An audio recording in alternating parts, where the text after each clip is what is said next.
symposium. The symposium will begin in 5 minutes. Here we'll remind you to switch your phones to silent or vibrate mode. Thank you very much.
Second day of the symposium.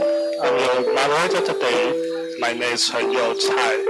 And today's session will focus on topics related to plant disease diagnosis and some exciting speech about innovative technologies applied in disease control. As a reminder to today's speakers, one single bell will ring at 2 minutes before your presentation ends. And 2 bells shows that it's the end of your presentation time. For speaker with 15 and 20 minutes presentation, there will be 3 minutes Q&A afterward. And for those with 40 minutes presentations, there will be 5 minutes Q&A afterward. For the audience, if you still have questions to speakers, please fill out the question form in your folder and return it to the registration desk before 15:20. We'll discuss them during the afternoon panel session. Okay, so we will begin our first session. The first session speech is about plant disease diagnosis and soil-borne disease management. Now, please join me in welcoming in first session host, Assistant Professor Zheng Fan Hong from National Zhongxin University. Please move to host seat. Thank you.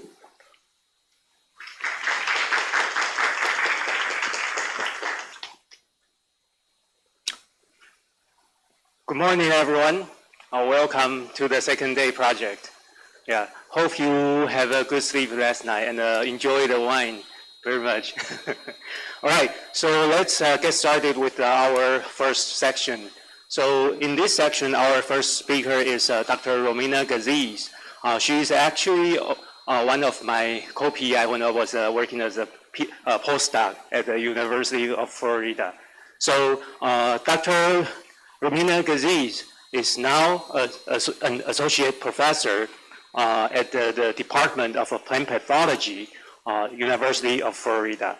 She located at the Tropical Research and Education Center, and she is currently the director of the Plant Disease Diagnostic Clinic. Yeah. So her topic today is plant disease diagnostics, a unifying discipline and a critical part of the green industry. Without further ado, let's welcome Dr. Romina Gaziz.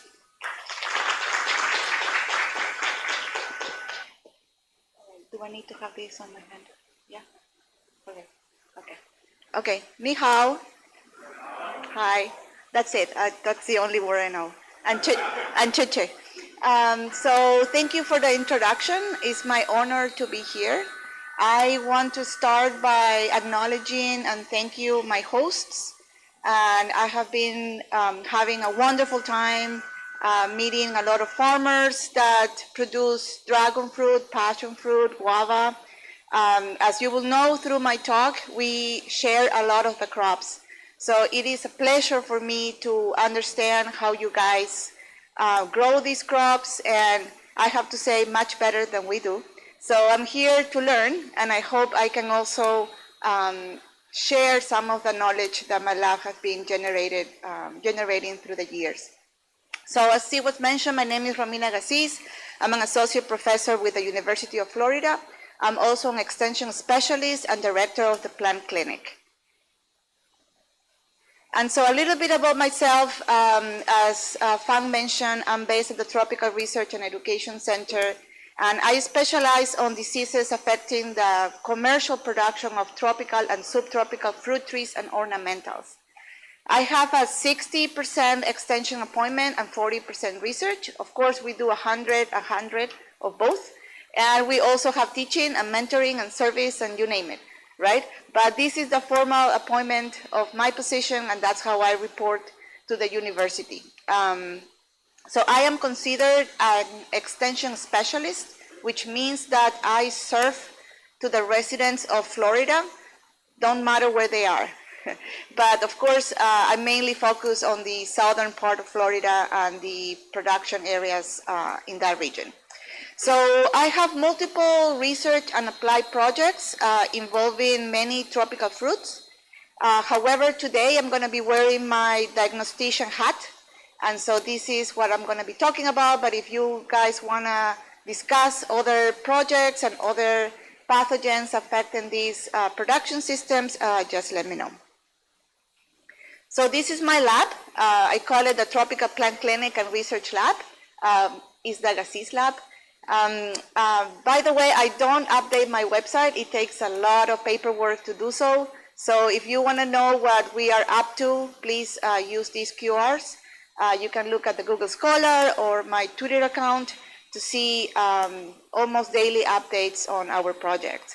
So we work with topics related to plant health in horticultural crops and natural ecosystems. I'm also very interested in forests and the conservation of forests and preventing diseases to affect these habitats.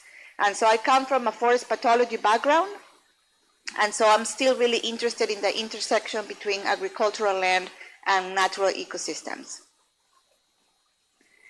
So this is where Homestead is located, very south.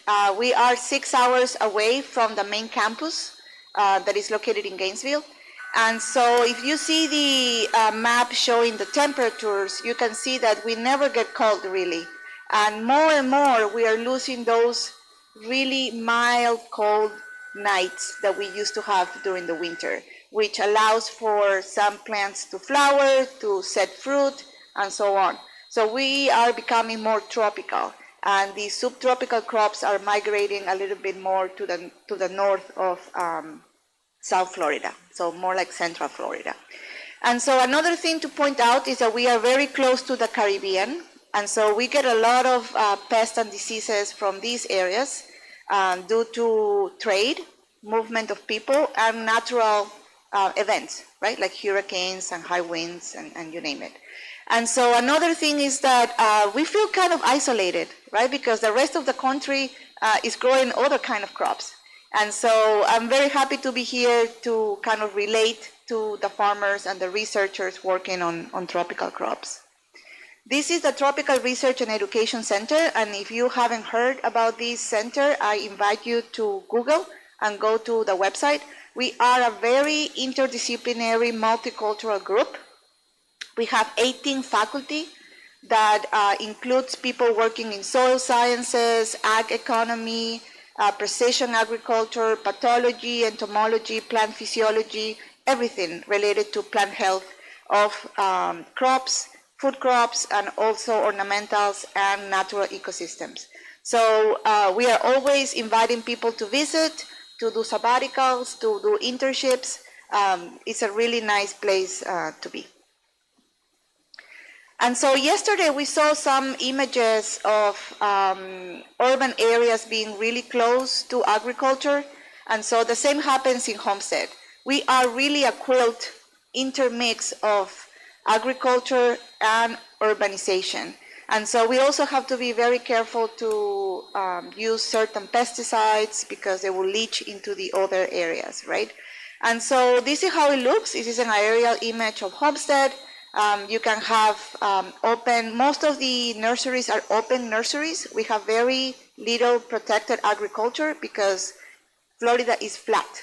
So any kind of wind and hurricane season will really damage these structures, right? So we grow everything in the open, most of the crops. So that means that anything will grow everywhere and things will move around across crops depending on how general are the pathogens and the pests. But in any case, we are all in this together. That's what I'm trying to say, because we are all so close to each other. As you know, Florida is a hot spot and a gateway for invasive species. So why? Because we have a really mild weather. So anything that arrives to Florida will want to stay in Florida because we don't have freezing events and then the life cycles just continue. So there is a high probability that that pathogen or pest will establish. Also, we have a lot of hosts. So very likely that that pest or pathogen will find a suitable host to reproduce and establish. We are a place that grows a lot of specialty crops, and we have you have a lot of growers with small areas. So I think the average is between 5 to 10 acres. So very small areas and very valuable crops. And so management and unifying management is very challenging, right? Across cultural backgrounds, across cultural practices, and across crops. So I don't really have to convince you that diagnostics is very important. We heard a lot about yesterday on plant doctors and how we really need to diagnose the problem before we can offer recommendations.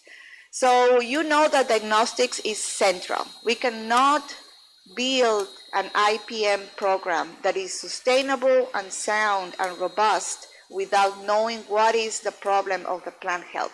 It could be abiotic, it could be a pest, it could be a pathogen. And so we really need to know first what is happening and what is causing that decline on the plant or plant product. So again, diagnostic is really central and critical to this IPM program. Because of that, because the US and the Department of Agriculture recognize that diagnostics is fundamental to plant health, we have a really nice interconnected network of plant diagnostic clinic, and it's called the National Plant Diagnostic Network. The US is a big country, right? And we have different climates and different crops and different systems. And so we have divided the country in different regions, and you can see them here. And each region will have a hub. And those hubs of diagnostics are usually associated to land-grant universities. So every state in the US have at least one land-grant university, and every state in the US has at least one plant clinic or one plant center. That clinic, that lab can be very small or can be very large, or it can have satellite clinics. In any case, we are all interconnected. We share data. We don't share data about the clients, of course, but we share data about the incidence and severity of diseases and pests and new reports and so on. We also collaborate very closely with the public, with the State Department, agriculture institutions, with the Control Border Patrol, with APHIS, with the industry. So we are all really interconnected. We share data that we can share. We have, of course, classified data about the location and the name of the business, but we do have the responsibility to share the findings. And so the southern region, the Southern Plant Diagnostic Network, is where we belong, the University of Florida. And UF has one center and 4 clinics. So we have one diagnostic center, which is in Gainesville. It's a large building. It has a lot of capacity, a lot of resources. It can get students part-time. So, you know, they are very well equipped in terms of technology and human resources. Then you have the clinics. The clinics are distributed in different production areas, and they specialize on the crops that are in the surroundings. For example, we have the strawberry clinic. This area in Florida grows a lot of strawberry, even though we have a little bit here as well. And so we have the best pathologists on strawberries over there. That doesn't mean that they cannot diagnose other problems, right? And so my clinic is the one in the south, and we really specialize very broadly in tropical and subtropical crops, just because we are so diverse. Of course, I have a lot of experience in avocado, in mango, in guava. So if my colleagues around here that they are trying to grow tropicals and subtropicals, they can also send samples to my clinic. So we, you know, work with them to cover the gaps where we identify them. So my clinic, I call it the village clinic, not because we are not capable, we are very capable of diagnosing, but because we use a lot of simple tests, because we need to return answer to the grower within 5 business days. That's kind of my goal. Of course, if I go to the field, I can give my opinion, but that will be my expert opinion. When a client submits samples to the clinic, I need to do testing, because that's what we do. That's what we charge for. And so we receive around 1,200 to 1,300 samples a year, and one sample can represent thousands of plants, right? So we are a very, very busy lab. We don't have low season because there's always greenery in Florida, right? There's always something growing in the landscape or in the food system. So as it was mentioned yesterday when we had the talk about the plant doctor, diagnosticians need to be like primary doctors. You really need to know how to identify a lot of health issues, right? Even if that's not what you were trained for, even if you know you are not an entomologist, you're a pathologist, you need to recognize the damage caused by insects or by mites. And so I had to learn a lot. It was really steep curve when I took this position. I was not a diagnostician before. I came from a mycology background and a forest pathology background, and the first day they put me there and say, okay, now you are open for business. And so definitely I had to read a lot and learn a lot and go out to the field with my colleagues so they can show me how to recognize problems. We have a support team of faculty. So the faculties at TREC, they have an extension appointment. So I use that extension appointment to ask them for help in diagnosing. I'm still the responsible of the report. I'm still the responsible of that sample. So, you know, I share a lot of the responsibility, but at the end, my name is the one in the report. So I need to be sure that we are providing a good service. So you may think that we have a lot of people working in this clinic, but we only have 2.5. So I am the director and the lead diagnostician. So I'm the one that decides which test to do based on symptoms and sample history. And my right hand is Shelby, the laboratory manager. She does the day-to-day operations, and she runs a lot of these tests.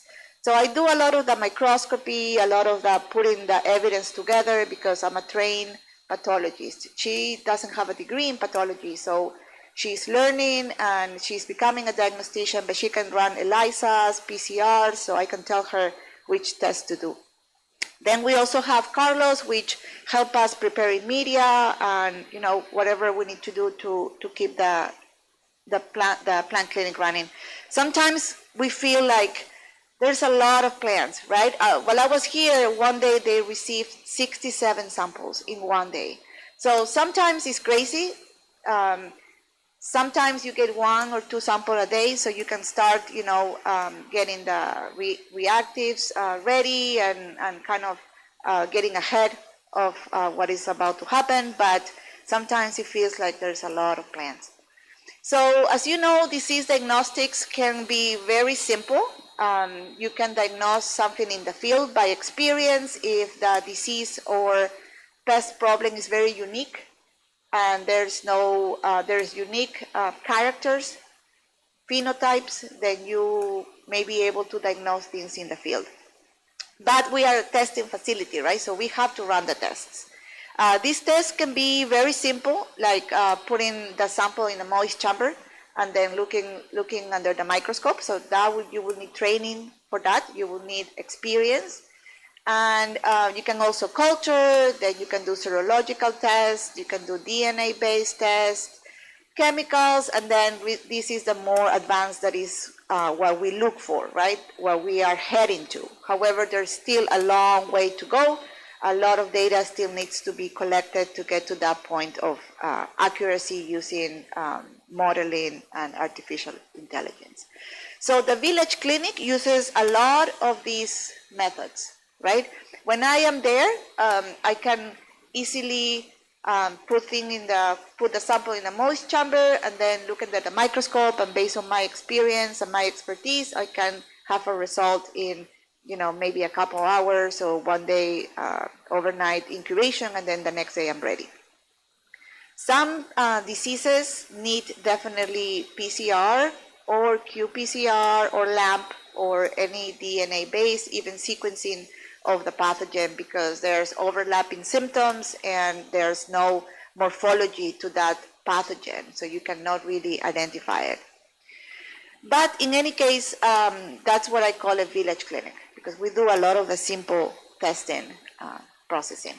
So most of my clients are in the ornamental industry. We are big producers of ornamentals, including tropical foliage and woody ornamentals like hibiscus, dipladenias, eugenias, and some of these little bushes.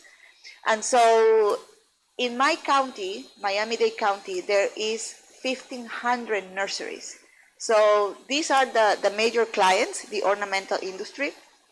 And we also have palms and turf and tropical fruits. Actually, all of this is ornamentals, not food crops. We work with pest control companies, landscapers, consultants, farmers. A lot of my extension work is to go to the field. So that's why we don't get a lot of tropical fruit samples, because I work directly with them through my extension and my research program, so they don't really need to go to the clinic, right? So that's a little bit biased. But the ornamental industry do submit a lot of samples. Again, we are open nurseries, so they get a lot of problems on pests and diseases, and they come for advice. We also have to give a recommendation that includes conventional, organic, genetic. If there is some genetic tolerance in that crop, we have to include all of that in the recommendation. And sometimes there is follow-up, right? They call me and say, it doesn't work, or I don't know how to apply it. So I have to refer them to extension agent, or I can go and help them depending on how I am on time. But I also want to mention that we work a lot with landscapers and pest control companies. Florida has a large landscape ornamental industry. People go to Florida because it's pretty, because it's luscious, because it's tropical. Nobody wants to go and see dead palms, dried turf. And so we really support the tourism industry, even though they don't support research. But someday we will get there. And so we really support the beauty and the landscape health of Florida. So the PDC, the Plant Diagnostic Clinic, is really central to all the green industry. We interact with virtually everybody in the green industry, from homeowners that can submit samples, to extension agents, horticultural consultants, retailers, Home Depot, Lowe's. Sometimes they bring samples to the clinic. Again, pest control companies, soil companies. Something to really highlight is chemical companies, and we were talking about that yesterday. One of the achievements of my program, and I feel very proud about it, is that now many of the agrochemical companies are sending their clients first to the clinic before they sell them the product, because they want to keep that client happy, right? They don't want that client to complain. So once they get the result, then they can give them options that fall within that active ingredient or that biological or whatever we have recommended based on the diagnosis. So I think that's a win for my program because I also want to reduce the use of pesticides. This is an example of how the clinic has an amplified effect. And so, for example, right, if a producer comes to the clinic and submits a sample by himself or by herself, not through a horticultural consultant, we will give an accurate diagnosis, so he will solve the plant issue more quickly, right? It will mitigate economic losses because he will apply effective treatment, or he may not continue to grow that plant. Maybe it's a disease like Ralstonia or something that it cannot be cured. So he will stop the growth of that plant there and not invest in trying to make it better and keep investing pesticides, fertilizers, and so on. So it will avoid the use of unnecessary and inappropriate pesticides. That happens a lot. In the form, the submission form, we ask for them to tell us what they are using, and many times they are using something completely wrong. They are using an insecticide when they have a pathogen problem. They are using true fungi, targeted fungicide when they have an oomycete problem. They are spraying when they have to be drenching. So there's a lot of these cases. So this is very important, right? It will minimize the environmental harm.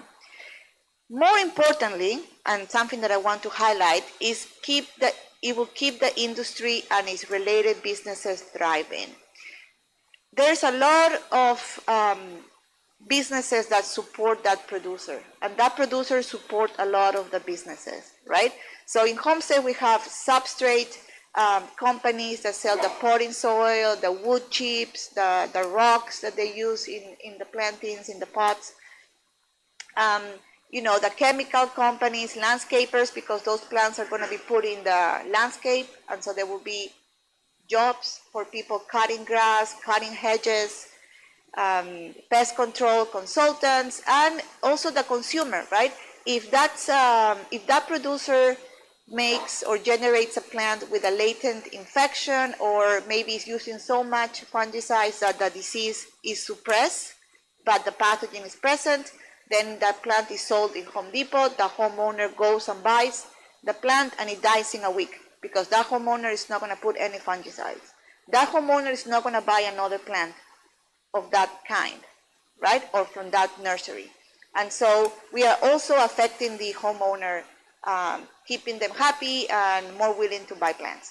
So, you know, we really support the industry, and we have prevented a lot of losses, economic losses, over 9 million in those 2 years.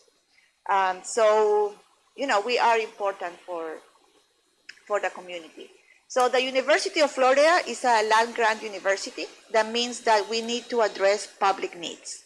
Yes, we have a little bit of freedom to work on what we like, but at the end, we need to create solutions, right? And those solutions need to be transferred to growers and to the community, to all clients in general, being a homeowner, commercial producer, consumer, etc., through education and extension outreach events, right? So we really need to work on solutions, and those solutions need to be transferable to the community. And so we do a lot of seminars and workshops and client interaction, and those are the activities that I really like to do, and that's really what I like about my work, that we see our research being applied, and we can help a lot of growers, we can teach students. So the plant clinic is not just a lab of diagnostics, it really becomes a teaching lab, like a teaching hospital, right? I think somebody mentioned that yesterday in the plant doctor program.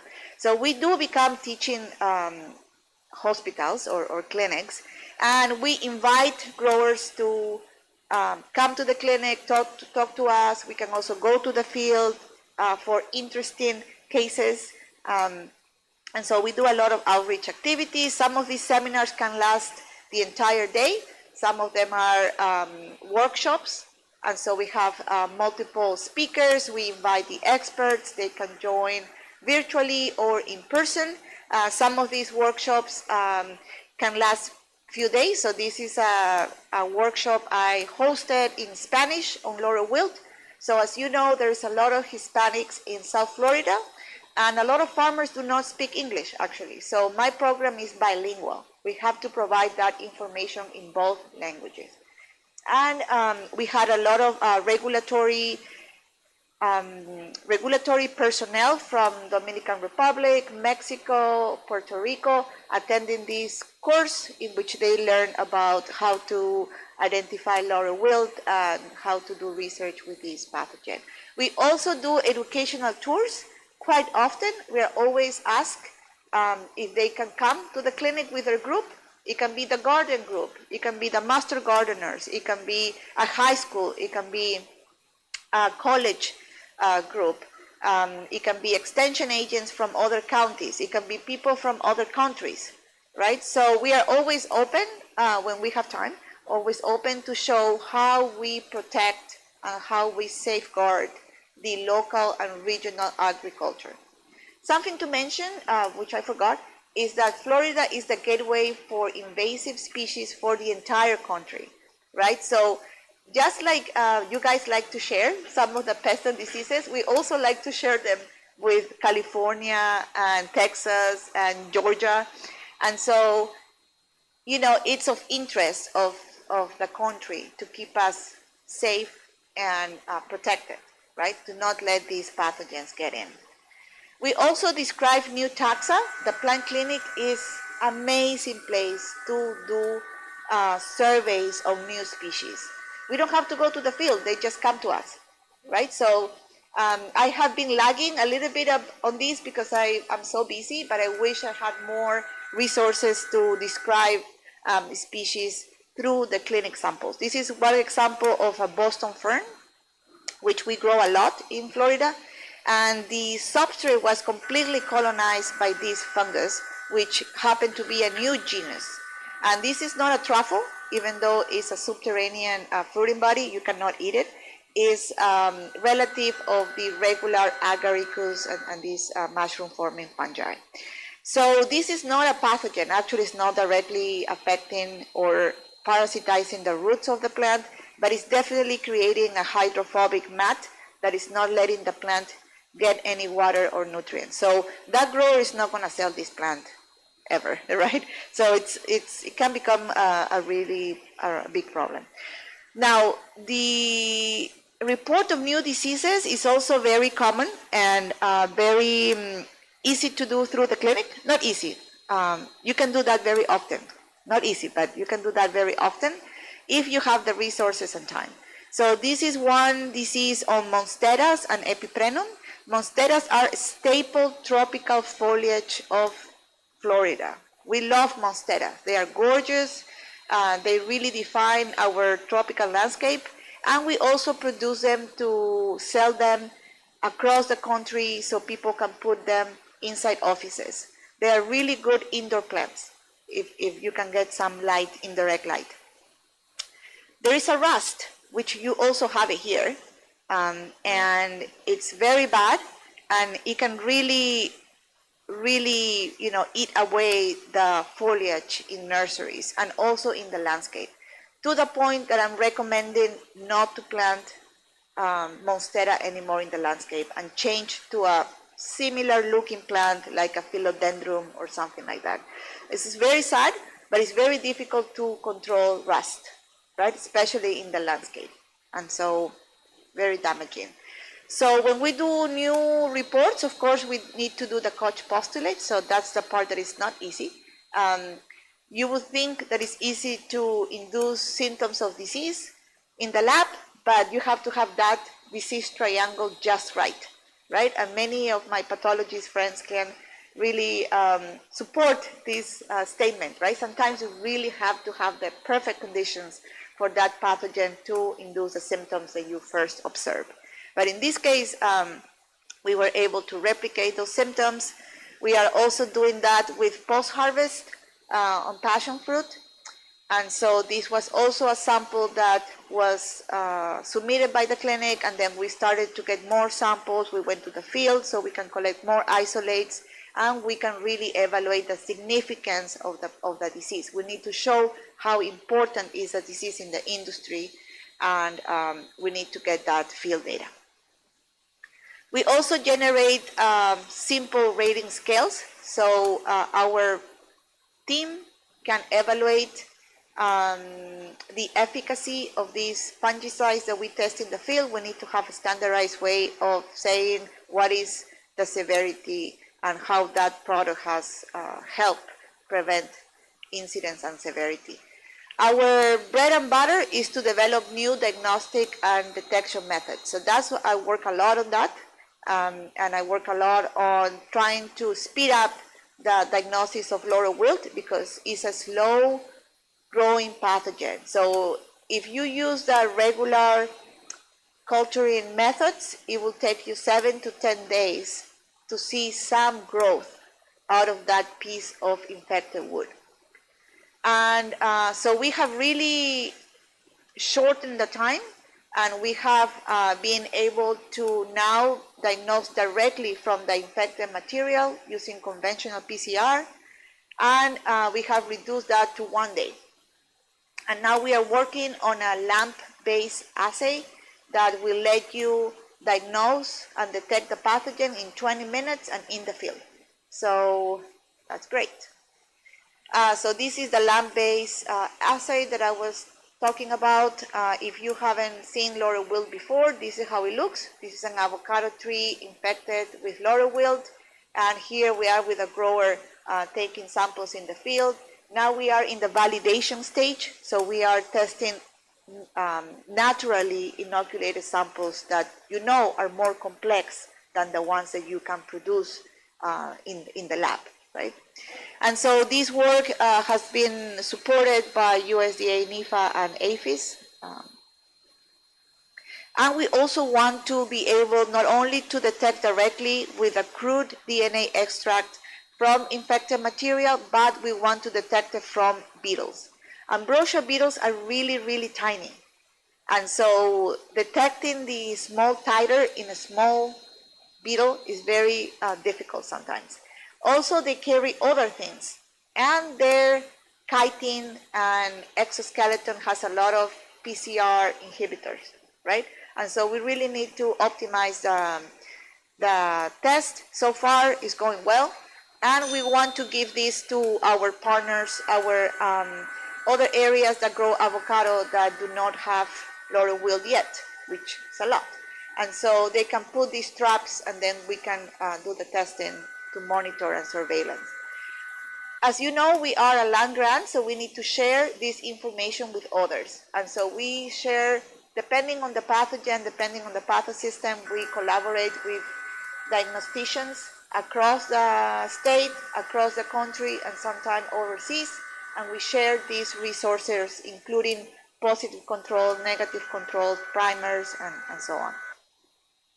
If you want to know more about avocado, laurel wilt, and this diagnostic guide, this is something that we work very hard because they are very comprehensive. They include a lot of information on the pathosystem from distribution, geographic distribution, host susceptibility, how to work with the pathogen, how to isolate the pathogen, how to store the pathogen, which are the primers and the regions that are important in diagnostics and so on. So these are really comprehensive diagnostic guide that take a lot of time to make, but this is what we like to do. Then for the avocado scab also, and this is very important guide because avocado scab looks like this in a very susceptible host, but it can be confused with mechanical injury, thrip damage, and anything that will damage the growing cells on that baby avocado that is expanding. Any kind of damage to that peel will result in an alligator skin-looking avocado. So we also generate resources for growers. These are extension publications, open access, easily to download, easily to read. We change the language to a simple language that a grower can understand, right? And so we do that a lot. My goal is to make the clinic a center for information for the local community. So if they come to submit a mango sample, they want it or not, they're going to get some information on spotted lanternfly that we don't have yet. But, you know, just by looking at this, and they can also request something to be printed. So we are really a source of information. We are also working really closely with regulatory agencies, and any pest that is quarantined or pathogen that is regulated, we need to report. This is our duty. My clients know it. So if I get a hit, I will report to FDAX, which is the Florida Department of Agriculture, sometimes even to APHIS, and then the client will get a call for a visit. But I will work with this client to, you know, make things smooth. So we are very important. We have big impact. We remain open through the pandemic, even at the beginning, but because during the pandemic, people bought a lot of plants. And so growers were really busy, and we were really busy too. So, you know, we remain open, never closed actually through the pandemic. And so we are a critical component, not only to South Florida, we get samples from the whole state. We are open to receive disease material from the whole country, and we have received from many places. There is a lot of protected agriculture going on, especially in tropical plants. So we are helping those folks too. And of course, I am collaborating with a lot of other tropical countries. To end, this is the last slide. I wanted to show you this AI-generated image by a local avocado grower that really warms my heart, right? Because he feels that we are there to support him and to help him. So, you know, it's very rewarding field. And with that, thank you for listening. Thank you to my hosts. Thank you for this opportunity to be here and know more about Taiwan. I will be here for a month. So, you know, I've been learning a lot about you guys, and you are very gracious, and your hospitality is really amazing.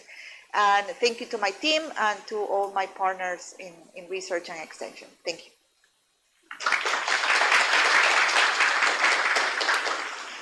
All right, thank you, Dr. Cassis, for the excellent talk. So let's open for questions. Yep. I'd like to ask, do we need to have a state license to provide recommendations? Like we can diagnose an insect, but we can't say like it's a termite, but I can't say what to do about it. Yeah, so we do need to have a license for recommending pesticides, and I do hold a license. That's correct. Yeah. Right. Any other questions? Yeah.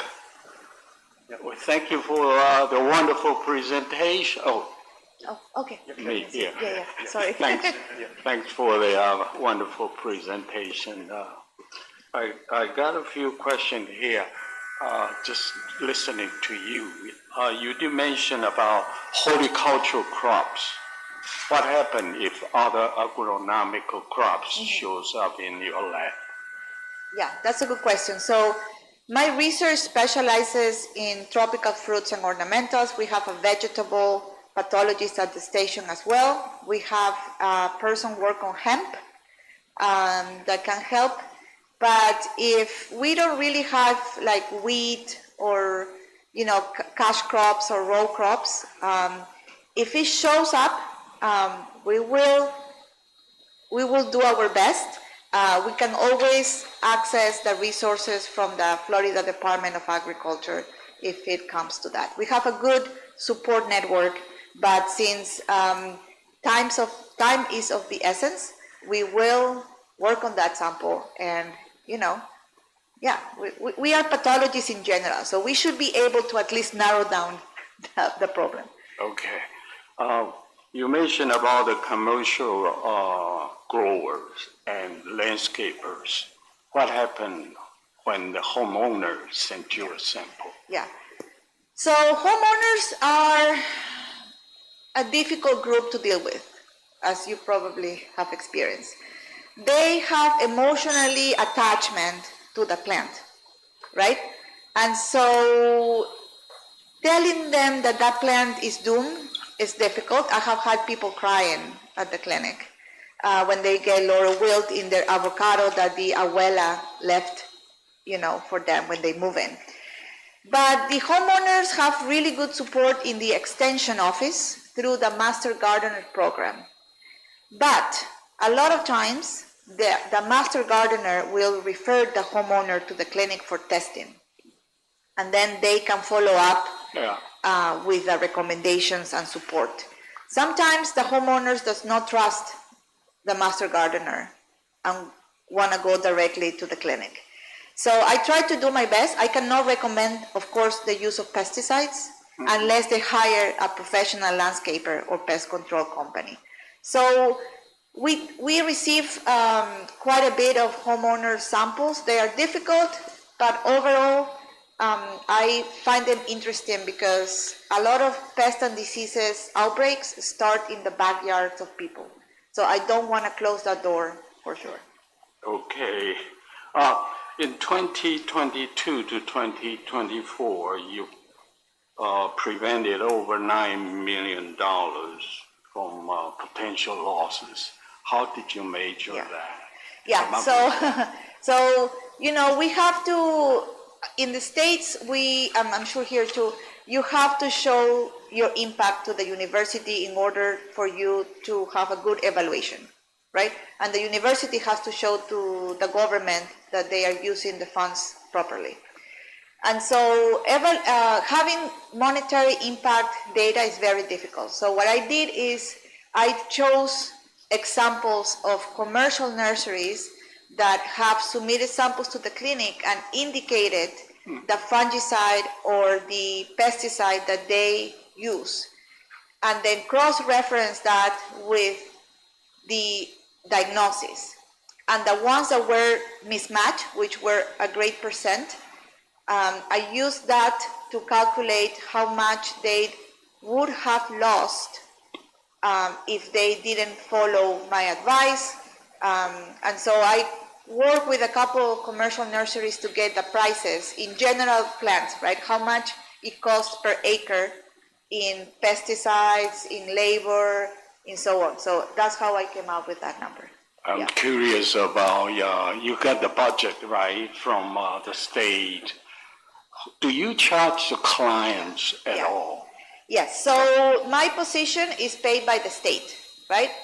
So obviously the fees don't cover my salary. I charge $50 per sample, and that covers maybe a year, maybe I get like $40,000 from the fees, and with that I have to replenish all the supplies, all the ELISA, all the enzymes. I have to pay 70% of my lab manager. So it's not enough. I am always in the red, always. What I do is I include diagnostics in every or most of the research proposals. Most of the research proposals have a diagnostic component. And so that's how I subsidize the clinic. We could go blue and lower our standards. I don't want to do that. We can go blue and then I can take more of my research time and do more diagnostics personally, so we don't need the extra help. I don't want to do that. And so that's something that I have been battling with the state, to have at least the position of my lab manager completely paid by the state. So we have a little bit more leverage, right? More room to work. I also want to improve the clinic. And to improve the clinic, I need to invest. So I need to save some of this money to improve. So I don't have really space. So we are always in the red. We charge. The growers complain at the beginning. And that's a word of advice. They will complain at the beginning. They will whine. But then they will get used to it. Once they see that the service is good and that they become liable for good samples, and you, the diagnostician, become liable for good service. So I think the paying is really important. You don't have to charge $50. Of course, this is, in US. but something that is reasonable and that both parties are committed, because there is a transactional monetary thing. Well, thank you. I know the chairman is anxious. Yeah, The last, sorry. last one. It's not a question. It's a comment.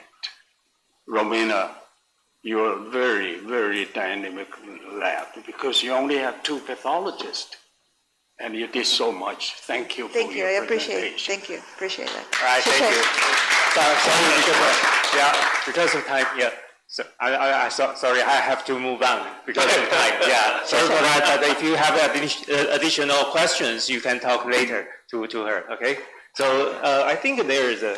Thanks to Dr. Gazis, and we invite our host, Dr. Hong, to present a certificate of appreciation to the speaker.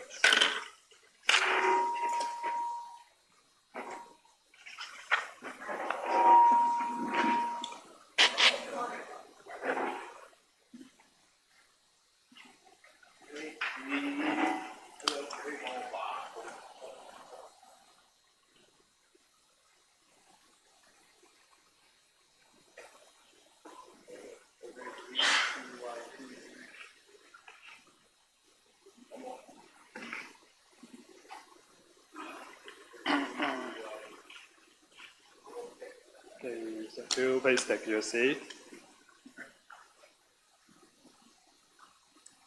All right. So the second session for the second talk for this section will be given by Dr. Yuso Kobara.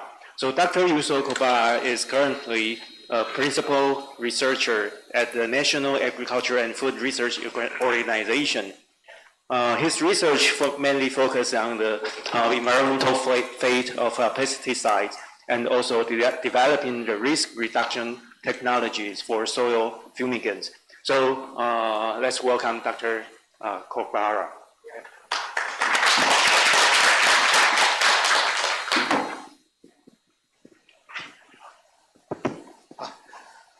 Good morning. Good morning. Yeah, thank you for kind introduction and also for giving me the opportunity to present at this international symposium. Nice to meet you. I am Yuso Kobara of Institute for Agro-Environmental Sciences, NARO. My research field is environmental assessment of pesticides, and I am a chemist develops risk assessment and risk reduction technology of pesticide. Today, I would like to introduce one of our research activities about ASDs titled Development and Preparing of Anaerobic Soil Dissociation, ASD, using indigenous microorganisms as a measure against soil-borne disease in Japan.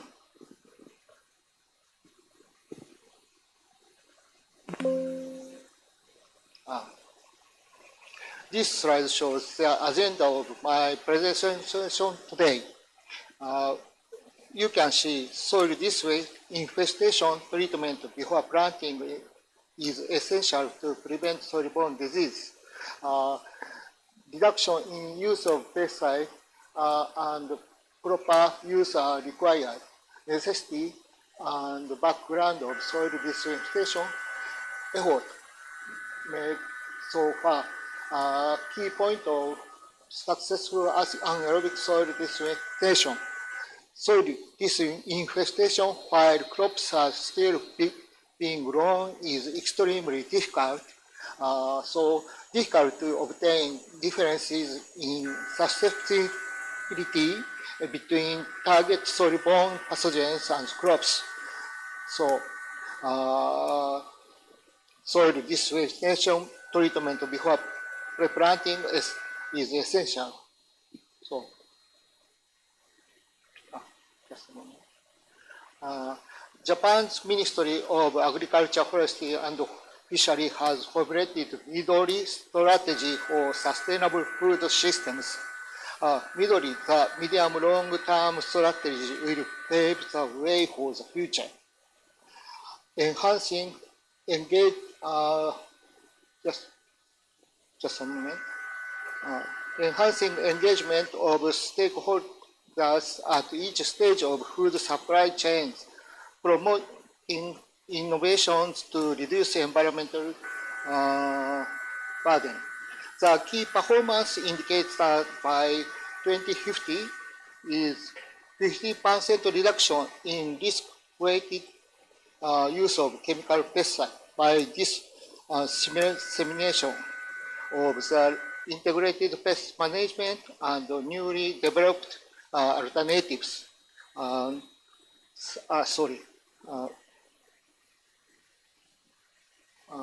The 13 reduction in chemical fertilizer use. As you can see, this figure shows the breakdown of active pesticide ingredient for the base year 2019. In 2019, number of active ingredient is 416. These three active ingredient, chlorpicrin, 1,3-chlorpicrin, propane, and MITC, accounted for the majority of risk-weighted use at 54%. Here, MITC includes the generator of MITC. Reducing the use of soil fumigant is essential to achieving middle strategy for sustainable food systems. To achieve this key performance indicator regarding pesticide, soil fumigation techniques need to be improved and alternative technology needs to be developed.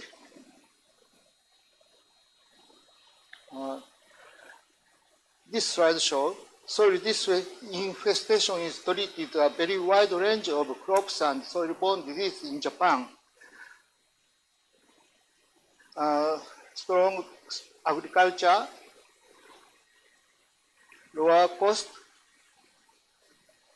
more intensive farming, so further increasing in soil deforestation is necessary. Concern over increased environmental impact. Target crops are in Japan: tomato, cucumber, spinach, strawberry, peppers, melons, ginger, and other wide range of crops. Target soil-borne pathogen, virus, bacteria, fungi, nematodes, soil pests, weeds.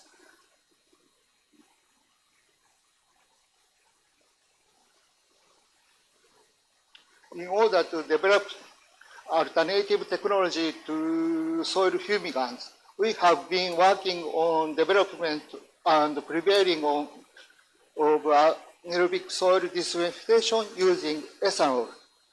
On the basis of past achievement, I summarize about the ASD soil disinfection. At the first, soil disinfection by flooding was reported by Stover, 1952. Soil disinfection by flooding with organic materials was reported Magog in 1978. Biological soil disinfection, enriching organic materials such as fresh broccoli or grass under anaerobic conditions in soil, BSD. Reductive soil disinfection by Shimura in Japan, 1999. Combined soil solarization and BSD with organic materials such as wheat bran, rice bran, or sugarcane molasses solution to achieve reductive condition for controlling soil-borne pathogen. So, in USA, California University, Shennan, aerobic soil disinfection. So, our infestation techniques with low concentration of ethanol solution seems one of these soil disinfection techniques. So now, commonly, ASD is used.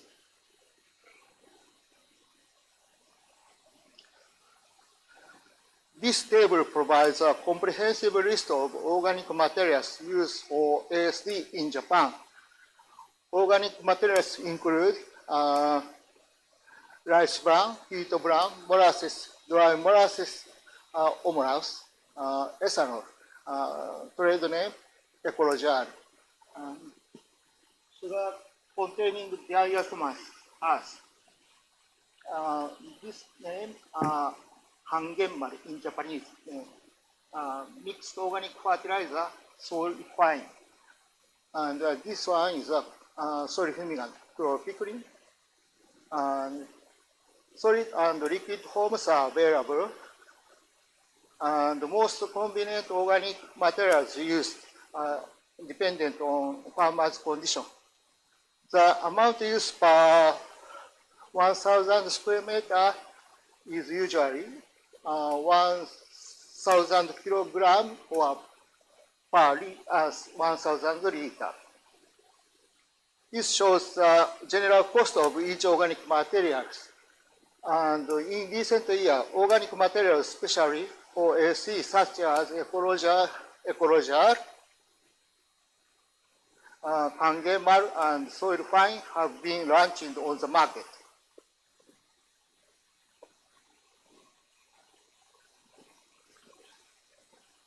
We commercialize ethanol material, Ecologial, for exclusive use of the biological soil anaerobic soil distillation. This diluted ethanol solution to apply for ASD have little direct effect on soil-borne pathogens. The ethanol material does not meet the category of pesticide. Therefore, the ethanol material is not subject to control under the pesticide regulation. Therefore, Japanese government authorized that Ecologial does not fall under the category of pesticide, but falls under the new category of ASD materials. So farmers are available to use these ethanol ASD techniques. Current package type of ethanol material for ASD named Ecologial is limited to small packing box of the 20-liter capacity, and this is new package 1,000 liter intermediate bulk container. Already available to farmers from the packing and distribution cost account for half or more of the retail price of Ecologial, depending on increase of demand. By improving distributing and packaging, we require cost reduction, so this station to corporate company.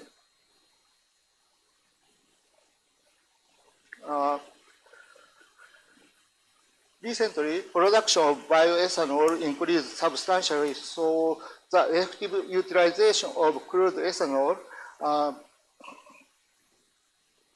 such as the raw materials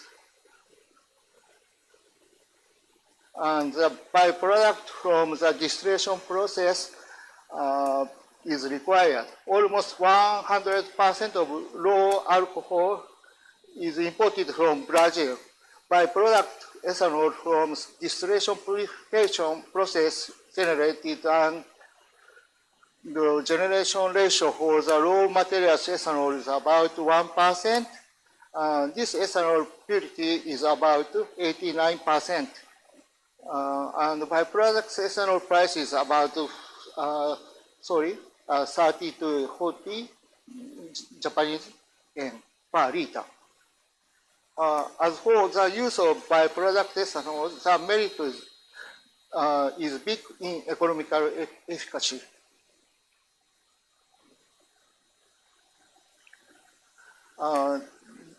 This table shows crops and target soil-borne pest pathogens for which the effectiveness of ETASD has been confirmed in the field demonstration trials, as it has been shown to be effective against many crops and soil-borne pathogens. ETSD is gradually becoming more widely used. We have roughly summarized the effectiveness of suppressing soil-borne diseases for each target soil-borne pathogen microorganisms. ETSD have high suppression effect on nematode and fusarium, and medium suppression effect of bacteria. No direct suppression effect on virus.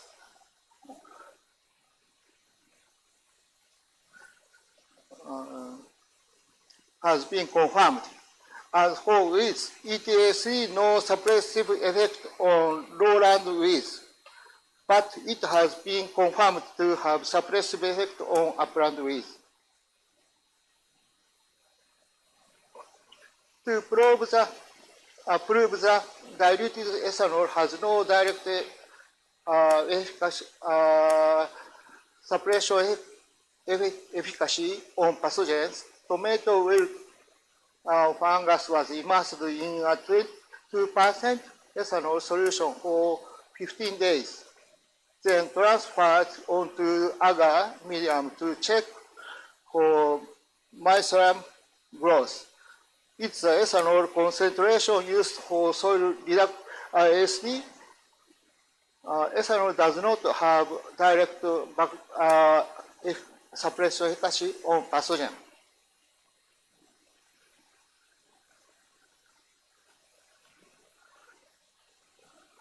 This schematic outline of laboratory experiments to clarify the mechanism of action of ETASD in suppressing soil-borne pathogen. Laboratory experiments were conducted to fill up this plastic test capacity is 1.5 liter volume with fresh soil and pressed porous cup for soil water sampling and inoculate pack. Given amount of diluted ethanol 0.0%, 0.5%, 1.0%, and 2% volume are applied at a volume of 1 liter to each container. For comparison purpose, 30 gram feed bran and 1 liter water were applied to other container. This container was maintained at 20 Celsius degree and 30 Celsius degree 2 weeks in the incubator. For sequential change of physicochemical property of soil by applying diluted ethanol, we focused on soil pH, EH, and oxygen concentration in soil or soil water.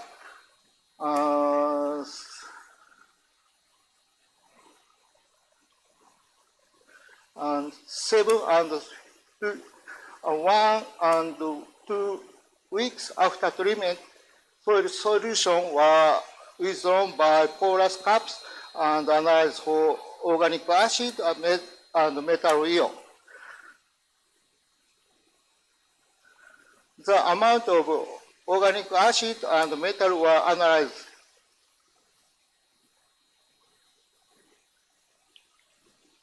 And this one, our survey items and soil types. The mechanism by ASD progress rapidly is probably the following. By partially sterilizing soil, microorganisms that are highly sensitive to ethanol die after ETSD treatment. Subsequently, as the soil microorganisms grow using ethanol, the dead bacteria and organic matter generated from them the substrate. At this time, oxygen in the soil is consumed, creating a reducing environment. In addition, the fact that the soil is flooded or wet and that the soil surface is covered with agricultural polyester film prevent the inflow of oxygen, promotes decrease in oxygen concentration and contributes to reduction of soil. Therefore, the diluted ethanol used for this ETAC method functions as a trigger for a reaction that advances the reduction reaction in the soil.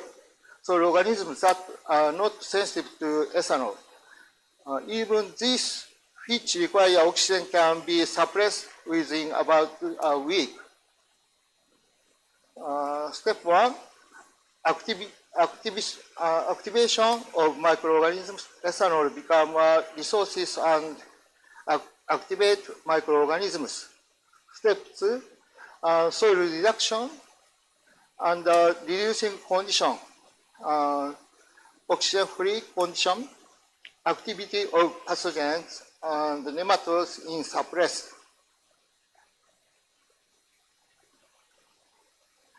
Step 3, accumulation of active ingredient, acetic acid, butyric acid, and metal ions such as ferrous Fe2 plus and manganese ion, Mn2 plus. This ETS3 is believed to be effective at suppressing widely various soil-borne pests and weeds. This reaction to the reduced condition of the soil don't occur in sterilized soil. In fact, when the sterilized soil is newly inoculated with soil-borne pathogenic microorganisms such as Fusarium wilt pathogen, the ETS3 effect is not as good as that of unsaturated soil. Therefore, the soil disinfestation technique is a soil disinfestation method that uses indigenous soil microorganisms. This figure shows the pH diagrams of the system FeOH and manganese OH. This figure shows that even if the degrees of reduction is less in acidic soil than alkaline soil, the concentration of Fe2 plus produced one of the active components of ETS3 is higher. This information is important for designing ETS3 and treatment. This figure shows how to aerobic soil disinfection using diluted ethanol. It was confirmed that reduction state was achieved up to depths of 1 meter under normal ET, ASD, and treatment condition. Under similar treatment conditions, peat brine were used. The reduction state was achieved only up to down to depths of about 20 centimeters.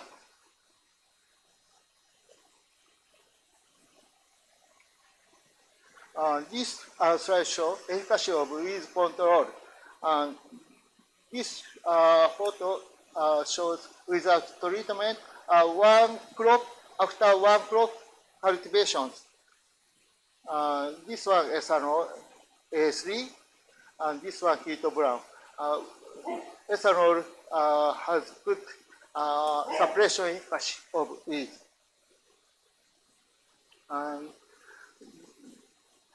I would like to introduce our field demonstration test trial of ETS3 for rhizanthus eustoma cultivation in Day2 village. Kochi Prefecture from 22 to 24 Geisei, and this is Taichung.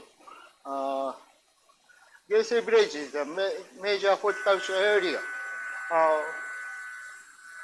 This area cultivated flower, tomato, eggplant, pepper, etc. are grown in greenhouse. The gray colors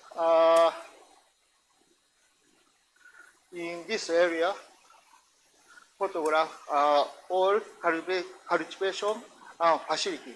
This color is greenhouse.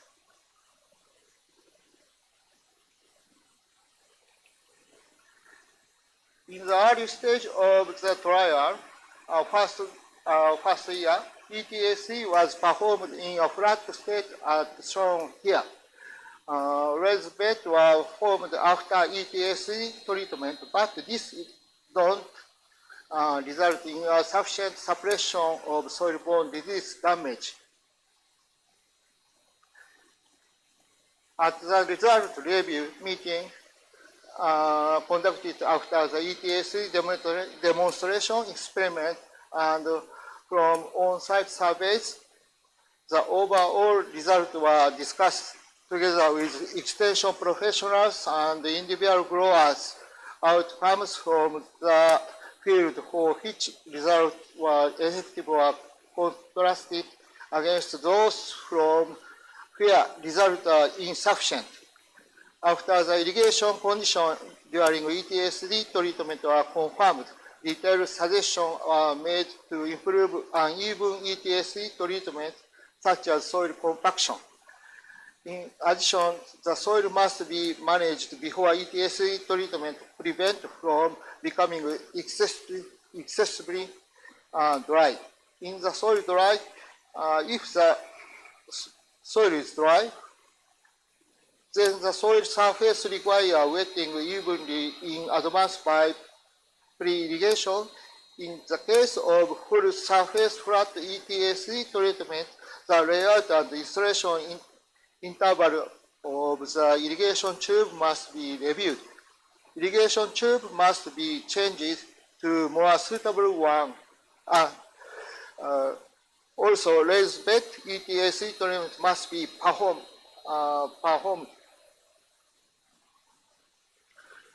In field, dry area were observed on the soil surface because of uneven irrigation. During the ETSC period, soil-borne diseases were observed near the support between the ridge of the multi-span greenhouse. Fix all about the cover film with a polyethylene tube filled with water to increase air tightness.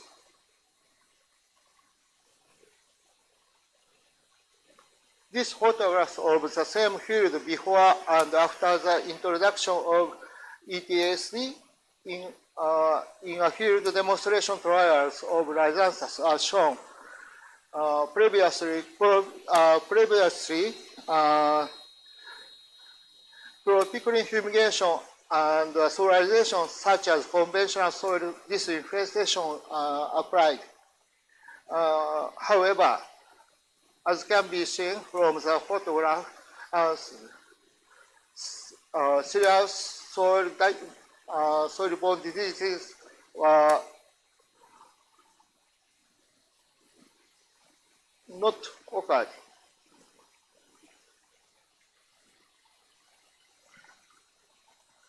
Due to heavy rainfall just before the ETSC treatment, the farmer and extension professionals are about to give up on soil disinfection, but I pressed ahead with the ETSC treatment because normally, if crop are grown under such conditions without soil disinfection, severe damage from soil-borne disease will be predicted. And as a result, about 9 of plants died in the previous crops, but after ETSC treatment, there were no dead plants after the first flower harvest.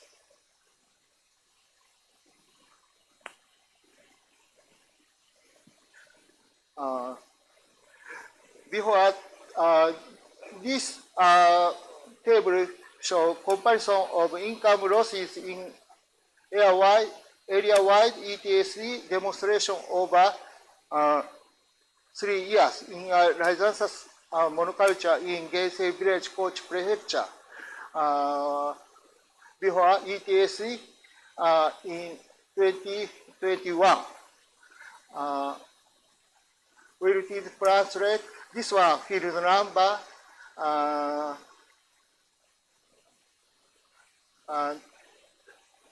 wilted plant rate 29,945, 13, 10, 20, 23, 1.4, 12.5, average 16.7. But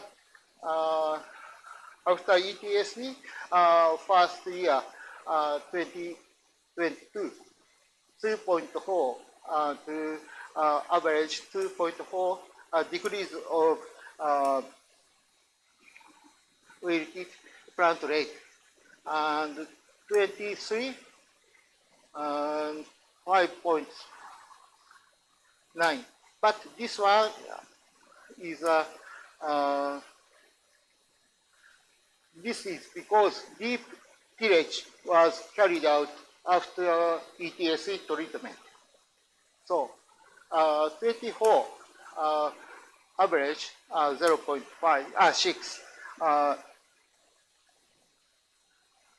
The damage in the heavily demand field, damage field reaches this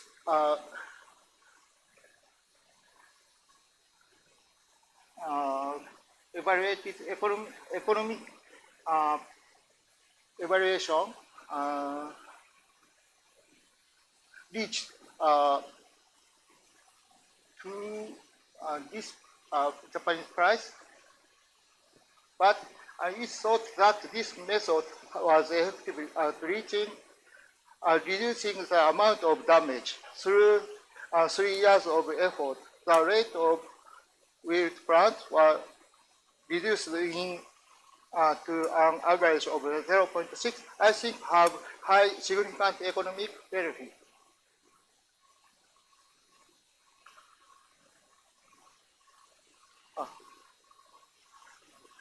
This slide shows I cooperated with Dr. Ren in conducting on-site ASC testing using molasses at his strawberry field in Taiwan.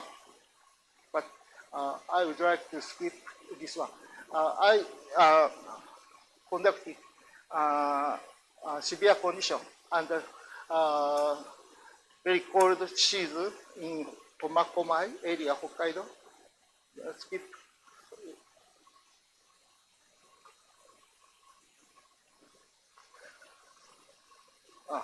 This one, my conclusion.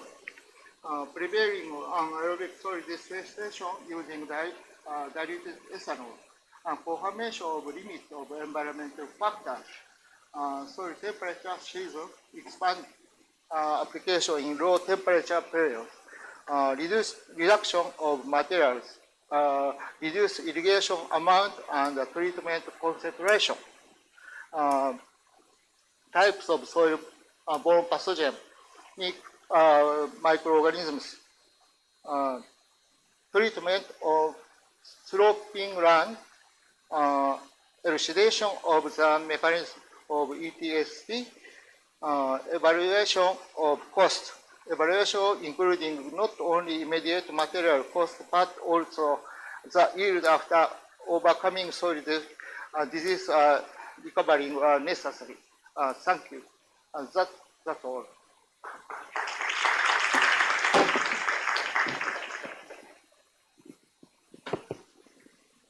All right. Thank you, Dr. Kobara, for the talk. And let's open up for questions. Do we have any? Yep. One of the issues with anaerobic soil disinfestation is the off-production of nitrous oxide, the greenhouse gas. Yeah. We're using ethanol. Have you noticed any difference in production of nitrous oxide? Yeah, ethanol not include nitrogen, and nitrogen oxide problem is less than another materials. And the ethanol decomposed completely water and carbon oxide. So I think this is a material is very safely. Right. So any other questions from the audience? Yep, here is one. Thank you for your talk. My name is Zhong Junin from TARI. So I would like to ask, once you apply this ethanol into the soil, only once after flooding, if you need to continue support the water after treatment, only once flooding or? Yeah, yes, only one. Okay, so the second question is the plastic film you suggest is transparent one to cover the soil. So as I use in Taiwan, I use the small one and cover it to each other. And which one should be better for your opinion? Yeah, one piece of plastic cover is better, but it is dependent on cultivation conditions.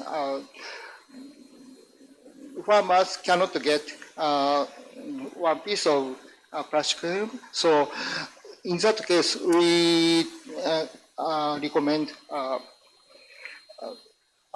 several pieces of plastic films, but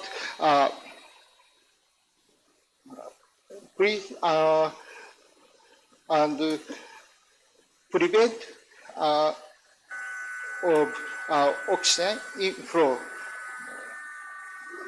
So to take the take the overlap.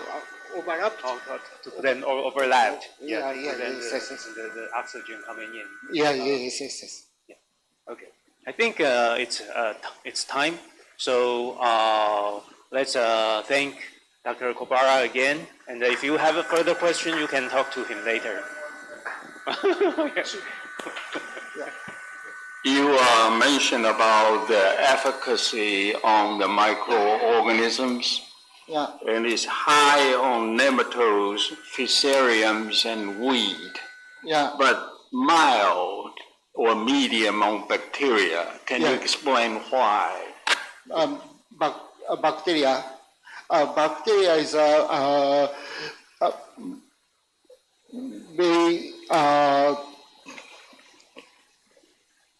bacteria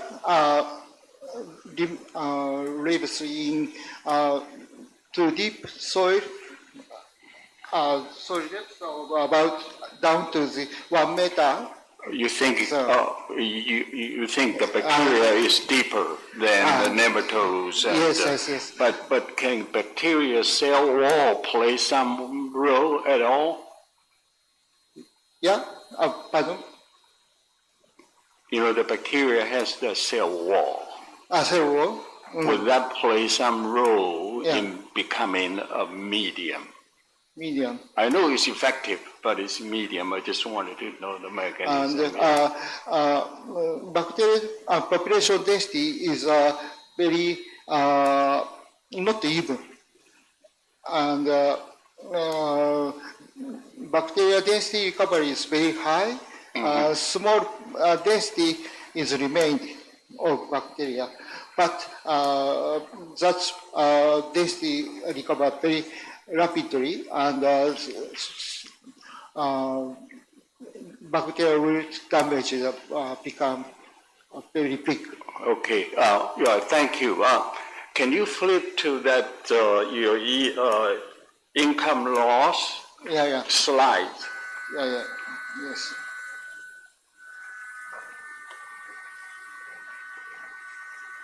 This one? Right here, yeah. So you have income loss before the treatment. And after 3 years, you have the recovery of income loss. Yeah. Why didn't just show income loss instead of recovery of income loss? Recovery, income loss, and So you're talking about that is the benefit of $1,184,000, yeah. or you have to take the difference. Yeah, this one, this one recovery, the 20 to down to 20, 22 down to 0.5. This one. I see the two different numbers, but when I read recovery of income loss, I thought was the recovery out of this. And that is a lot of recovery. That is very effective. Yeah. Right? So okay. We'll discuss afterward. Okay. Yeah. Okay.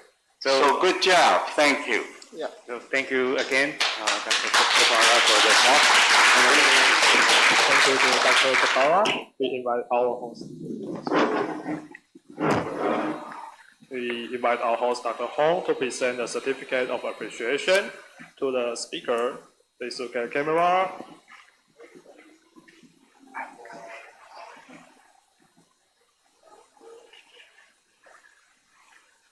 Okay, thank you.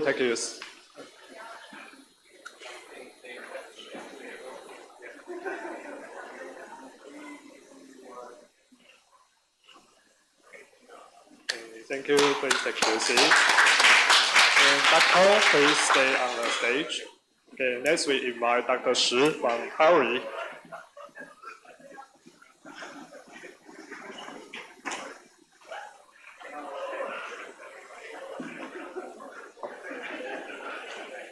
To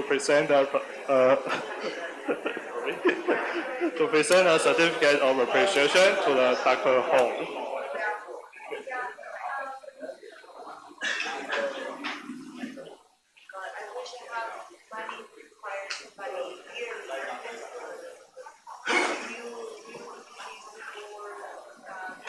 Thanks to Dr. Hong and Dr. Shi. Please take your seat. Thank you. Okay. We will now take a short break. Foods and drinks are available outside the conference hall. And please feel free to enjoy it. Thank you. And please remind no food and drinks are available. Sorry. Remind no food and drinks. 10:50. Thank you very much.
Hello, everyone. Okay, welcome back. The second session is about biocontrol and virus disease control.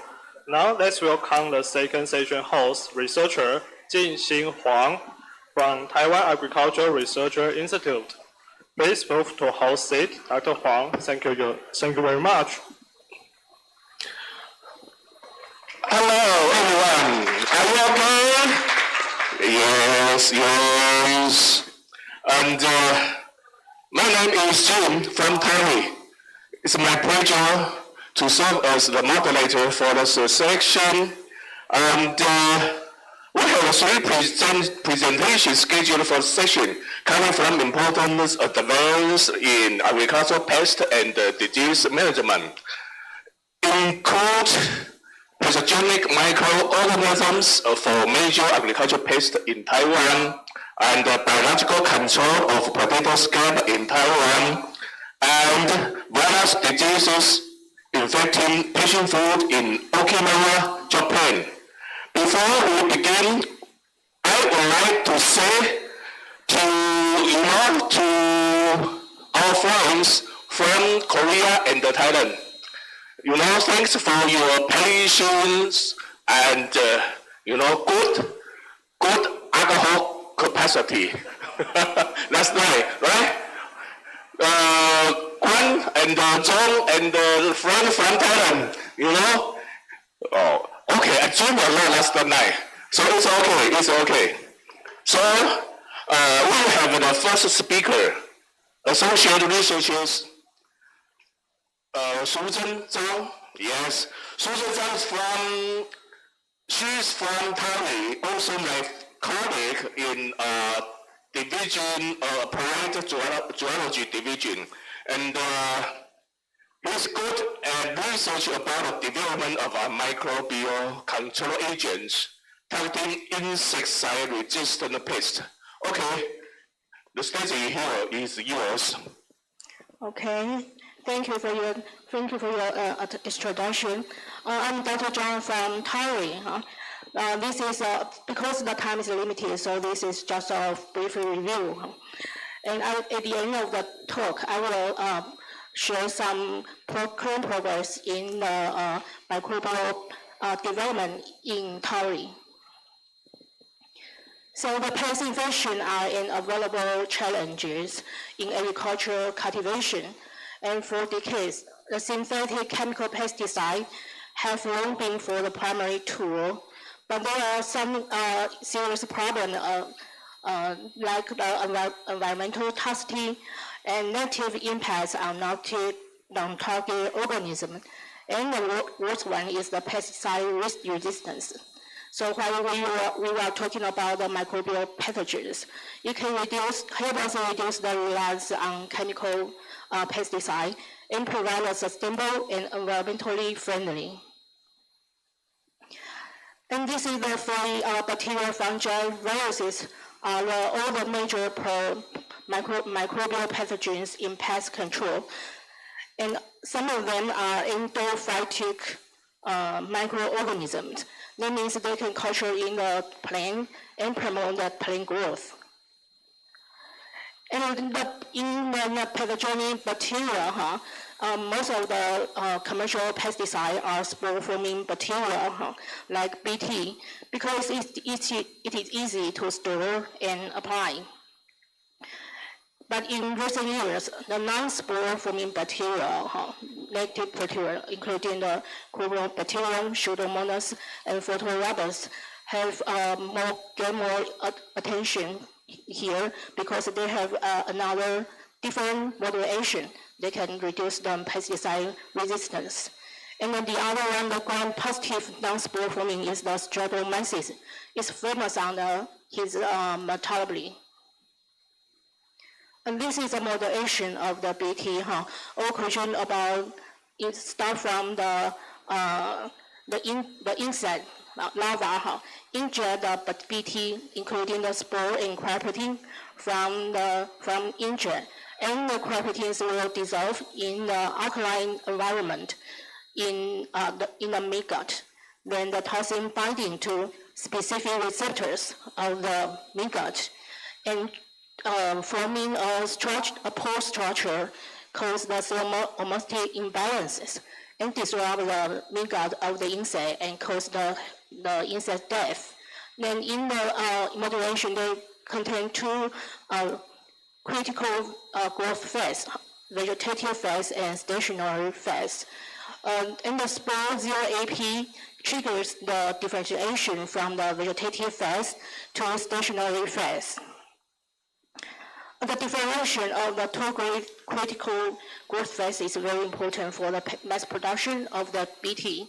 In vegetative phase, the nutrient is abundant, so the cell can actively growth and divisions, and shows the high metabolic activity. And in the main product of this phase is the V protein, and the purpose is to increase the biomass of the BT, and it adds early gut disruption. And in the stationary phase, the nutrient is depleted, so the cell growth slows and the cell division halts. The metabolism is reduced for the stress responses. And the main products of this phase is the crystalline inclusions, the crying side proteins. So the purpose about this phase is to survive and sporulate it. And the motivation is potent. And this phase this phase is very stable in cytodol activity. So the most commercial BT pesticides are formulated as the spore crystal complexes. And in the production of the BT mass production, we can control the nutrients. So we can push the BT from the vegetative phase to stationary phase and collect more spores and crisp proteins to the mass production for the commercial products. So the BT can release the crab proteins. They can bind to specific receptors in the lower midgut and causing the gut damage and death. So the diversity of the crab proteins allows BT to target a wide range of pests while spanning beneficial organisms. And the subspecies in the BT are about 30 species, classified by the flagal antigens and biochemical properties. And these are the famous subspecies in BT. These two species is used on the biological control in the Leptopteran pests, and this species is controlled for Colobacterian insects. And the BTI is very famous in the dipyrone pests. From the BT, there are some bacterial pathogens for agricultural pest control. This one, Panobacillus papillia, was the first microbial agent registered as an insecticide, can control the Japanese beetle in turf grass. And the chromatobacterium substage has a broad host range. They can control the whiteflies, aphid, scale insects, and spider mice. And this one, Photorobust luminescens, is a symbiote of the nematode. It was isolated from the gut of the entomopathogenic nematodes. And this year, Taiwan registered its first this species product as a pesticide for mite control. This achievement is led by Dr. Feng Jiaxue's team. It's very difficult to reduce microbial to as a biopesticide. It needs many self-assessment paperwork, especially the species is a new one for the pesticide. And in the entomopathogenic fungi, as of 2023, a total of about 27 species of the fungi have been registered as biopesticide globally. And the third one is the famous one. Bovino species is the most widely used for pest management and can produce many insectidal metabolites. And all of these have the broad host range. And this is the Bovarian Bassinia anna. His host range is over 1,000 insect species, a lot of range. And it can produce over 10 known insectidal metabolisms like this one. And it is safe for non-target organisms and vertebrates. And also it is an endophytic fungus. That means it can colonize in the plant and promote the plant growth.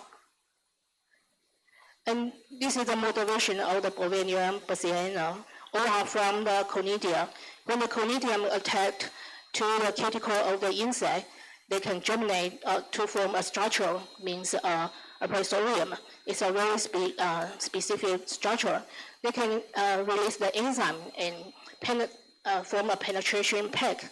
They use the enzyme and the pressure can penetrate to the cuticle of the insect and grows as mycelium and release the toxin and blast spores. And the blast spores can sporulate from the cuticle and forming the powdery spores, and they can start another infection stage. So the spores we talk about above have two kinds of spores, conidia and blast spores. The conidia is thick wall and dry, and fermented from the solid fermentation. It's stable and easy to store, but the infant is slower than blast spore, because it is stable, so it can be used as a commercial by pesticide. And the blast spore is a thin wall, moisture, and can get from the liquid fermentation. And the storage is unstable and moisture sensitive, but it can kill insects more quickly. It used often in the research. In short, so the conidia is stable for products, and the blast spore is fast-acting by storage limiting. Now the trend to mass production of the Bovarian Bassianus is used the mass production. That means we liquid pre-fermentation plus the solid state conidia production. In the liquid fermentation, we can collect the blast spores or hyphae and spread them to a solid medium, then collect the conidia. The conidia harvest, after the harvest, we can use as a commercial product. And in the by control, the entomophagogen viruses, the famous one is the this family. It's a double-strand circular DNA viruses. And it shows a very extremely high host specificity.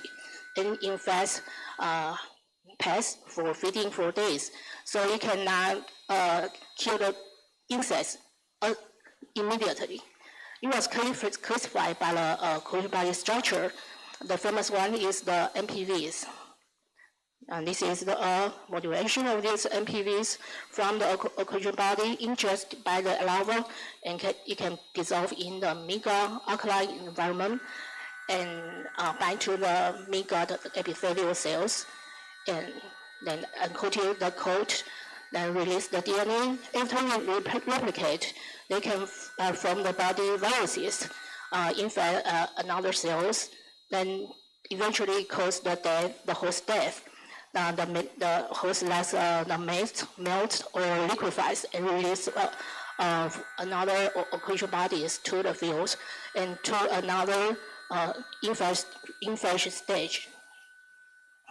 So in conclusion, in our talk, we have so many microorganisms. They are all often equivalently alternative to chemical pesticide and support us to promoting the biodiversity and crop safety.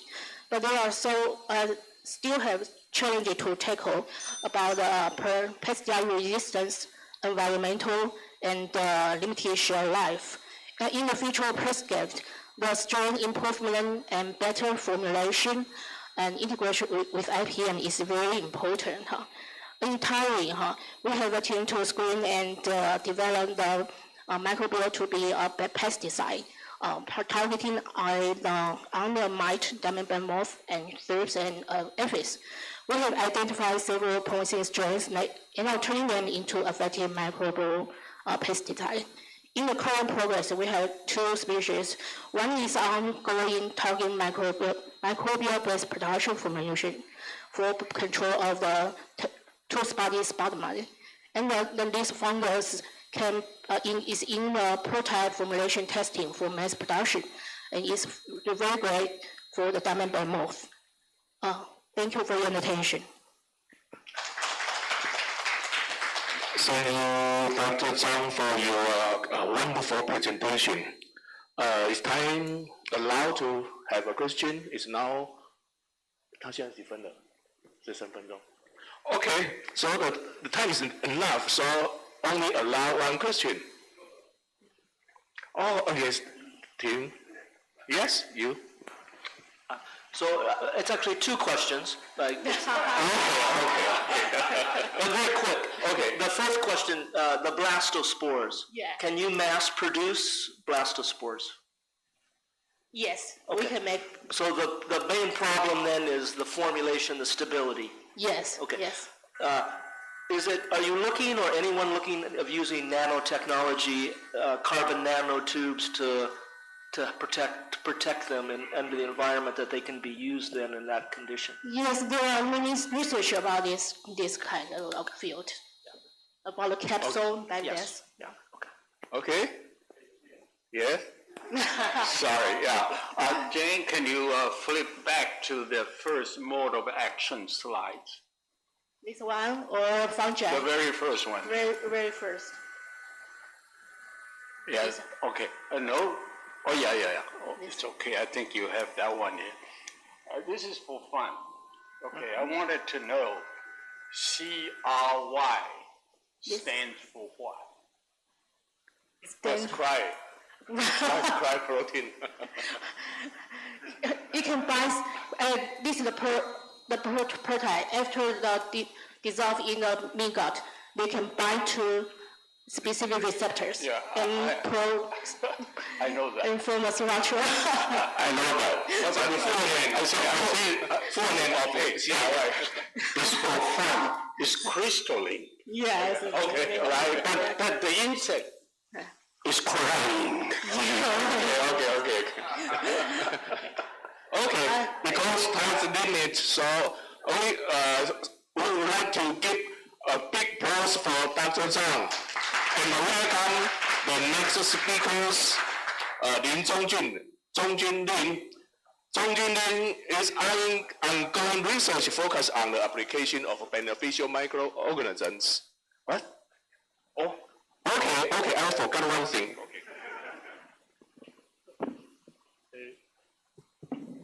Okay, thanks to Dr. Zhang. And we invite our host, Dr. Huang, to present the certificate of appreciation to the speaker.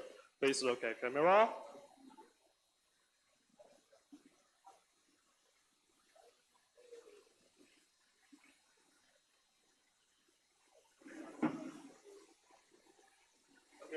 Okay, thank you.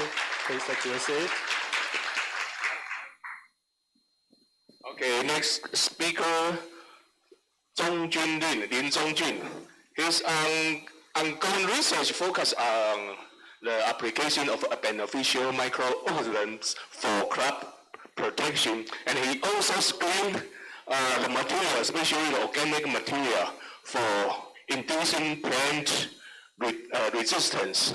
Okay, so he's in the fungal disease lab of plant pathology division in Paris. So now, Lin, you can begin your presentation now.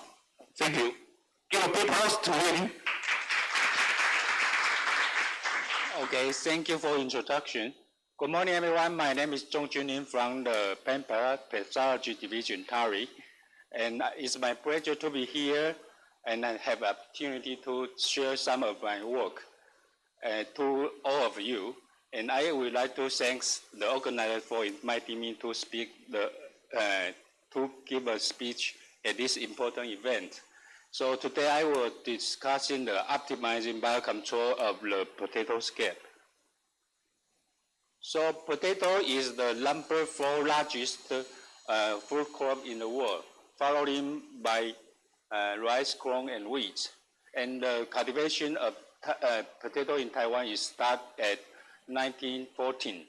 So according to the report of 2021, the cultivation area is around 2,700 hectares, and the total yield is about 58,000 metric tons, and the year production of potato is around 17 to 25 metric tons per hectare. And the main cultivation cultivar is Canepa, Atlantic, and Omega. So farmer will store the seed potato in the refrigerator, and 2 or 3 weeks before they want to planting, they will move out the seed potato from the cold storage and keep in the shadow with the indirect sunlight to let the potatoes to sprout out. And then the farmer will cut into pieces within around 12 to 15 grams per size, and they will measure which size have 1 or 2 parts of each size. And after they cut this seed potato, they will dry them out by air dry 1 or 2 days before planting. So for a field preparation, the farmer use the planting bed is around 90 centimeters wide, and the direction is from north to south to increase the airflow to reduce the air moisture. And after 1 week plantation, the shoots will emerge from the soil, and farmer will harvest around 90 to 120 days after planting. So the main topic is of today's talk is potato scab. However, in past, this disease is very rare in Taiwan. However, in the winter of 1995, a similar damage was reported at a main-produced area like Tanzhi, Taichung City, and Dounan, Yunnan County. And later, they will report this problem had getting worse year by year. So, as you can see, now regularly the disease incidence around 0 to 30% of normal cultivation field. However, in the field which this disease is very severe, about 80 to 90 disease potato was discussed by farmer after harvest. So this disease is caused by a pathogenic Streptomyces species, and this pathogen is not only infect the potato but also other root and tuber crops such as radish, beet, carrot, and sweet potatoes. So, owing to it directly infect the harvest part of these crops. So, since this disease severe, it will lead into the significant crop damage and result in substantial impact on the yield and the quality. So this pathogen can persist on the diseased potato or survive in the soil. So there are 3 types of lesions were reported on most common, such as superficial, raised, and the pitted lesion on the potato tubes. So now I will introduce the mechanism for the biocontrol agent. Usually we will know.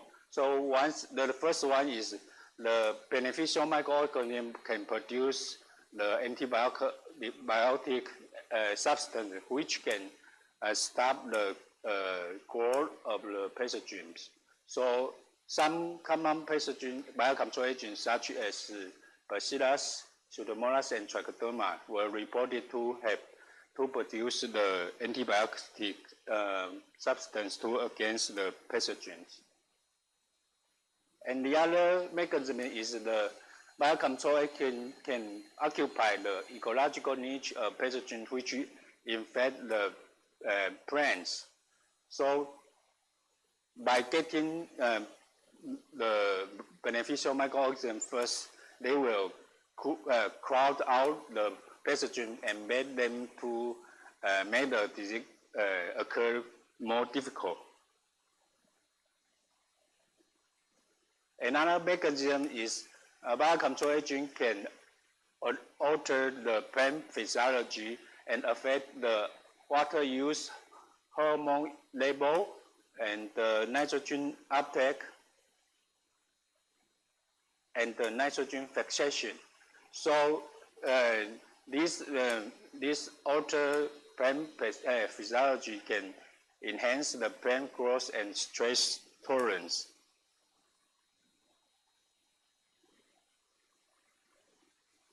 So other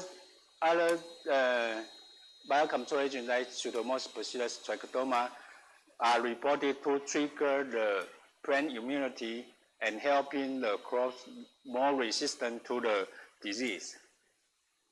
So this is the case for the cucumber drenched with the Bacillus microides, and after that the cucumber leaf were challenging inoculate with azarognose. As you can see, the beneficial microorganisms in the soil, but the upper ground of plant cucumber were more resistant to the inoculation of the azarognose. So some beneficial microorganisms can simultaneously with three multiple functions. They can occupy the niche, produce the antibiotic substance, or also induce the disease resistance simultaneously.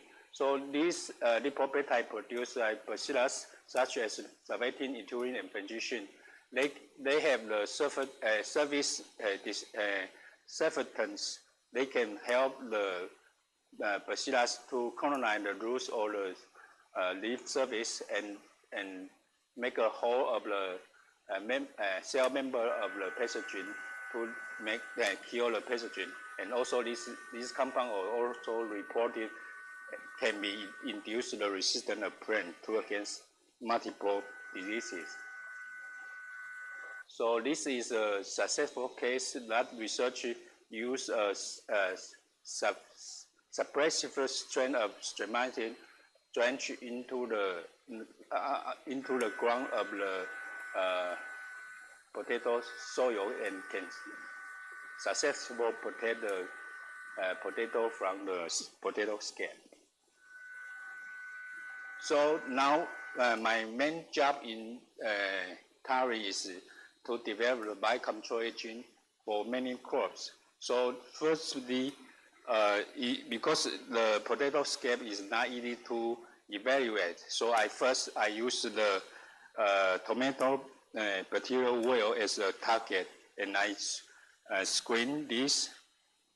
So for screening, I found 16 strains of my lab have the potential for control the tomato bacterial oils.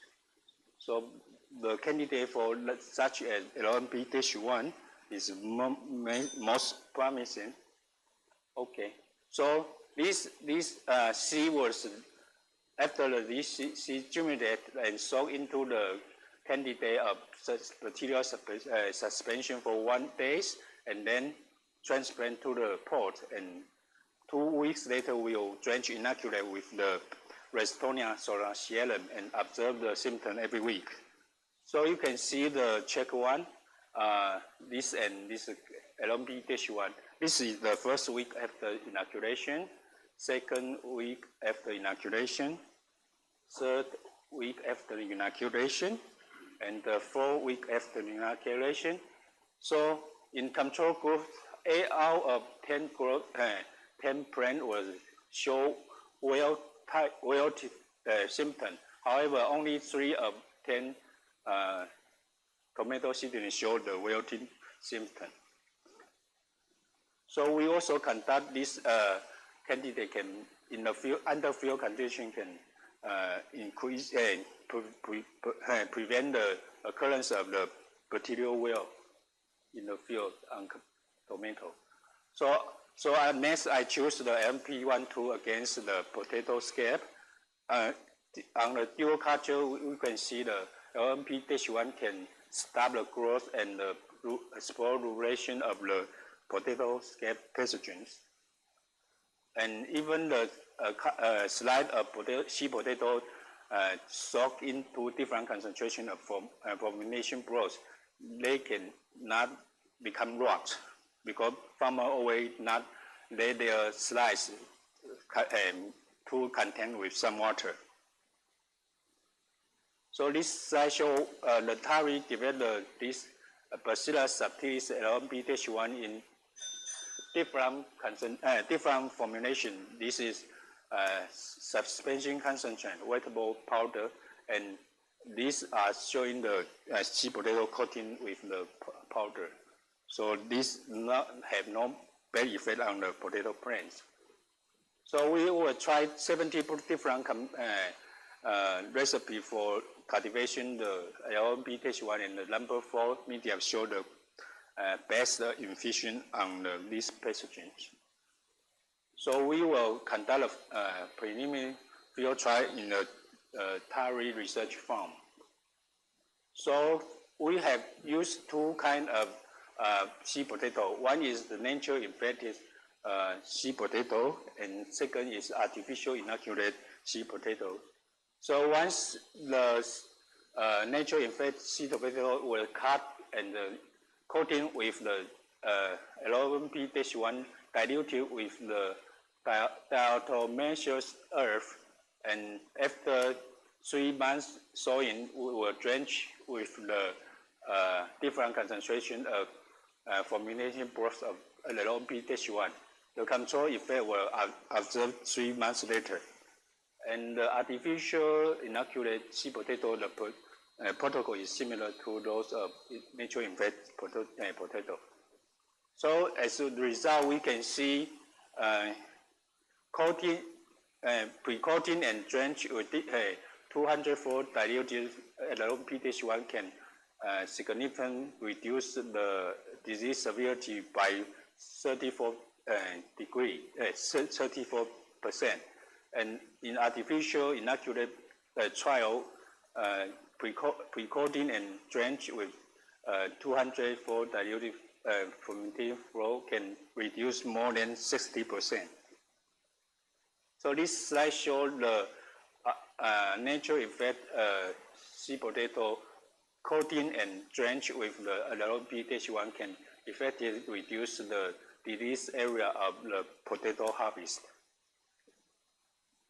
So we will conduct the field condition in the farmer's land. This is conducted in Holy District, Taichung City, and this is conducted in Xingang Township, Jiai County.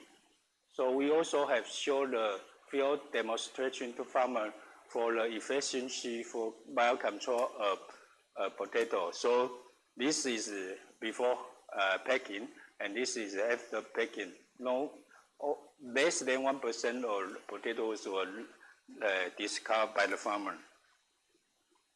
So other research results, okay. So I just say something. So,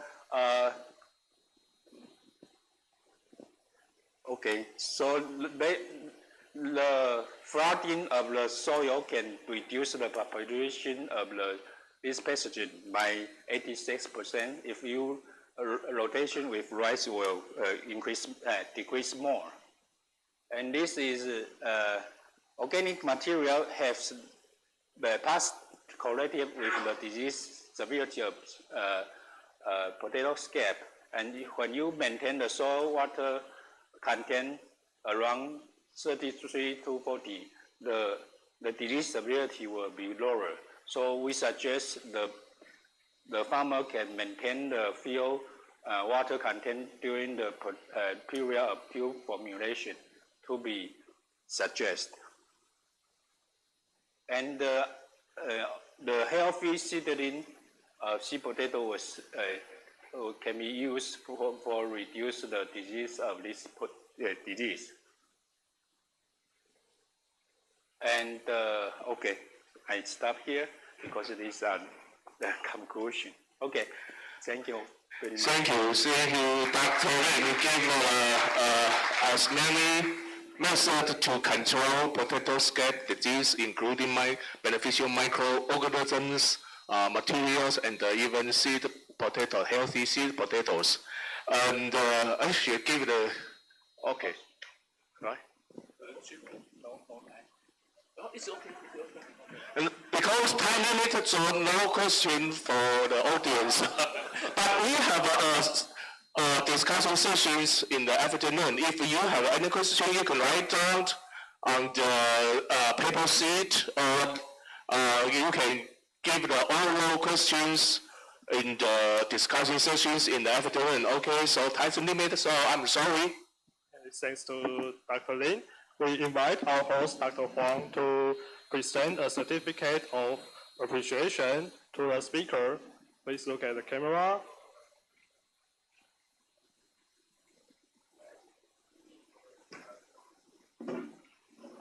Okay, thank you, Dr. Huang and Dr.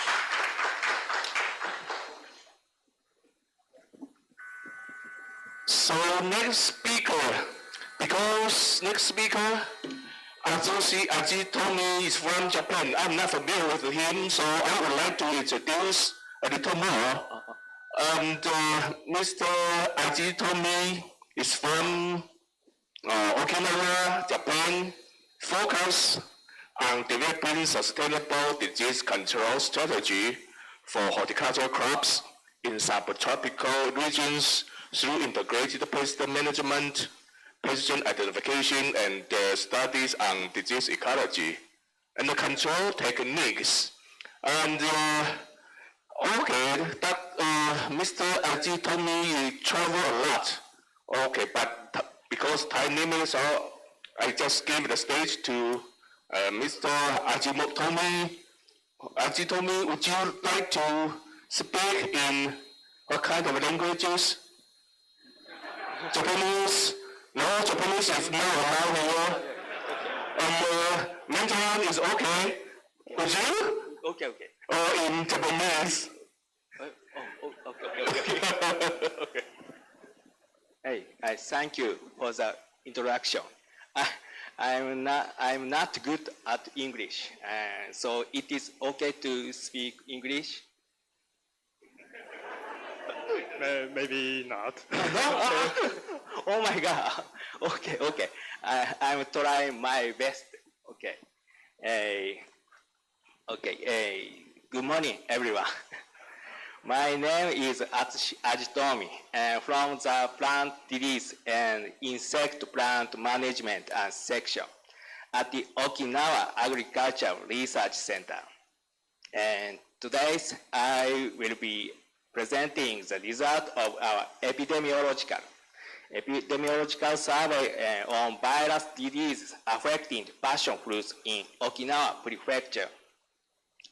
And this presentation is based primarily on field survey, then practical observations, and we're also incorporating experimental data with a particular focus on Passiflora latent virus, a key pathogen identified in our study.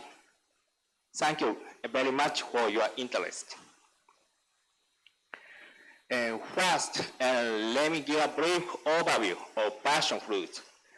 Passion fruit is scientifically known as Passiflora agellissimus. It is a premium growing vine native to subtropical regions of Central and South America. It is widely consumed fresh or processed into juices and other products. In Japan, the primary production areas are Kagoshima, Okinawa, and part of Tokyo, with cultivation recently expanding across Japan. The main commercial varieties include Ruby Star and Summer Green. And passion fruit is generally propagated vegetatively to cuttings, which pose a risk in disease management, as virus-infected cuttings can perpetuate infection across plant generations. And this propagation method makes use of virus-free seedlings a crucial component of sustainable cultivation practices. Next, I will explain the cultivation process of passion fruits in Okinawa Prefecture. To cope with strong seasonal winds and soil-borne diseases, rain shelter cultivation is commonly adopted. Plant typically begins in summer and fruit harvest occurs from December to early summer of the following year. In recent years, however, virus-like symptoms have frequently been observed during the colder winter to spring period, particularly in the apical leaves and shoot tips, where growth arrest has also occurred. And these symptoms have been regarded as abnormal and have raised concern among producers. At the Okinawa Prefectural Agricultural Research Center identifying the causal factors and establish effective countermeasures has become a key focus. These are examples of abnormal symptoms observed in passion fruit field. The tips of the young leaves turn yellow, become formed color, and in some cases develop cracks.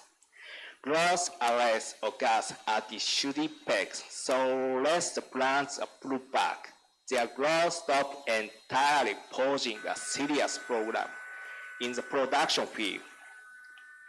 Although this issue had been recognized even before FY 2017, it was revealed to be particularly severe in the years, prompting the need for urgent countermeasures. In this presentation, I will proceed based on the two items shown on the slide. And therefore, we first conducted a field survey on the occurrence of abnormal symptoms in passion fruits in Okinawa Prefecture. When abnormal symptoms first became a serious concern, grower extension technician aren't sure of the exact nature of the symptom being observed. To clarify this, we conduct a survey 84 passion fruits fields through an Okinawa Prefecture. The observed symptoms were categorized into 8 distinct types, and their incidence and distribution were systematically analyzed. Here's the result. The vertical axis shows the survey regions, and the horizontal axis shows the type of symptoms.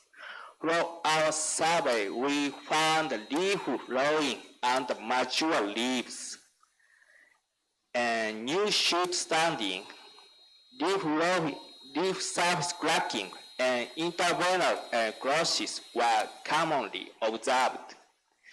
On the other hand, symptoms that cause fruits and deformation which directly affect yield were found to be relatively rare. Next, in order to investigate whether passion fruit plants were infected with viruses, we review viral disease previously reported on passion fruits in Japan.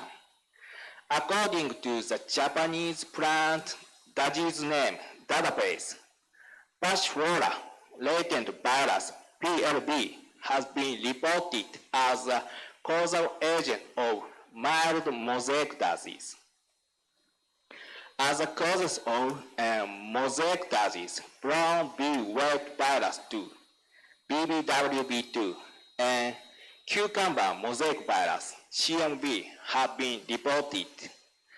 For woodiness disease, East Asian Passiflora virus, EAPDV, and East Asian Passiflora distortion virus, EAPDV, have been reported. EAPV is considered generically distinct lineage divided into two strains, the Amami Oshima strain, AO, and Ibusuki strain, IV. Based on this background, we conducted a virus detection test focusing on the 6 viruses highlighted in yellow, which were considered potential pathogens of passion fruit virus diseases. And for this reason, detection of viral diseases infecting passion fruits, the dependent conformed card Japan today was performed by RT-PCR using the primer listed table. Here are the results of the virus survey. The vertical axis indicates the survey regions, and the horizontal axis shows the virus species on number of survey fields and number of survey plants. According to the result, BBWB2 and CMV and EAPV IB were not detected in this survey.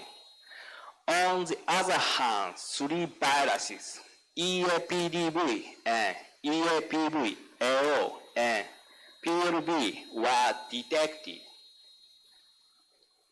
Among them, PLV was found in also surveyed regions with a high field incidence rate of 85.7% and plant infection 80.5%. This map shows the location of passion fruit virus infection Okinawa, Japan. As you can see, PLV was detected in all of the survey areas. It is the most widespread virus. Areas highlighted in blue represent locations where only PLV was detected. In yellow areas, both PLV and EAPDV were found. And in red areas, specifically Ishigaki Island, all 3 viruses were detected: PLV, EAPDV, and EAPV AO. These results suggest that while PLV is already widespread, other viruses were still localized and may spread further if not properly managed. Next, this is a condition of passion fruit field in Ishigaki City, whether this was observed. This particular field was found to have a mixed infection, EAPV and EAPDV. The leaves were stunted and most of the fruits showed deformation symptoms. Regarding the viruses detected in Ishigaki City, a published paper now listed examines the associated symptoms. It was repeated that both EAPDV and EAPV cause severe symptoms, including fruit deformations. Next, in the process of identifying PLV-infected plants, were considered the following symptoms to be suspicious: leaf rolling, clotted spotting, and vein clearing. Second, although PLB has been widely detected through an Okinawa prefecture, information about the virus remains limited. Its occurrence has been previously reported in academic studies, which led us to conduct a more detailed investigation. In Japan, PLB has been confirmed at Ishigaki Island, Amami Oshima, and Shizuoka Prefecture. However, to previous reports, no visible symptoms were observed either on the plants or the fruits. As its name, Passiflora latent virus suggests that term latent implies that virus typically does not cause the obvious disease symptom. Therefore, evaluation than student whether PLB actually causes symptoms in passion fruits. Additionally, its transmission route is still largely unknown, making it difficult to provide definitive guidance to growers. These uncertainties underscore the need for cautious and evidence-based communication in the field. At the time when the virus outbreak was confirmed, the recommended response to farmers was follows. For EAPDV and EAPV-AO, which are known to cause serious damage to the fruits, immediate removal and disposal on infected plants was strongly advised. In contrast, although PLB has already become widespread, it often shows unclear or no symptoms. Therefore, it was recommended to carefully assess the situation in each field before deciding on countermeasures. And regarding PLB, although it not cause serious symptoms, it widespread present in Okinawa prompted discussion on how to address issue. As a result, it was noted that in the past, a similar viral disease outbreak occurred in Kagoshima Prefecture, Japan, caused by virus other than PLB. Since Kagoshima has a dedicated quantity facility for producing virus-free seedlings, it was decided to obtain healthy seedling from there for use in Okinawa. Here, we will explain a past case of a viral disease in passion fruit that became a major issue in Kagoshima Prefecture. This one. The disease was caused by East Asian Passiflora virus, EAPV, which led to serious damage. In 1997, a widespread outbreak was confirmed on Amami Oshima Island. As a result, a quantity facility for producing virus-free passion fruit seedlings was later established on Kikai Island. Given this background, we requested and obtained permission from Kagoshima Prefecture to introduce and propagate healthy stocks in Okinawa. Consequently, several mother plants of the Ruby Star cultivar produced on Kikai Island were brought into Okinawa. For propagation and 7,100 seedlings were commissioned to a local nursery. After confirming that the propagated seedlings were free of PLB, Passiflora latent virus, at the Okinawa Agricultural Research Center, the seedlings were distributed to 30 8 farmers in Itoman City to assess their adaptability to local cultivation conditions.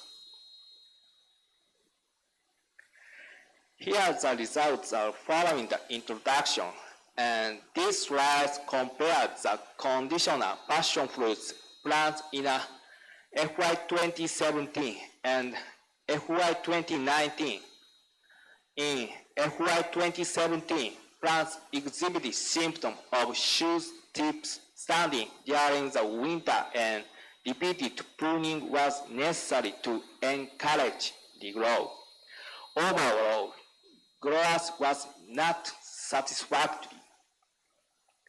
However, in FY 2019, after the introduction of PLB-free mother plants, the plants show vigorous growth through another season without need for carrying back, indicating a significant improvement in plant health and vigor. With respect to shipment volume, a 4-year comparison of total consignment via JA and farmers market indicates a clear increase followed introduction of virus-free plants. These lies appear to be due to the elimination of growth retardation previously caused by viral infection. A question survey was conducted with farmers who had introduced the seedlings, although virus-like symptoms were sporadically observed in some fields. PCR testing confirmed that no PLB infection was present in any of them.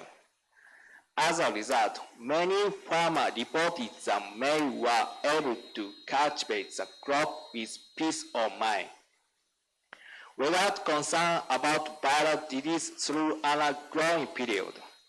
Compared with conventional line, no noticeable differences were found in growth or food quality, and 94% of respondents expressed a desire to continue cultivating this line in the future. After the widespread presence of PLB was confirmed, we established a supply system for PLB-free seedlings. In this system, seedlings produced by seedling suppliers are tested for PLB using PCR at the Okinawa Agricultural Research Center. The test results are then reported back to the suppliers, allowing growers to purchase only seedlings confirmed to be virus-free. And we conduct a follow-up survey in the field to check if PLB was under control after introducing virus-free seedlings.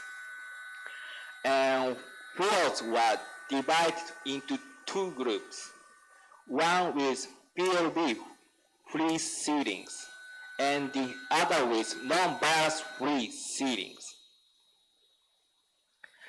This is a result of a field survey conducted after PLB-free seedlings became available for purchase.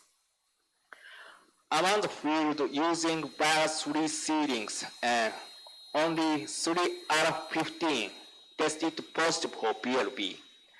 In contrast, 5 out of 6 fields using non-virus-free seedlings were infected, showing a significant higher rate.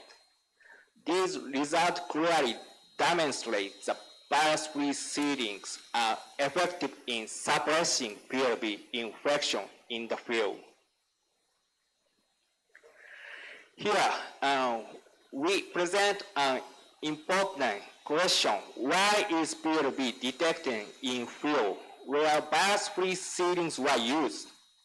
Although the seedlings were confirmed to be virus-free, PLB infection was still found in some of these fields.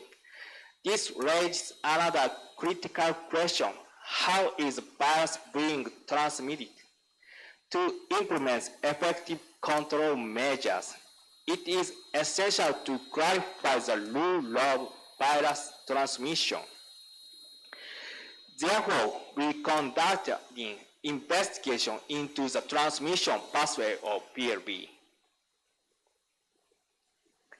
We conducted a study to clarify the transmission ecology of Passiflora latent virus, PLB. First, let me introduce Passiflora latent virus, PLB. A latent virus that infected passion fruits. It is a filamentous and positive sense single-stranded RNA virus classified in coronavirus. Next, we introduce reports of PLB detections around the world. Since its first detection in 1963, Passiflora latent virus has been reported in various regions including Florida, USA, Japan, Ishigaki, Amami, Oshima, and Shizuoka, and Israel. These reports include not only symptomatic infection, but also asymptomatic latent cases. The manifestation of plant viral disease is often influenced by the physiological condition of the host plant and the surrounding environment, making it difficult to reproduce your observed symptoms under controlled laboratory conditions. Therefore, further studies are necessary to clarify the pathogenicity of PLB.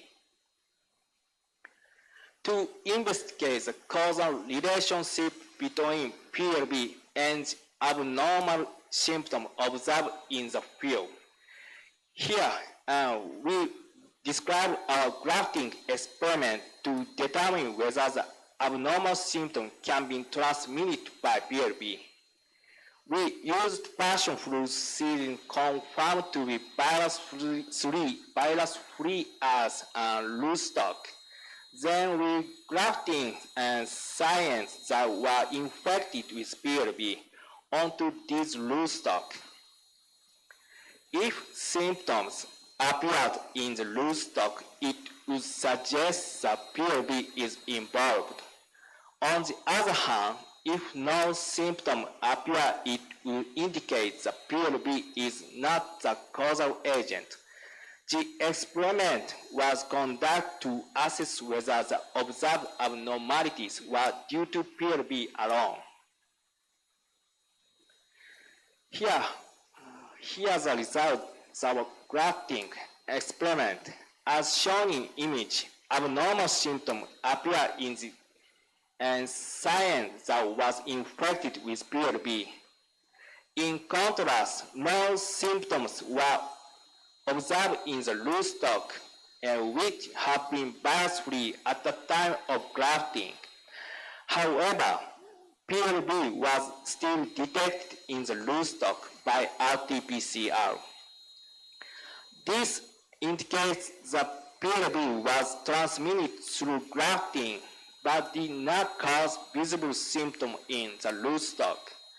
Therefore, we conclude that abnormal symptoms may not be caused by PLB alone, but rather by a combination of PLB and other factors. Next, investigate the potential transmission of Passiflora latent virus, PLB, by aphids.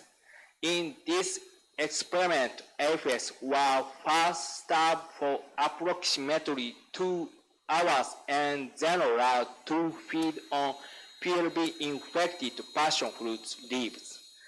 Afterward, the aphids were transferred onto PLB-free passion fruit plants. 1 month later, we examined whether PLB had been transmitted to the previously uninfected plants. Here are the results of our transmission experiment using an aphids. We tested as a PLB could be transmitted by two Apis species, Apis gossapi, the cotton apis, and Mais persicale, the green peach apis. When we conduct RT-PCR, PLB was detecting 2 of 9 plants exposed to Apis gossapi, and 1/6 in the second trial. These results indicate that cotton apis Apis gossapi is capable of transmitting PLB. Next, we investigate the potential transmission of Passiflora latent virus, PLB, via pruning shears. In this experiment, PLB-infected passion fruit plants were pruned first, followed by the pruning of PLB-free plants using the same shears. 1 month later, we examined whether PLB had been transmitted to the previously unaffected plant. This slide shows the result of our experiment investigating whether PLB can be transmitted through contaminated pruning shears. In 2019, 94.4% of the plant tested positive for PLB after being cut with contaminated shears, even though no visible symptoms were observed. In contrast, in 2020, the positive rate was much lower at 8.6%, suggests that the transmission rate may vary depending on environmental operational factors. Overall, 20 around 53 plants tested positive across both years. This finding clearly demonstrates that PLB can be transmitted mechanically through pruning shears, even in the absence of visible symptoms. This is a summary. As a result of a virus disease survey on passion fruits conducted across Okinawa Prefecture and 3 viruses, EAPDV and EAPV-AO and PLB. Among them, PLB passion fruits latent virus was widely detected, but most of the infected plants shows no clear symptoms. We also found the PLB can be transmitted non-persistently through pruning shears and Apis gossapi. Finally, the introduction of virus-free seedlings led to a remarkable improvement in plant growth. This is a conclusion to effectively manage viral disease in passion fruits. We identify 3 essential control strategies. First, Apis controls. We must apply appropriate insecticides and perform treatment regularly. Second, pruning shears disinfection. Shears should be disinfected after each use by thoroughly spraying with disinfectant. Third, the use of virus-free seedlings. Introducing certified virus-free seedlings helps prevent further spread of infection. In summary, our finding clearly shows the need for comprehensive control measures against viral disease in passion fruits. This conclusion and my presentation. Thank you very much for your attention.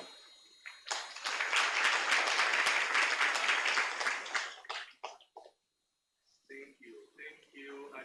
Only, there was a lot of time, right? 好几分钟。 Okay, we have a lot of time for the questions. So, is any question about Ajito Min's presentation? Yes. I got Any it. question? Oh, okay. Very good presentation. Thank you very much. My first question for you is the seedlings that is virus-free from different prefectures, right? Just because of the location, or you have other method to produce virus-free seedlings? These virus-free seedlings, non-virus-free seedlings is this study 6 viruses, no infected.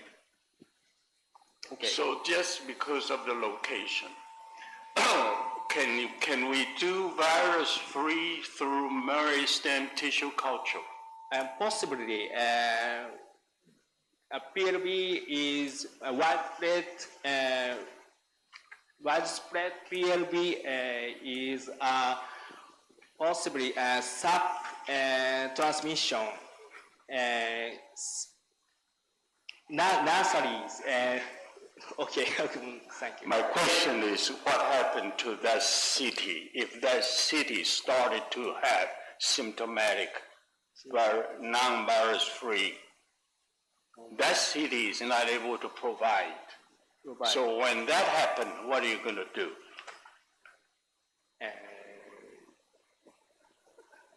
We can talk later. The other thing about your pruning shears, and you show the result of positive infection, but you didn't show the result of your pruning shears were sterilized. If you sterilize, yes. This experiment subtraction. If you sterilize your knife or your scissors, this experiment is a scissors experiment. To stainless. I know you showed a good result, but I think you wanted to show the result that if you sterilize. This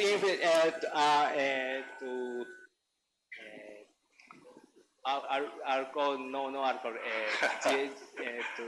This is just a Japanese and Jim, it's just a suggestion. Okay, and my last question. Sprays to alcohol, no alcohol. Japanese name suppressing materials. Giant is spraying water. Okay, you spray something on the shears with alcohol. Okay. Now, last one. You had this asymptomatic, right? The virus is in there. How many different cultivars that you actually observe with asymptomatic? Could it be the cultivar differences, resistant, susceptible?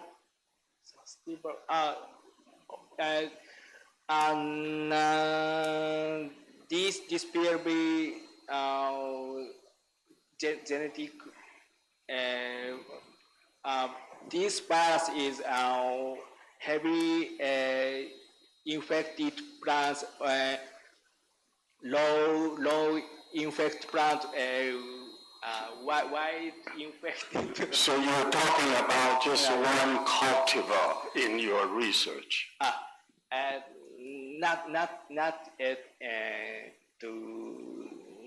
Not confirmed. Well, okay, you probably use different cultivars, and then if they all show asymptomatic, that was wonderful, but sometimes it's not, okay? So the last one, passion fruit, over your talk is 2 words, passion fruit.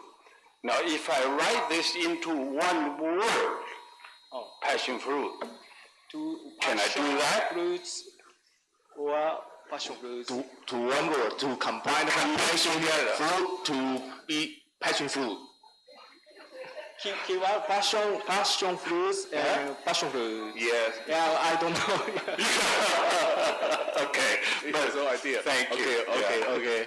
Because time's limit, we have a lot. We have a lot to the time for lunch. So if you have any question, you can write down on the paper sheet, or you can give the oral questions in the discussion session in the afternoon. Okay, so let me. Okay. Thanks to Dr. Ajitomi, we invite our host to present a certificate of appreciation to a speaker. Please look at camera.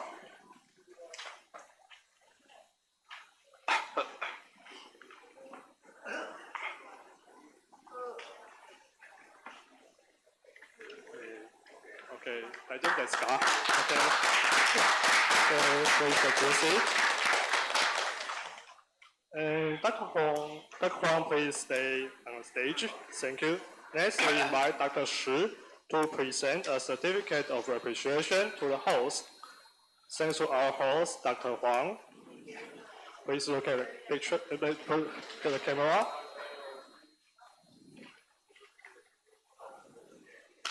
Okay, thanks to Dr. Huang and Dr. Shi. Please take your seat. Okay, this is the end of the morning presentation. Now we will break for lunch. We have prepared box meals for everyone. And foreign guests, please go to the first floor directly. The box meal are prepared there. And other guests, please use your lunch voucher to pick up the box meals at the counter outside the hall. Thank you. And the afternoon session will begin at 13. Pay attention to the time. Thank you very much.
the third session. Topic is about IPN and insects in management. Now let's welcome the third session host, President N. Chen Yang from Plant Protection Society of Taiwan. Please move to host Dr. Yang. Thank you very much. Okay. Hi, we will start our first talk. The first speaker is Professor Zheng Zeyi, and he is a professor from the Andong National University. And he also is the director of the 3P Pollination Research Center. I don't know what's the 3P. It sounds very dirty. Also a director of Agricultural Science and Technology Research Center of Andong National University. And he is going to share, the topic is about the edible insect industry in Korea.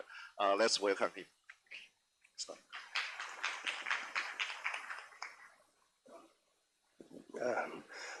Thank you very much. Thank you very much for this invitation. And also, I am really enjoying this meeting and also learning very much. And my topic is edible insect industry in Korea. So that I'll briefly introduce what has been done in Korea and what would be the future direction of this industry. And this talk was prepared with my postdoc, Sampak Koshi, and he has been working with me on edible insecticide, in edible insect science about 8 years together. Yeah.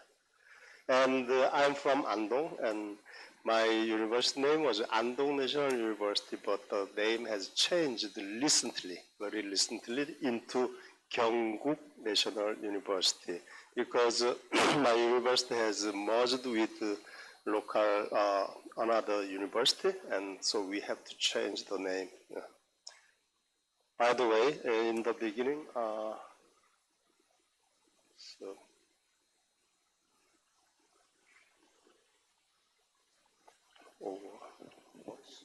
yes. I will introduce briefly about myself, and my name is Charlie Zheng, and in Chinese is Zheng Zeyi, and I'm an entomologist, and I'm working as a professor in the Department of Plant Medicals in the university, and we have a university plant hospital. So that in our plant hospital, and we normally do the plant pest and disease diagnosis, and also sometimes we give them a prescription, but we do not do the treatment. Yeah.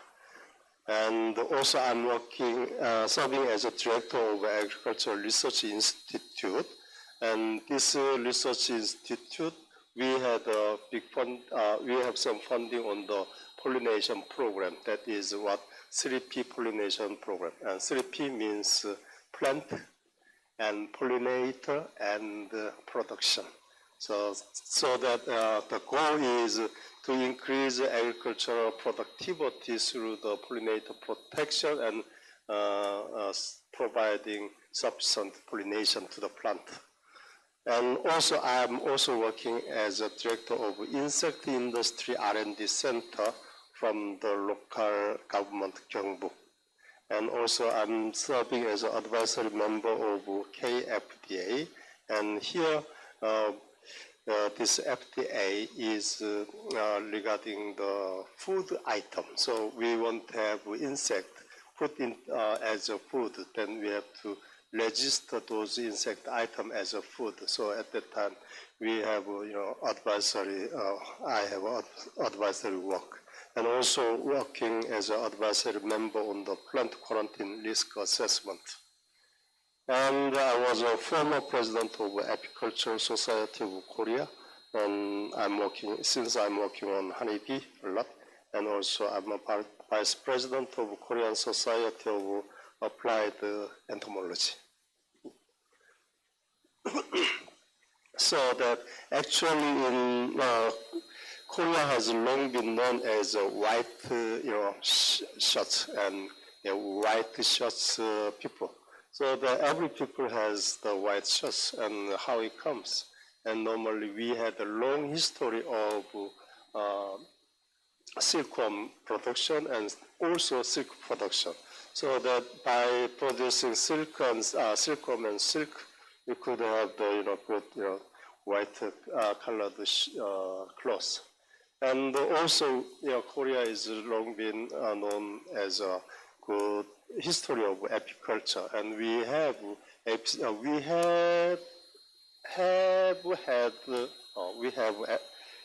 Apicerana. Apicerana is a native species, and in the middle photo shows the Apicerana beekeeping. That is the traditional way of keeping bee in the log house. And the bottom is the Apis mellifera beekeeping, and Apis mellifera has introduced into Korea 1904 or 3. Yeah. So it has about 100-year history, and this honeybee is providing income source for beekeepers as well as the pollination service to Korean agriculture as well as ecosystem.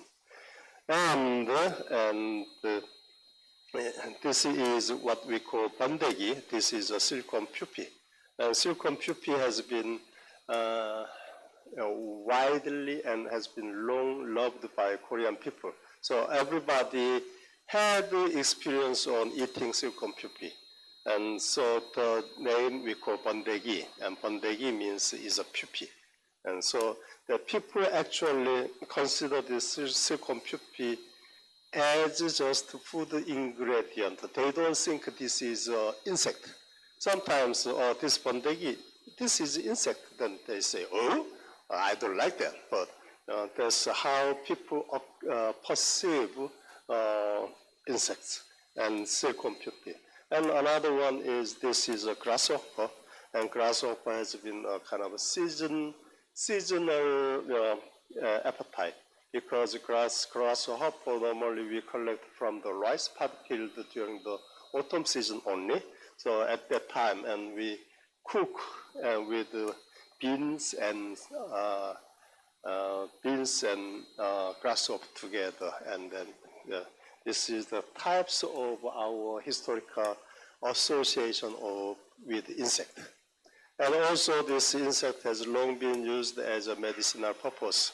And this book is a series of this book we call Dongui Bogam.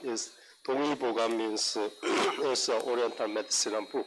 And this is compiled by a famous named Ho Jun, and he compiled all this information in 1610 at that time. And here inside we can see some Bombyx morifis, Bombyx patriticus, and Vespa nest, and apitoxin, fly maggots, and also mosquito larvae, and locust and growlers. Those are all being used as a medicinal purpose, as well as providing the protein and protein supplements. And now we're coming into the new area. So that traditionally we have done, but since becoming the millennium, after millennium, and after AO proposed the insect as the future protein source. And this has a big impact, and also our government also has responded, reacted very quickly. And this left side, this is the series of the legal frame supporting insect industry. And number one on the bottom is Sericulture Act. Sericulture Act, and especially is a functional Sericulture Act. So sericulture has been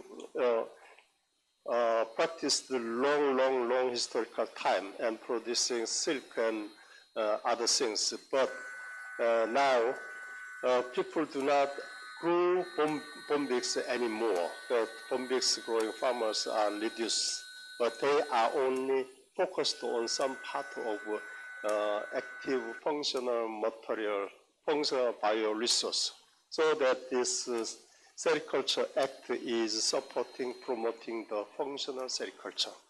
And that was legislated in 2009 and 2010, we had the Insect Industry Act.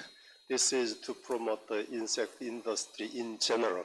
And in this insect industry, and there is feed insect, food insect, pollinators, and natural enemies, and pet insects. These all cover this insect industry. And this has a good impact on it. So based on this act, and we have another side of, oops, I changed but another side on KFDA, and KFDA is regulating all the food items. So when we grow insect as a food, and we have to put them onto the food item, and otherwise we cannot officially distribute or commercialize.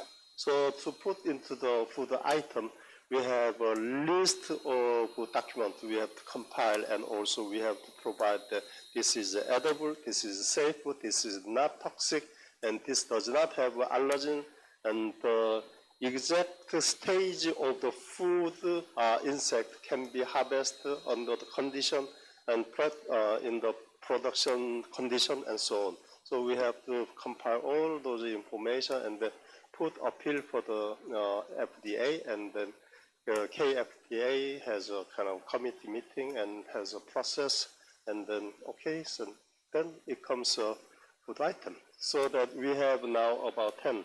So that this is first Bombyx patricatus. This is the Bombyx morilabi, fifth larval instar infected by Bovaria bassiana. So this is being used as functional food, and Silkworm pupae, as I said, is a bondegi, and grasshopper. That was in the beginning we listed as a food source. And then to 2016, we put mealworm larvae and white flower chaffer and dynasty beetle larvae and two-spotted crickets. We put those into another food item. And very recently, we have honeybee drone pupae and the locust, and also super mealworm was added on the food list. There's. And now I will show you some kind of administrative support of insect industry in Korea. And yeah, so here I show the star and insect industry focal point. So government actually selected three regional city as a focal point for the insect industry. So one is in Gangwon, Chuncheon, the other one is Gyeongbuk near Andong, and the other one is in near Namwon in Jeolla.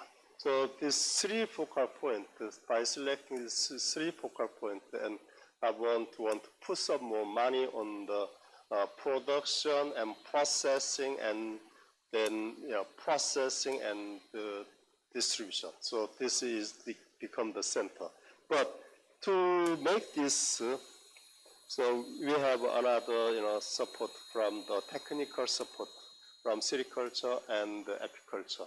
So there is 1, 2, 3, 4, 5, 6, 7, 8 technical support center. This is somehow kind of extension service where they do specialized on insect and insect production and Bombyx production. Yes, and then we have another what we call insect industry center. This center is working as the working as the technology transfer and also educating producers, as well as some kind of technological support for processing. So these are the insect industry center. There are 5 insect industry center in Korea, and the one nearby Seoul, in Gyeonggi, this is specialized in natural enemy production, and the one nearby Andong is specialized pollinator production, specialized in pollinator production, and this is the insect seed production. And here is insect education center, and there is another insect food, and this is food insect, and this is feed insect, like that. So that each center has somehow specialized in some point, but they are mainly working on 4 fields of insect industry. And lastly, this triangle. This triangle is in between my university and nearby city of Yecheon and Gyeongbuk province, so that this provincial government and the university and production center has a MOU and to promote insect industry, and there was established from 2012. So now we had this kind of connection and collaborative works for 15 years now. And also we have scientific support. So scientific support means for the apiculture, we have Apicultural Society of Korea, established from 1986. And this Apicultural Society has produced the Korean Journal of Apiculture, and this journal has name changed into Journal of Apiculture. And this journal is serving as the representative journal in Asian region apiculture. So in Asian region, there are Asian Apicultural Association, and this association have every 2 years have a meeting, and this association set as a Journal of Apiculture as an official journal. And this society is also supported somehow by the Apiculture Act. And looking at sericulture side, there is a Korean Society of Sericultural Science, established from 1955. It's a long history, very long history of the science, and they produced the Korean Journal of Sericultural Science, and also they produced the International Journal of Industrial Entomology and Biomaterials from 2001. And also they had related to Sericultural Act. So looking at the insect industry, and there are 2 society body, scientific body. One is Ecological Society of Korea, established from 1970, and the Korean Society of Applied Entomology. And this has, actually this society is based on Korean Plant Protection Society, and then later in 1972, they have split into Plant Pathology Society and Applied Entomology Society.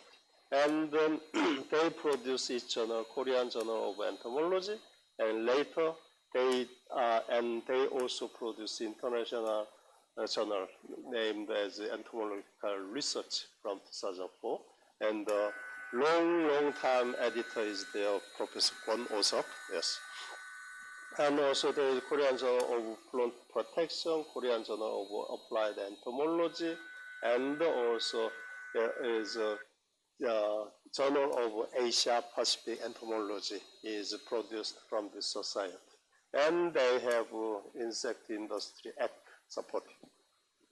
And very recently from, actually, there is another law made, is Green Bioindustry Act.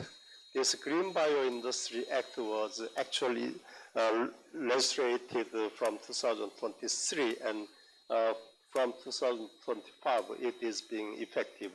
And this green bio industry means using these types of 6 types of green material and do the biotechnology, apply the biotechnology and make a new industry. So that the main material they are talking on green bioresource are seed and microbes, insects, and natural substance, food ingredient, and veterinary pharmaceuticals. So they have 6 groups of biomaterial. They designate 6 groups of biomaterial and then push to develop and create a new pathway of the economy. So these are some scientific as well as legislative support of insect industry. Then we look at the industry itself. So how many people are involved in this insect industry? Then first we look at the number of farms. Number of farms from 2015 was under 800 or 600 like that, but this number of farms increased almost 3,000, and now close to 3,000, increased quite a lot, 3 times, more than 3 times. And if we look at them, what they are rearing from this year, then they are rearing number 1, flower chapel, and number 2 is lino beetle, stag beetle, mealworm, cricket, and black soldier fly. So that actually flower chapel producers are the most, and followed by lino beetle, mealworm, cricket, and black soldier fly. And how much do they make the money? Market size is relatively not big, and this is about 45 million US dollars. So the market size is not big, but this is still growing. And how it grows, for example, if you look at the feed market, you look at the feed, BSF, black soldier fly feed market, the market size has been increased tremendously, about 10 times for last 5 years. And, but the number of farms does not increase that much as the market size. This means that actually BSF production system is becoming larger and larger, and also this is somehow more specialized. And, and next, so this is the kind of farm by the insect type shares. So as I have told you, the flower chapel mostly about half of the producers are producing flower chapel. And for this flower chapel, they do not use this insect. They use the grub, white grub. So because this white grub, larvae of flower chapel, has been long been considered as having functional medicinal property of the liver, so that people have lots of drink, or they prefer to try to find, so that this producers normally they do process into the juice or sometimes of soup, and then they do distribute. And mealworm is normally is feed or protein source, so human food or feed. And black soldier fly, as I have told you, that. And another one is cricket. Cricket is being very easy, because cricket farming is relatively easy to grow, and also it has a diverse market share. And one pit as a pet, or as a pet feed, or as an emotional insect and educational purpose. And lastly, this lino beetle. Lino beetle, there are many lino beetle or stag beetle farming, and those are targeting for the very young children. So before elementary school or elementary school, the young very young children, they like the insect very much, but their mother doesn't like it. Yeah. So now if we come back as an overall insect industry, so these are the insects being grown. So from mealworm, there are two species of mealworm. So Jupobas is a super mealworm, and this is Tenebrio as a mealworm. And silkworm and cricket. And we have two cricket. There's one mostly widely produced are Cryllus bimaculatus. This is two-spotted cricket, and this Teleuralis emma is Korean native crickets. And honeybee, as I told you, black soldier fly, and the hornet. Actually, these groups are not very well domesticated. It's not quite in production, so its production system is somehow rely largely on half of natural power and half of human engagement. Those are flower sapper, lino beetles, and hornets. And still my lab is focusing on the hornet artificial rearing, and we are having some difficulty on this. So that this is somehow farmers in the beginning, the insect farmers kind of adaptation and variation of how they grow and how they increase the surface size and how they please the insect to have them happy life and so on. And then now this insect farming is becoming more systematized and into the standard process and standard structure. And the same to the kind of food and feed. And if you go to the market, you can still find this kind of canned Bombyx mori pupae. So it's a canned pupae we call bandegi, and this is even in the good restaurant you can find this easily, but you cannot find other insect food in the restaurant. Difficult, and so that people are trying to formulate this insect as ingredient or powder or process or extracting oil to make cream, make cosmetics, or even so these are the all kind of insect product, but they don't really sell insect as a raw material. So this is very rare. Some people try, like some very famous chef. They come onto the TV and show that, oh, insect is good, tasty, yummy, yeah. And then, but that's very, kind of spike, information. So that by those that people, public acceptance increases shortly, but that does not really create a market. That is one of the big problems. Second is so that even we put into food ingredient of insect into the real food, but normally we put into like this sundae or in the soup so that they do not read concealing what is inside. But we try to increase the consumption, by the way. So this is the general introduction of Korean edible insect industry, and now I will introduce some of our research work from my lab. So that my lab called Insect Ecology Lab in the university, and we are mostly focusing on beneficial insect and also IPPM.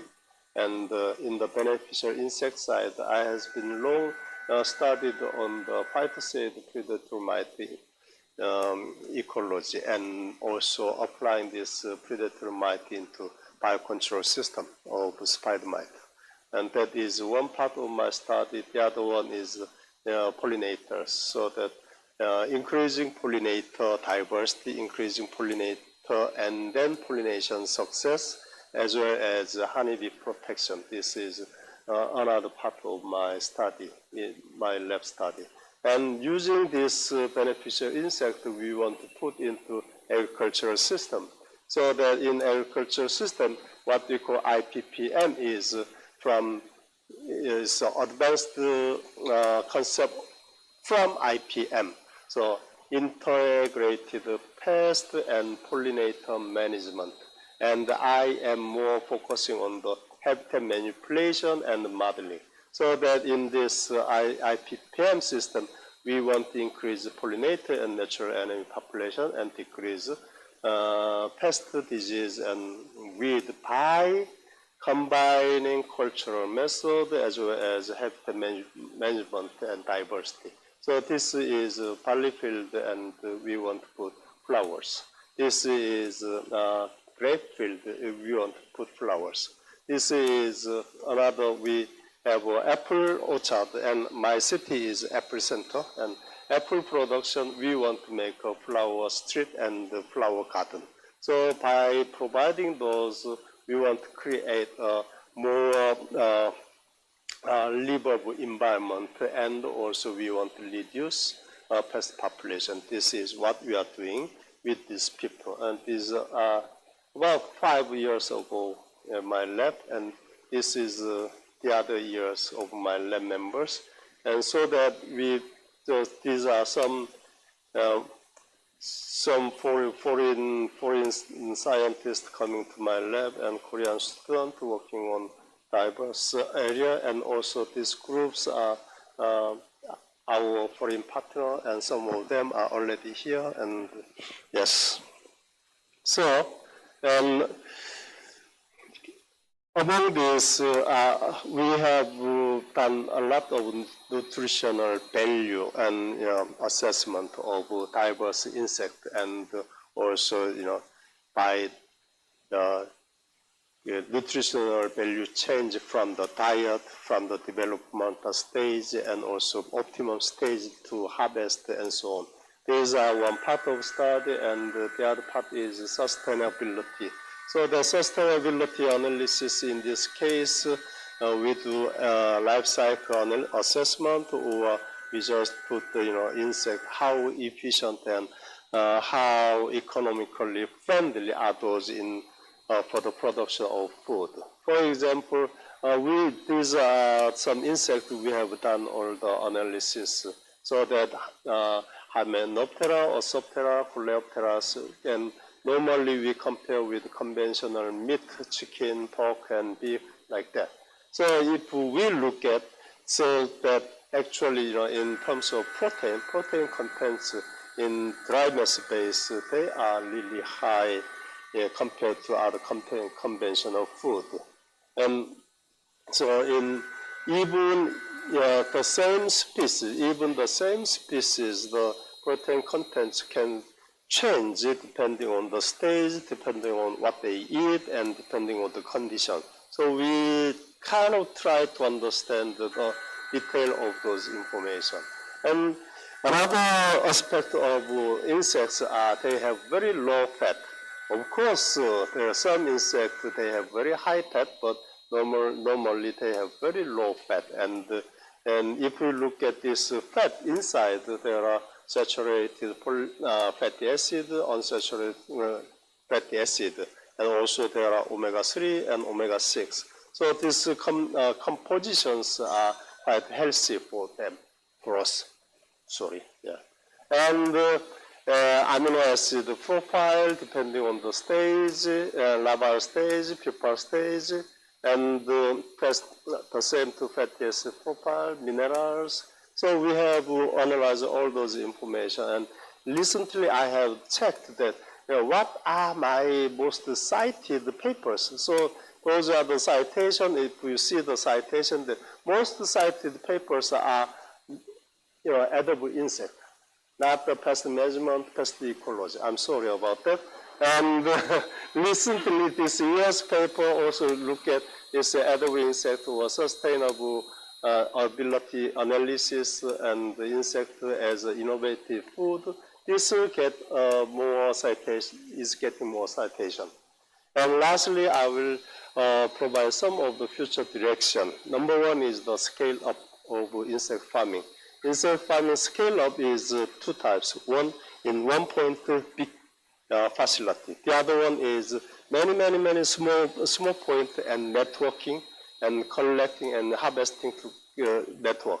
So this can be done by AI support and smart control and automation. This is one direction, I'm sure. And the next direction is circular economy and production system. So that we already know that many insects are subpropages. They consume organic waste, and this organic waste can become a resource or become an energy. We know that. And the thing is how we can increase the productivity and how we can make this circle more efficiently. And for example, 1 gram of PSF egg can consume about 80 kilo, 5 minutes, okay, 80 kilogram organic waste, yes. And they can produce 8 kilogram feed, protein, and they can produce about 40 fertilizer. This is an amazing step, amazing production system. We have to take advantage of this.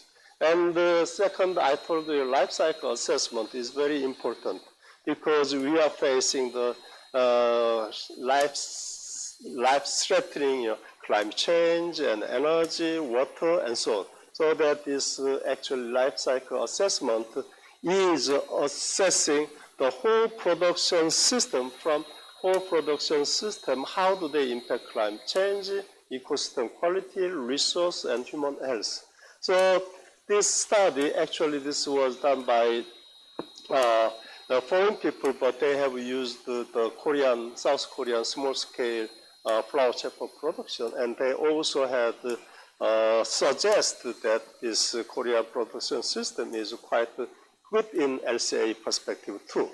So that this kind of things. Then next is increase the market share. Market share, so edible insect, feed insect, and we see that the great blue ocean is actually here in blue ocean. The blue ocean, there's aquaculture, and even in the whitewater culture, there are higher need of proteinous feed to produce this, as well as this bird and chicken production system. This has enormous capacity.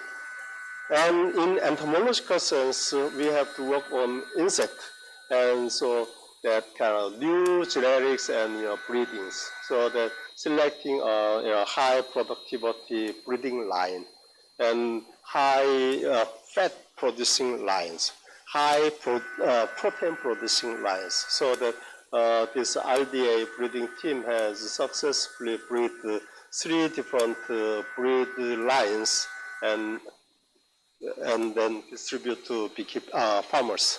And lastly is kind of public acceptance and functionality, so that the insect industry is not the domestic, it's not a regional industry, it's becoming more cosmopolitan and so bigger and bigger. And so that actually EU, so that we can export to EU, and that means we can expand the global market. And also the Europe insect, they are also looking for the kind of partner in the in Korea and Japan and so on, and also big business, so like Lotte, and they are expanding edible insect business. This is a kind of good sign for the expanding or developing our insect industry more in the systemic way. Yes, I think this is. Thank you. Thank you.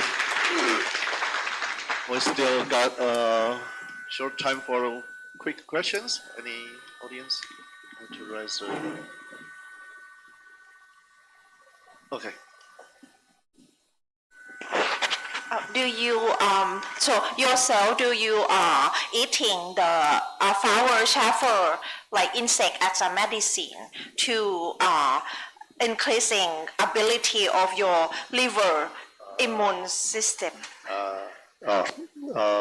Actually, I do not take flower chafer larvae as a medicine now, but maybe I think I may need sometime later because last night I had too much alcohol. Still something inside. Yes. Question? Yeah, I'm allergic to insect, so I can't eat it. So I stop here. Thanks for your wonderful talk and a very clear introduction about Korean insect. Oh, Professor Yang Zhenzhen.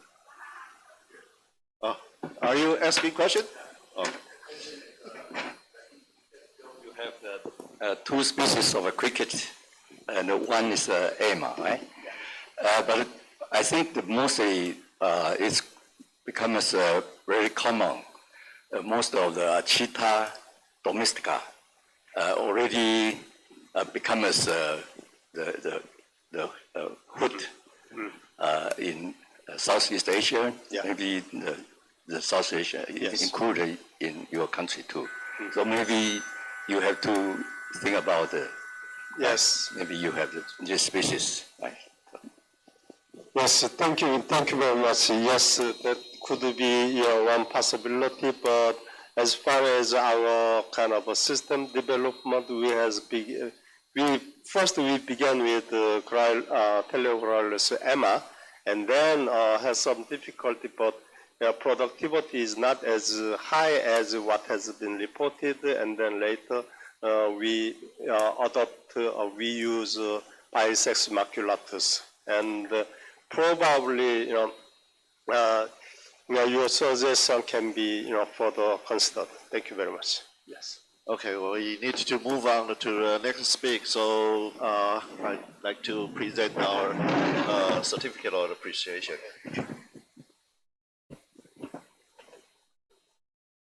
Okay, thank you, Dr. Zheng. And we invite our host, Dr. Yang, to present a certificate of appreciation to the speaker.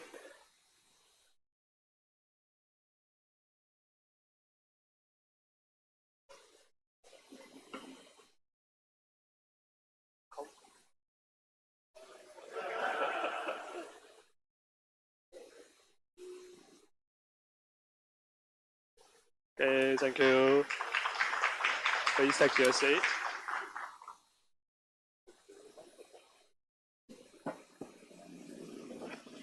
Okay, our next speaker is Mr. Hinata Mayuejo, and he is from Okinawa, and he is working on the development plant disease control technologies for horticultural crops and provide technical guidance to growers and extension officers.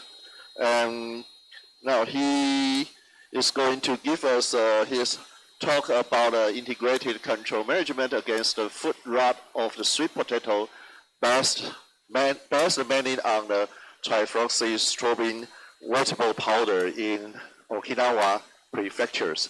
Let's welcome his talk.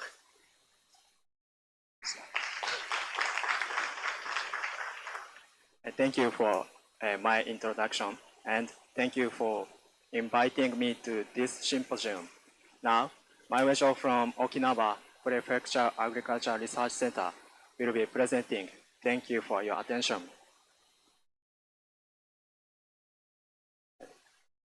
Sweet potato belong to the Campbellbracia family and are mainly cultivated for their edible tuberous roots. In some regions, the vines and leaves are also consumed. Among root crops, sweet potatoes rank third in global production, following potatoes and cassava. Production in the United States has doubled over the past 20 years, and exports from Japan to Thailand have increased sixfold in just 5 years, reflecting a global boom in sweet potato demand. The global sweet potato boom is driven by increasing health consciousness and a rising demand for plant-based foods. Sweet potatoes are widely recognized as a nutritionally superior food with several key features. They offer both the energy-supplying qualities of grains and the health-supporting properties of vegetables, resulting in a well-balanced nutritional profile. They contain compounds that contribute to sensory appeal, flavor, aroma, color, and texture, making them popular across all age groups. The sweet potatoes are rich in dietary fiber and polyphenols, which support biological regulation and immune defense. Compared to major crops like wheat and soy, sweet potatoes are less likely to trigger allergic reactions. In Japan, sweet potato production stands at 715,800 tons, ranking 17th in the world. The main production area are Kagoshima, Ibaraki, and Chiba. Sweet potatoes in Japan are used a wide variety of ways, including baked sweet potato for starch, for animal feed, and shochu, Japanese liqueur similar to vodka. Among these, baked sweet potatoes has been gaining popularity, especially across Asia, due to its natural sweetness and health benefits. As a result, it has become an increasingly important industry in Japan. Okinawa, located at the southernmost tip of Japan and composed of many islands, is known for its unique variety of sweet potatoes. As shown in this photo, the flesh is BBT is purple, and they are commonly known as beni imo, red sweet potatoes. These sweet potatoes are traded at approximately $1.1 per kilogram, making them one of the highest value crops in Okinawa. Because of their high market value, they play an important role in supporting the region's agricultural industry. Because Okinawa is an area where the special pest, sweet potato weevil, and West Indian sweet potato weevil occur, it is prohibited to take the stems, leaves, and tubers out of the prefecture. Therefore, the use of the leaves and tubers for raw food is rare, and demand is high for processing, such as ingredients for one of the souvenirs, beni imo tarts. In Okinawa, where the tourism industry is thriving, souvenirs are also important products, and beni imo tarts are staple. If you visit Okinawa, please try one of these tarts. Today, I have the actual product here, so if you are interested, please contact me. Among its raw materials, sweet potato, chirakoibeni, which is highly suitable for processing and has a deep purple color, is known to be grown widely. In Okinawa, sweet potato foot rot disease was first identified in 2018. It has since caused significant damage across the region, including southern Kyushu. This disease is caused by a fungal pathogen known as Diaphorte destruens. Symptoms begin with burning to blackening at the base of the plant, eventually leading to vine death. In the storage roots, the rot starts from the junction between the root and the above ground part, progressing the turning brown to black. The variety chirakoibeni is susceptible to this disease, and severe yield losses have become a serious concern.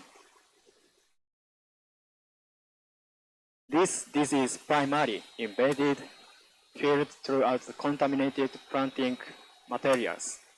Once infection occurs, the base of the plant turns dark brown to black and vicunidia form. When it rains, the conidia are dispelled by splashing water, spreading the disease throughout the field. In Okinawa, where typhoons are frequent, it is believed that strong winds cause plants to rub against each other, resulting in injuries, and that heavy rainfall helps spread spores. Both factors likely contributing severe damage.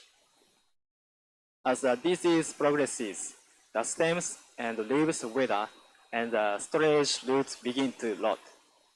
The pathogen can survive for long periods in crop residues and infect newly planted seedlings. This disease can spread at various stages of sweet potato cultivation. To manage it effectively, it is important to keep in mind 3 key principles. Don't bring, don't leave, don't increase. Don't bring, use seedlings from healthy fields and disinfect planting materials before use. Don't leave. Remove crop residues from the field. If removal is difficult, closely plow the field to accelerate decomposition. Don't increase. Appreciate fungicide and improve field drainage to limit the disease development. In this issue, I will discuss the use of the fungicide that are expected to be highly effective in control effect and the use of resistant varieties as a measure to don't increase. In addition to this, I will introduce the sustainable crop rotation with paddy rice, which has aspects of don't increase and don't leave measures. Let's begin with use of fungicide. First, please take a look at this table. It shows the results of a survey on the incidence of foot rot disease conducted in Okinawa from 2020 to 2021. Vine cuttings were collected, 100 from each of 15 farmers across 7 municipalities, and the pathogen was isolated. As a result, default distress was detected in all fields, with the infection rates ranging from 3.3% to 100%. In some cases, the disease appeared absent in the field, but the pathogen was still isolated. Since vine cuttings are often taken directly from production fields in Okinawa, there is high risk of spreading contaminated planting material. This highlights the importance of disinfection. Although registered fungicides and guidance are already available, their adoption within the prefecture remains limited. Therefore, it is essential to evaluate the effectiveness of disinfection methods and promote their wider use. In addition, as shown in this cultivation calendar, sweet potato is allowed to be grown year-round in Okinawa Prefecture, so disease residues are always present in the soil after harvest, making it a long-term source of transmission of foot rot disease. Incidentally, the most common crop type in Okinawa is known as spring planting. In addition, residues left in the soil after harvest can remain for a long period of time and sprout. These vines or tubers may be source of infection for the next crop. In a survey conducted by Okinawa, when seedlings were taken from remain tuber in infected fields and planted, Disease symptoms appeared in 10% of seedlings. This indicates that once foot rot occurs in your field, soil disinfection before planting and continuous disease management are necessary. Currently, in Okinawa, labor-saving cultivation practices are common, and it is known that few farmers use fungicides. To improve this situation, we aim to promote integrated control measures that include seedling disinfection and showcase successful examples of fungicide used to encourage wider adoption. Such integrated control has already been implemented in Kagoshima Prefecture, where the use of trifluoxystrobin wettable powder as a pre-planting soil mixture treatment, venomil wettable powder for seedling disinfection, and flagellan wettable powder, chlorfluoromethol wettable powder, basic copper sulfate, as post-planting stem and leaf sprays have been reported to be highly effective against this disease. Therefore, Okinawa Prefecture demonstrated an integrated control management system that combines soil treatment, seedling disinfection, and stem and leaf spraying using the mainstay variety, Shirakoibeni. Tests are being conducted in 2023 and 2024, and we will first introduce the 2023 study. In this presentation, the treatment system using trifluoxystrobin will be referred to as TR system. The test plots are located in the Okinawa Prefecture Agriculture Research Center, Itoman City, and are contaminated by mixing diseased tuber slices into the soil.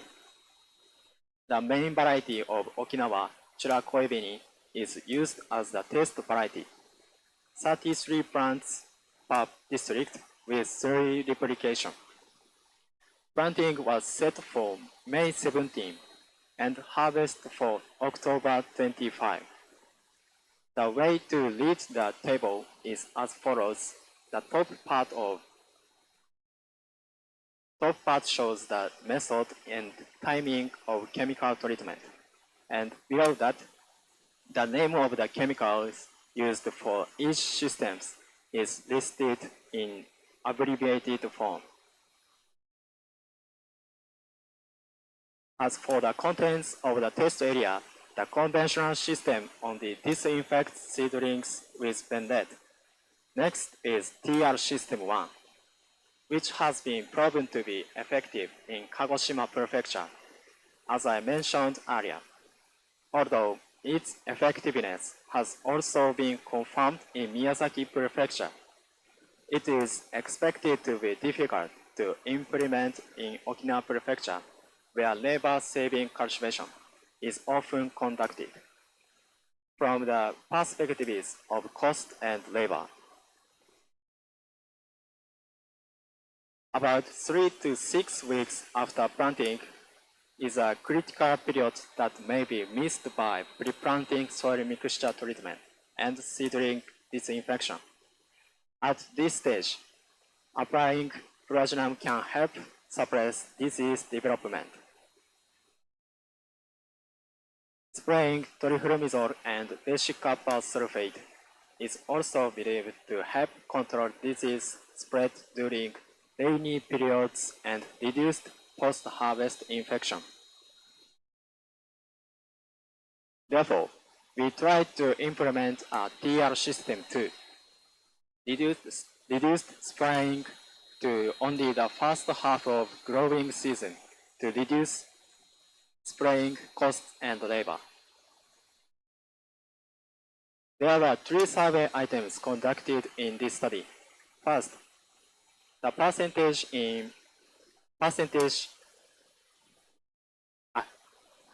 the presence or absence of disease at the base was checked. and the percentage of diseased plants in the above ground area was calculated.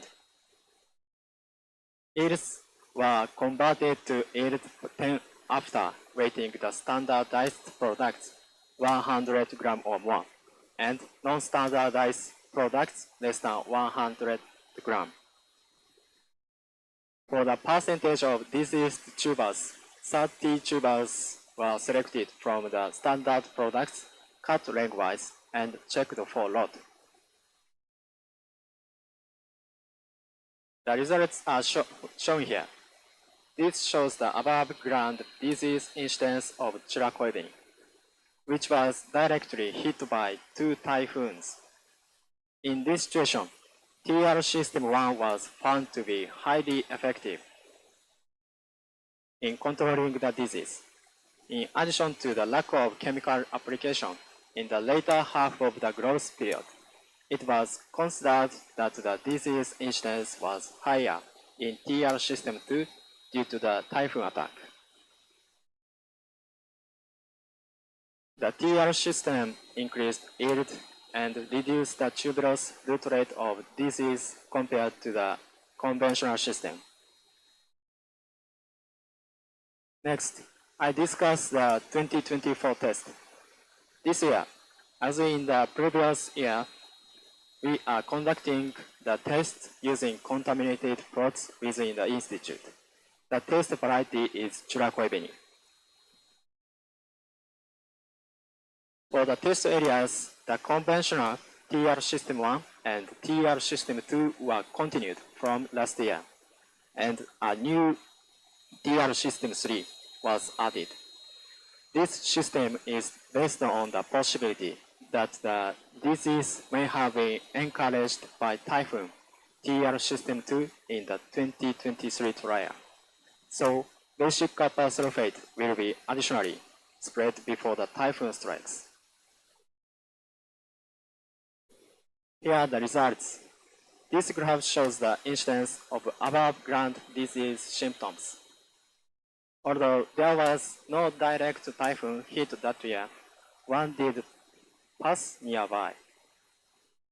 As a precaution, an additional application of basic copper sulfate was made at 18 and 27 weeks after planting in the TR System 3. Even with that, the trifloxystrobin-based treatments consistently showed lower disease incidence compared to the conventional system. Also, disease incidence remained lower overall, even in the conventional system, compared to 2023, suggesting that typhoon impact was minimal that year. The yield and tuberous root rate of the TR system were equal to or higher than those of the conventional system. The tuberous root rate was lower in the TR system than in the conventional system. Through the trials conducted so far, it has become clear that systems using trifloxystrobin are effective. In addition, we also considered the cost of purchasing the chemicals used in these systems. TR System 1 costs $171 per 10 hours. TR System 2 costs $106, and TR System 3 costs $136 for 2 typhoons, although this varies depending on the number of typhoons that the area. Thus, TR System 2 and 3 are more cost-effective than TR System 1 in terms of application cost, while still showing control effect. As for TR System 2, the disease incidence may have remained low in 2024 due to the lack of direct typhoon impact, while in 2023, when the typhoon hit directly, the effectiveness of the system was inferior. This suggests that in Okinawa Prefecture, where typhoons are more likely to strike in a given year, not taking typhoon countermeasures in the later half of growing season is considered risky, and it is more realistic to consider the impact of typhoon as in TR System 3. Therefore, Okinawa Prefecture's policy is to implement an integrated control system centered on trifluoxystrobin in the first half of growth with an additional spray of basic copper sulfate before typhoons strike. Specifically, trifluoxystrobin should be mixed with soil before planting.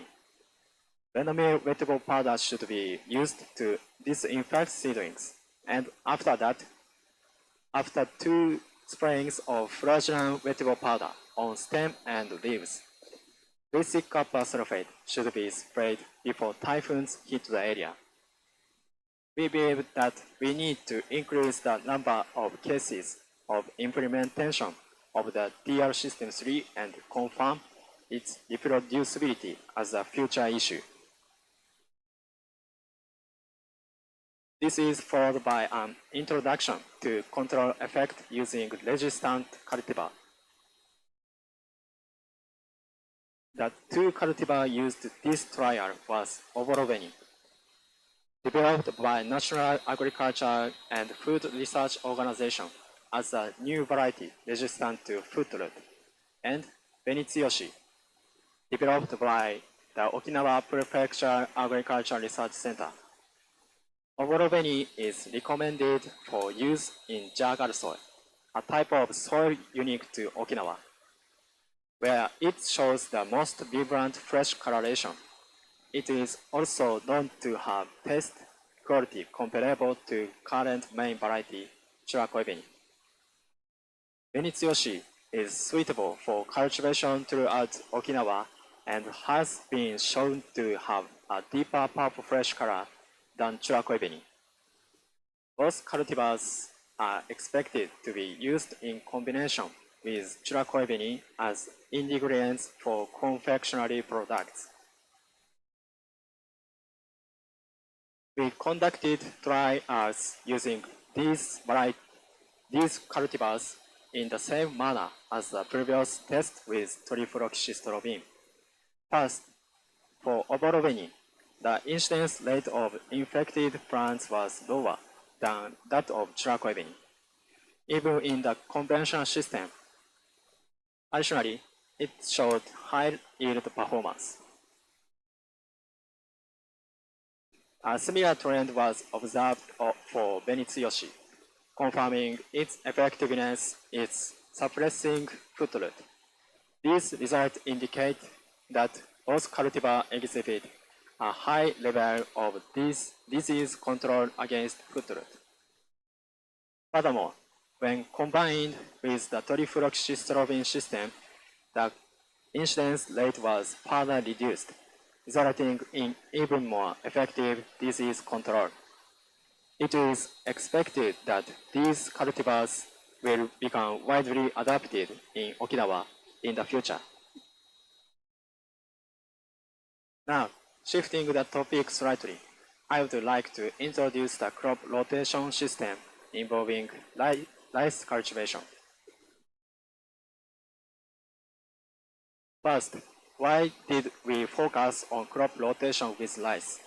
Previous studies have reported that the foot rot pathogen dies in flooded soil conditions. Therefore, they recommended crop rotation with paddy rice. In Japan, it has been reported that crop rotation between soybeans and rice suppress soybean black rot caused by Calonectoria crotalariae. It is hypothesized that this disease suppression is associated with the reductive effect of the soil. In addition, Okinawa has traditionally practiced a cultivation system in which sweet potatoes are planted after rice. We hypothesized that growing rice would create flooded soil conditions, which could eliminate the foot rot pathogen and, in turn, protect the sweet potatoes planted afterward. Based Based on this idea, we turned our attention to this rotation system. First, I would like to introduce a little more about the paddy rice and sweet potato crop rotation system in Okinawa. In Okinawa, the crop rotation system between paddy rice and sweet potato is called tadoshi-imo. This is a traditional farming method in which sweet potato is grown after the first season of paddy rice cultivation and is characterized by its sweet flavor done when grown in the field. In Okinawa's typical doubled cropping system, the first crop is grown from March to July, and the second from July to November. In a rotation system, however, the first crop is grown as usual, and sweet potatoes are cultivated from July through January of the following year. This period overlaps with Okinawa's typhoon season, which raises annual concerns for rice production. However, since sweet potatoes are relatively resistant to typhoons, they can generally be cultivated with minimal yield loss. With this in mind, we conducted a field trial to examine the effectiveness of rotating sweet potatoes with rice, both to suppress foot rot disease and to take advantage of the agronomic benefits of such a system. Let me introduce the actual trial method. In the 2022-2023 trials, two plots were established. Once where the crop rotation area was grown following a rice crop, and another with continuous upland sweet potato cultivation. In this area, diseased root slices were mixed into the soil to artificially create a field infected with foot rot, and a sweet potato variety, Chirakoveni, was cultivated. After confirming disease onset, the above ground parts were incorporated into the soil to stimulate a field with active disease presence. Rice was then cultivated in this area, followed by sweet potato. In contrast, in the nut crop rotation area, the same disease-infected conditions were reproduced, but rice was not grown. Only sweet potatoes were cultivated. In 2022, Churakoibeni, Bise, Churakanasa, and Okime Murasaki were tested. And 2023, the trial was limited to Churakoibeni and Okime Murasaki. The test area was 5 square meters in triplication for each variety.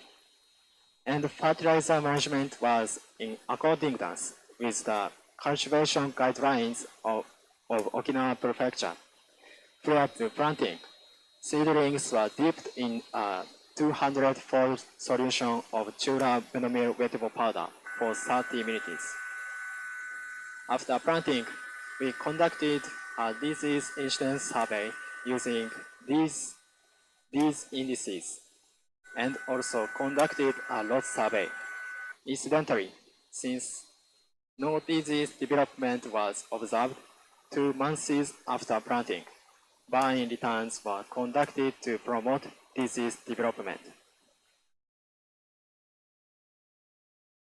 As a result, in 2022, no above and below ground foot rot damage was observed in all varieties in crop rotation area, and yields increased in Churakoibeni and Bise. In 2023, no damage due to foot rot was observed in the crop rotation area, and increased yield was also observed in Churakoibeni. Since no occurrence of foot rot was confirmed in the crop rotation area in the test so far, the control effect against foot rot was considered promising. In 2023, we monitored soil reduction by measuring the soil redox potential and temperature. It is generally believed that disease control effects can be expected when soil temperatures remain above 25 degrees Celsius and redox potential stays below 0 millivolt. Our measurements showed soil temperatures ranging from 20.1 degrees Celsius to 32.5 degrees Celsius, and redox potential values ranging from minus 352.6 millivolt to minus 54.2 millivolt, confirming that the soil had become reduced. These results suggest that the reduction of soil may have led to the suppression of the pathogen and consequently a decrease in these disease incidence. In the 2024 trial, we evaluated the yield potential of the crop rotation area on the farmers field with the addition of 2 new varieties, Oborobeni and Benitsuyoshi, which are resistant to foot rot disease.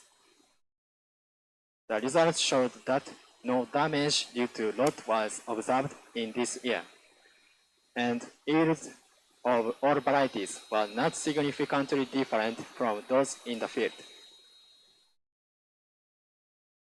However, when the harvested tubers were sorted by weight, the tubers tended to be smaller in the crop rotation area than in the not crop rotation area, although the degree of tuber size varied depending on the variety. This may be due to the fact that there were many rainy days in 2024, and the space between the rows was often waterlogged in the crop rotation area. In summary, we believe that the cultivation of sweet potato as a crop rotation is a promising method for controlling sweet potato foot rot. On the other hand, tuberous root enlargement tends to be poor when the soil is humidified by heavy rainfall and other factors. So it is necessary to pay attention to drainage measures and variety selection. To summarize so far, for the integrated control management system, it is recommended that trifloxystrobin pre-planting soil mixture treatment, venomil vegetable powder seedling disinfection, flagellant vegetable powder spraying be implemented in the first half of growth, with an additional application of basic copper sulfate prior to typhoon attack. It was confirmed that the use of foot rot resistance variety Oborobeni and Benitsuyoshi can suppress the occurrence of foot rot. Furthermore, it was found that combining these varieties with the trifloxystrobin system provides even greater control of the disease. As for crop rotation, we were able to confirm their efficacy in controlling sweet potato foot rot, and they proved to be effective. Finally, this assignment was conducted with support from here. Thank you for your attention. Thank you. Thank you, Mr. Virgil, for sharing your cookies, sharing your good experience on the food rot of potato management. And we have plenty of time for some questions. Any questions from the audience?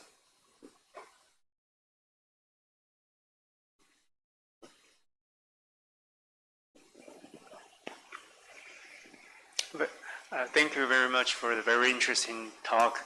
I'm just wondering if, because you mentioned that there are different times for planting sweet potatoes, right? it could be planted year-round, like from January, from March to different time.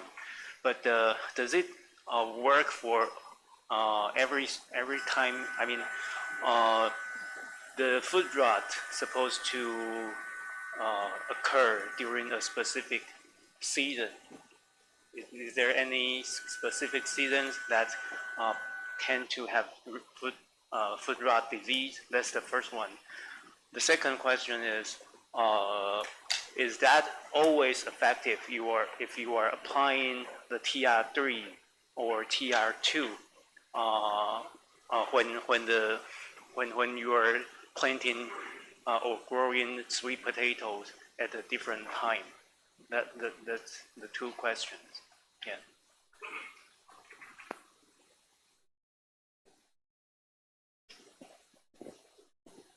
Question two. When do you see the food rot most often? Which season?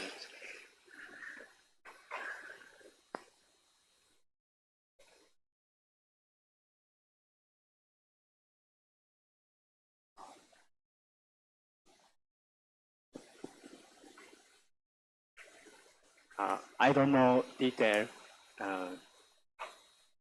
season. I don't know detail season.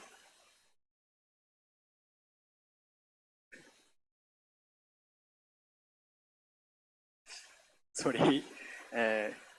No problem. We can discuss later. Yeah. Sorry. Yeah, we can discuss later. Yeah. Any other questions? No more question. Anyone has another question? You can. Okay. Okay. Thank you for your talk. And I one question and no more question. How you divide the harvest sweet potato above 100 gram and below 100 gram? The first question.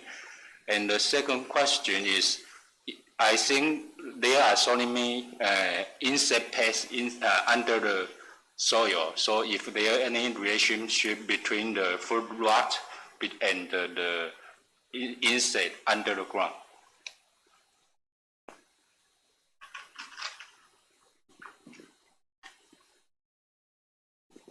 Sweet potato. Question one: sweet potato standardized sell 100 gram over. Less than 100 gram is polished.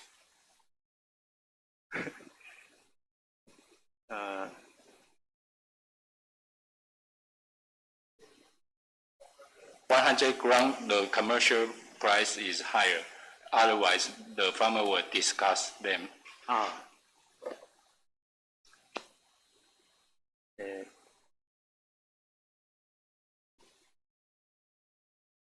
Question two.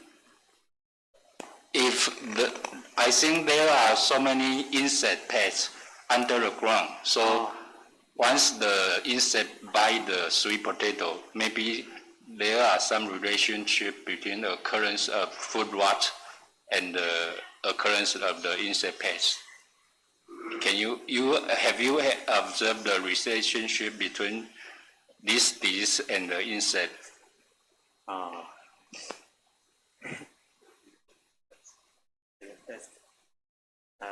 This test not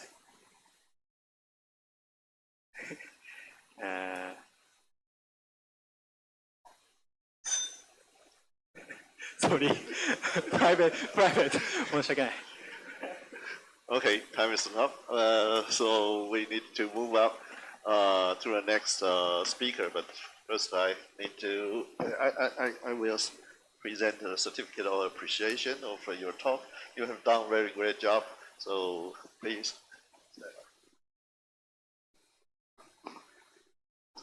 Okay, thanks to Dr. Joe. We invite our host, Dr. Yang, to present a certificate of appreciation to the speaker. Okay. Please have your seat. Thank you. Okay, the third speaker.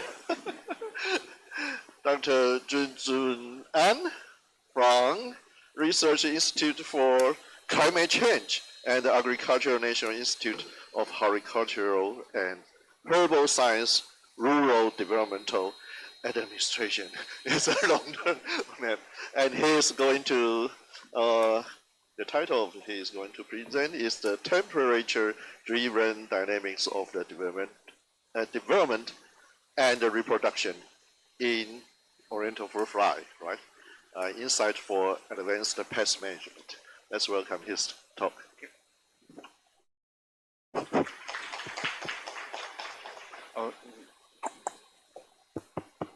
Okay, thank you for Professor Yang. So actually, English is not my native language, so I hope you understand my accent and pronunciation.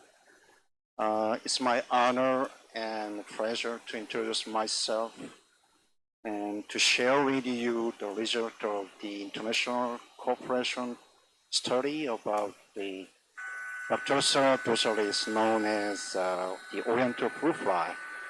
We have the international cooperation project with Zhongshan National University with Professor Hwang So-lee. So actually, until now, the Oriental fruit fly is not occur in Korea. So I think is the Oriental fruit fly has been known to be in Taiwan by 1912. So my country people is very concerned about this insect because this species is very destructive and has many problems to export tourism. So somehow these insects come to by typhoon or international trade, human activity make some trouble. So we have some international cooperation with some university and Taiwan Horticultural Research Institute about 3 different species. One of them is I give you some result of research. So I introduce an overview of the Oriental fruit fly, and I will present the following contents in order. So Oriental fruit fly is one of the most invasive and destructive agricultural pests globally. It affects more than 500 plant species, including economically valuable fruit and vegetables. So it has high fecundity, short generation time, and broad temperature tolerance. So this species has rapid population growth and geographic expansion. So traditional control methods very hard to control this insect. And now is the challenge by resistance, high cost, and ecological concerns. Therefore, is understanding is temperature-dependent biology is essential for developing predictive tools and adaptive pest management strategies. So, as reported by Dr. Vargas, so he passed 8 years ago. So the Oriental fruit fly has undergone rapid geographically expansion from the southeast area, and then is go to Pacific, Africa, and part of Americas. So if we understand is historical invasion routes help us to identify potential risk zones and inform early intervention strategies. So when I first time had a chance to present about the distribution of Oriental fruit fly, that time I found like this kind of map. So from 2017 to 2025, so this species distribution is so fast. They arrived about 2014 in Kenya and dispersed to Africa. And now is some in Europe, especially in Italy, this species identified. So from the recent genomic analysis by Dr. Zhang. So show the demographic expansion and global dispersal route of Bacteria dossalis. So from start in India, and they go disperse to China and to Pacific Island, and also go to Africa. So this information give us the population is invade any possible place if this species can survive. So we need to understand region-specific management strategies. So this is the typical crop damage caused by the oriental fruit fly. Oriental fruit fly, when they lay egg, they make a hole on fruit surface, make a hole using the female ovipositor, so like this. And different fruit, they make a hole like this. And then the egg hatch inside the fruit.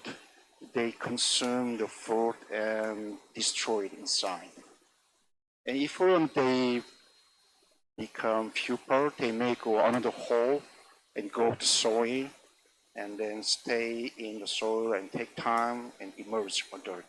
So these insects make a lot of trouble to reduce the food quality and also lose the economic values of food. So our research objectives to quantify the effect of temperature on the development and reproductive traits of these species. Second is to construct and validate mathematical models. So describing temperature-dependent growth dynamics. Third, we assess the potential distribution and phenological risks under future climate change scenario. And finally, we want to enhance the precision and the timing of management interventions using predictive modeling. So Dr. Yubin Huang support to maintain this species population in National Zhongshan University. We conducted experiment under the 8 different constant temperature conditions. So these species have the 4 different life stages: egg, larva, pupa, adult. So when we collect egg, we're using the guava juice. So this insect very attractive to guava. So we're using the guava juice and we spray inside the cup. If we want to collect egg, we use diluted water. She is Dr. Ana Samayoma, come from Honduras. And we collect the egg and then we using them to check the development period and survivorship. We check their survivorship and development time at each life stage. This is how we work forward. So Professor John published this work. So first, we begin with empirical data collection. And each life stage, probably they have survivorship and developmental period. And then we develop temperature-dependent development and fecundity model. So there are so many different kind of mathematical models. I'm not mathematician, I'm just use mathematics as a tool. So more than 50 mathematical models is published papers. So there are 2 groups, empirical and biophysical models. So I choose the simple linear model and 2 non-linear models. One is come from Dr. Shi's performance model, not him. So he's Chinese scientist. He moved to university, and another one is LRF model is loss. Is kind of biophysical model. So he is very famous statistician is George Parks. He said all models are wrong, but some are useful. It means even though no model is perfect, so some are probably help us to decide which way is good. So like to make a decision. So my group choose 3 mathematical equation. Is a linear equation is very simple to show the lower developmental threshold and also give some thermal constant. And 2 nonlinear models show the very important temperature point. So lower and higher developmental threshold and optimal temperature.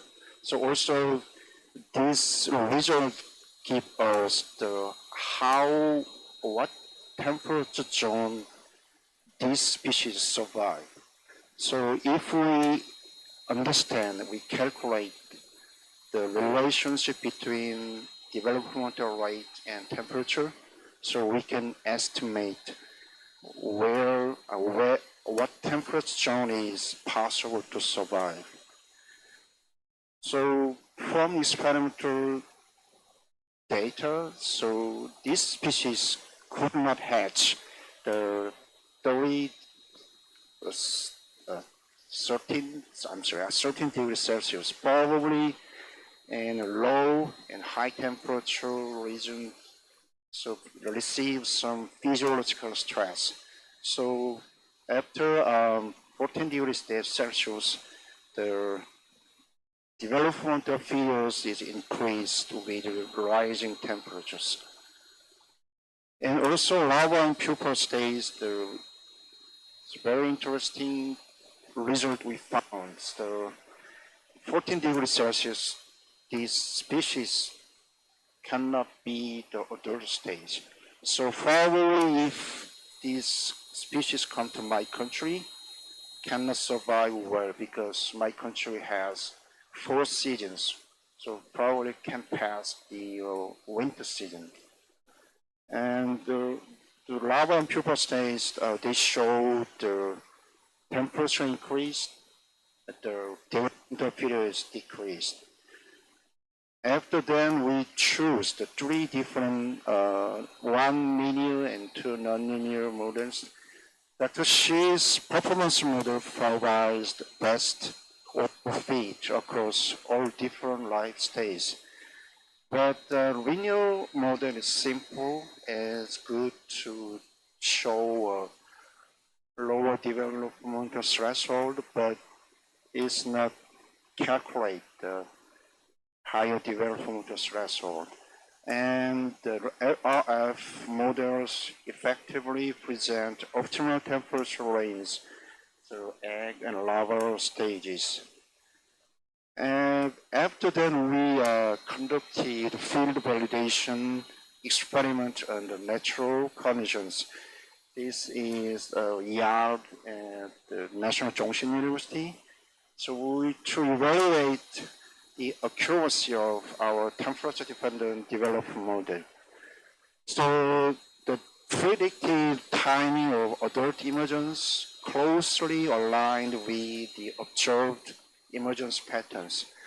So we found that this model is reliability in estimating population dynamics of the oriental fruit fly in the field. So after that, we test the effect of adult longevity and fecundity under the 7 different temperature, constant temperature conditions. We use the newly emerged 1 female and 2 males. Naturally, these species, when they try to mate, the first time is many male, they dance in the sky. And the female try to catch good male to make good generation. So we add 2 male and 1 female in each adult cage. So after that, we check the longevity and fecundity of females. So we have a little different results than so low temperature reason, but after that is from 18 to high temperature is the longevity of both female and male is decreased. And one female lay egg more than 1,500. So about 18 degrees Celsius, one female lay egg more than 1,600. So this is probably they have the high fecundity capacity. So this species is very dangerous if they come to my country or they disperse different place. And we separately record the period, the adult period. So we separate 3 periods. So adult free oviposition, and total free oviposition period. Because this species need a time to mature her sexual organ. So we check the free oviposition period. It looks like from 16 degrees Celsius to 1334. Here, the longevity is decreased, and also, but the oviposition period at low and high temperature, and there are the longevity span is very short compared to optimal temperature. So after then, we try to modeling how female lay eggs. So on the top is kind of traditional method. This model assumes the female lay egg after female emerge to adult. So adult female lay egg right after emerge. So, but in reality, some insects, they need your time to develop their sexual organ. So we develop this 2-phase model. So traditional oviposition model, so Dr. Kim is developed, is failed to account for the distinct phase of egg-laying behavior. So in case of the Oriental fruit fly, the pre-oviposition period is prolonged. So we can observe the suboptimal temperatures. And also we make this model that consists of 2 phases. And this model has some benefit. So this model is accurately separate and integrate the 2 biological distinct phases and respond sensitively to temperature-dependent changes in reproductive behaviors. And finally, it enables biologically realistic simulation of daily fecundity patterns. So from the 2-phase oviposition model achieves the constantly balanced feed across all temperature conditions, and also is improved in low and high temperature conditions where the conventional models fail to capture the delayed onset of laying eggs. So temperature-based model is maybe applies to pest management practically. So first times we can predict the population dynamics of the oriental fruit fly in the natural condition, and also we can optimize the where, when we set the trap and spray insecticide, and also we can assess how climate change affect this insect behavior. So we adapt these temperature-based models can predict so critical life stage emerge, especially larval and adult emergence. So we can enable precise timing of pest control management. So if we applied 5 regions in Taiwan, so we can calculate the volatilism. So this means how many generations per each month. So depend on temperature is and low and high prices, they have different generations. So I think is in Taiwan is this species survive year round. However, sometimes they emerge a lot. So depend on temperature, also host plants. So if we have some information of temperature, we can decide when, where we choose start manage this species. And also we use the temperature-based model to when this species complete its life cycle rapidly. Because sometimes the population is sudden increase, so depend on temperature conditions. So we can predict based on the temperature information. And also as each area, they have their own different temperature fluctuations. So if we get some temperature information from each different region, probably we do some different pest management method with software. So probably this temperature-based model can help to support this kind of the pest management strategies.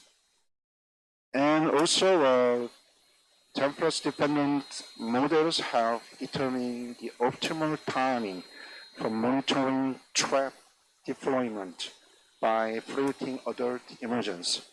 So when we capture this insect, we using the methyl eugener attractant. So usually we attract male.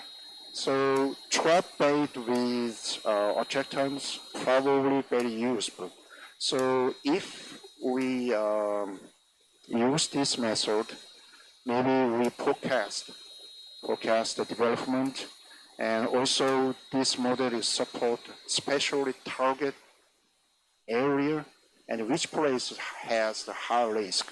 And then when we set, where we set this different kind of trap for monitoring male.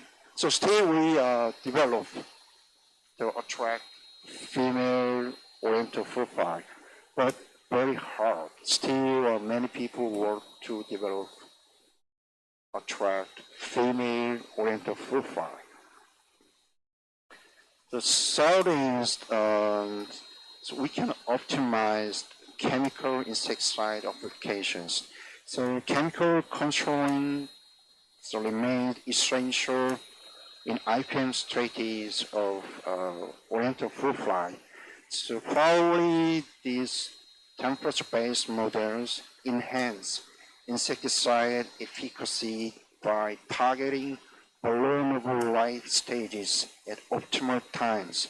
So reducing the both environmental effect and economic cost.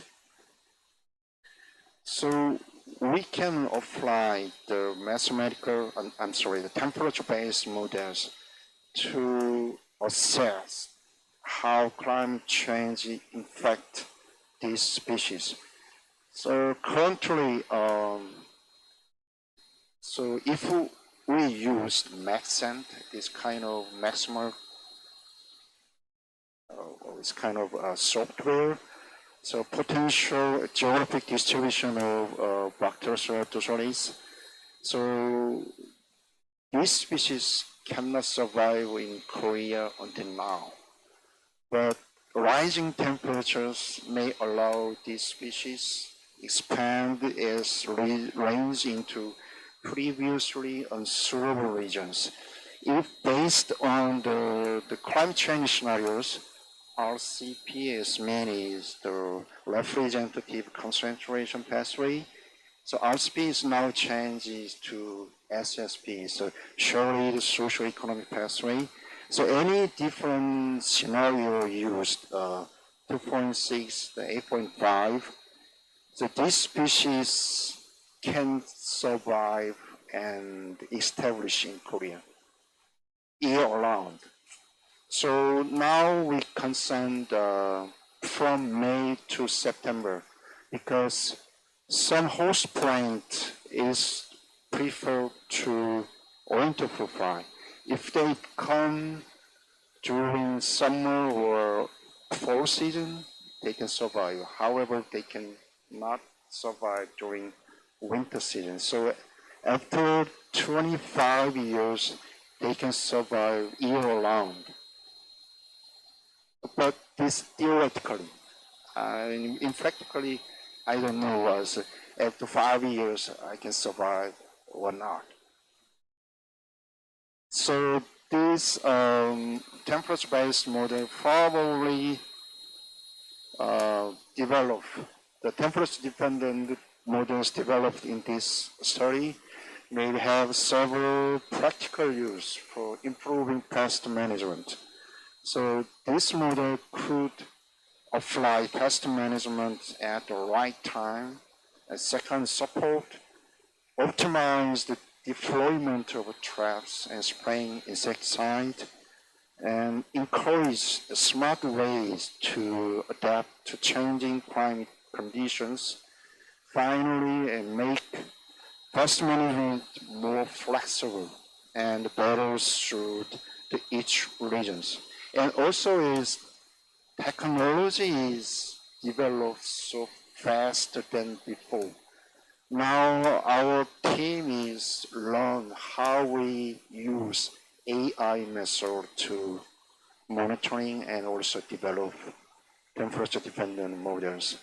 So we, by integrating biological knowledge with advanced modeling approaches, these tools promote sustainable and effective management of these species under changing environmental conditions. So future research priorities about, I suggest four different methods. So if we incorporate additional environmental variables, such as humidity and fluctuating temperature into models to enhance the predicting accuracy under field conditions. Second, we examine how genetic variation among these species populations probably influences thermal responses and adaptive capacity. And third, we need to develop holistic models incorporating host plant, natural enemies, and climate interactions to better simulate ecosystem level dynamics. And finally, integrated the temperature-based model with real-time monitoring system to enable automated fast forecasting and decision support tools. I think next section for Dr. Wu is come from National Taiwan University. He will give some talk using AI to identify the pest. So I give some suggestion. We need buildings the global research and data networks. So to manage these species well, we need to strong international cooperation. First, knowledge exchange. So international conference and workshop is to facilitate the exchange of research findings and methodologies.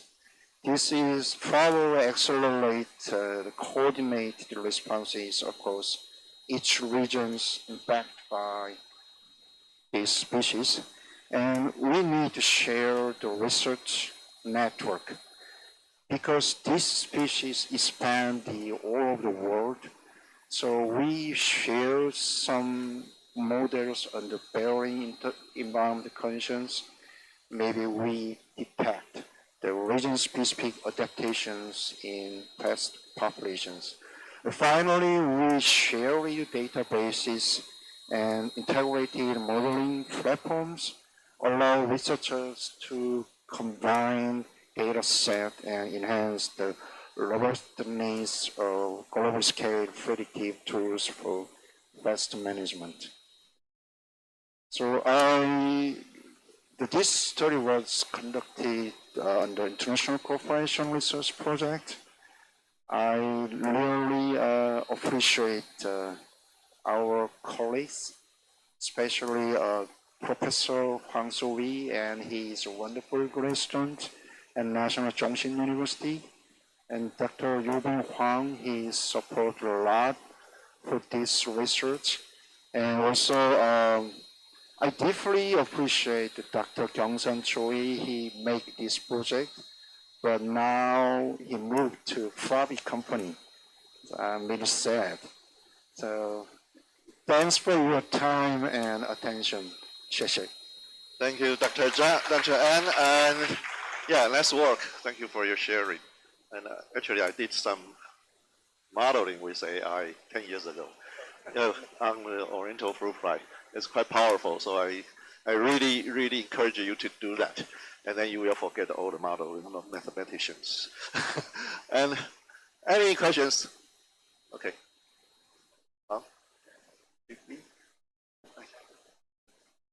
You are my friend. Since Dr. N have a good talker, I have two questions. The first question is, do you compare the different, because your data from Taiwan? Yes. Yeah. And do you compare the different in the world about the dosaris? Yes. The second question is,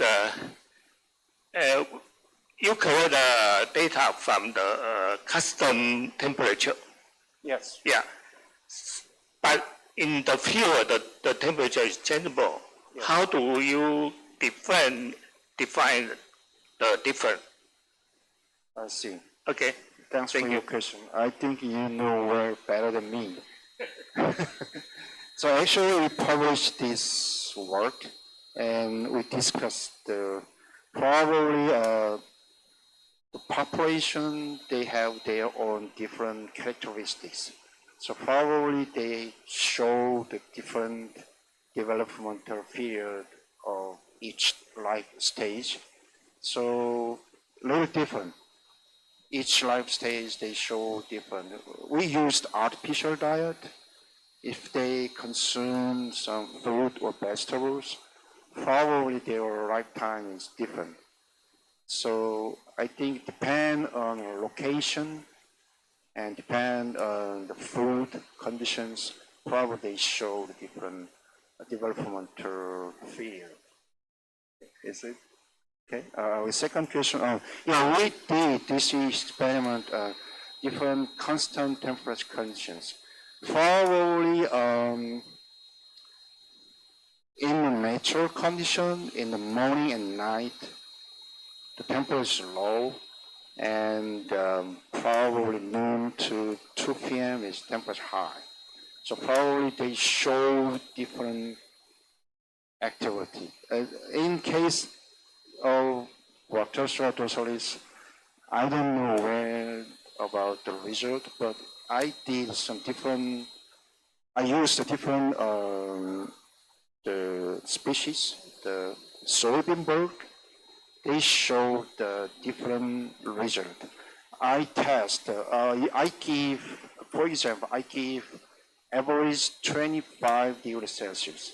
It's one, the one case. Another one, I give the fluctuating temperature. So I separate three time scale. So start 30 degrees Celsius and down to 25, and up, down, and also 20, and come back 25 and 30. So average is the same, but this insect exposed to different temperature conditions.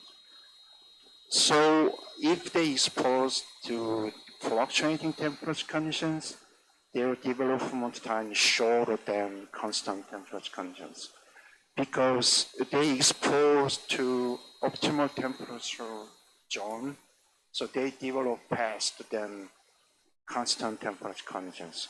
However, they also exposed to low temperature conditions, but they respond to high temperature conditions.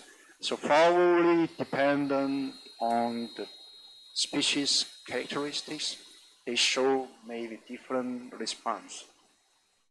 Is it? Okay. Okay. Professor.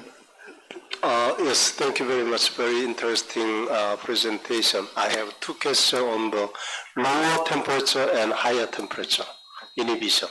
So in low temperature, yes, development can be stopped, and yes, that can be. But adult longevity, so you compare the male and female. In most temperature, male live shorter than female. You can understand. But in the lower temperature, male live longer than female.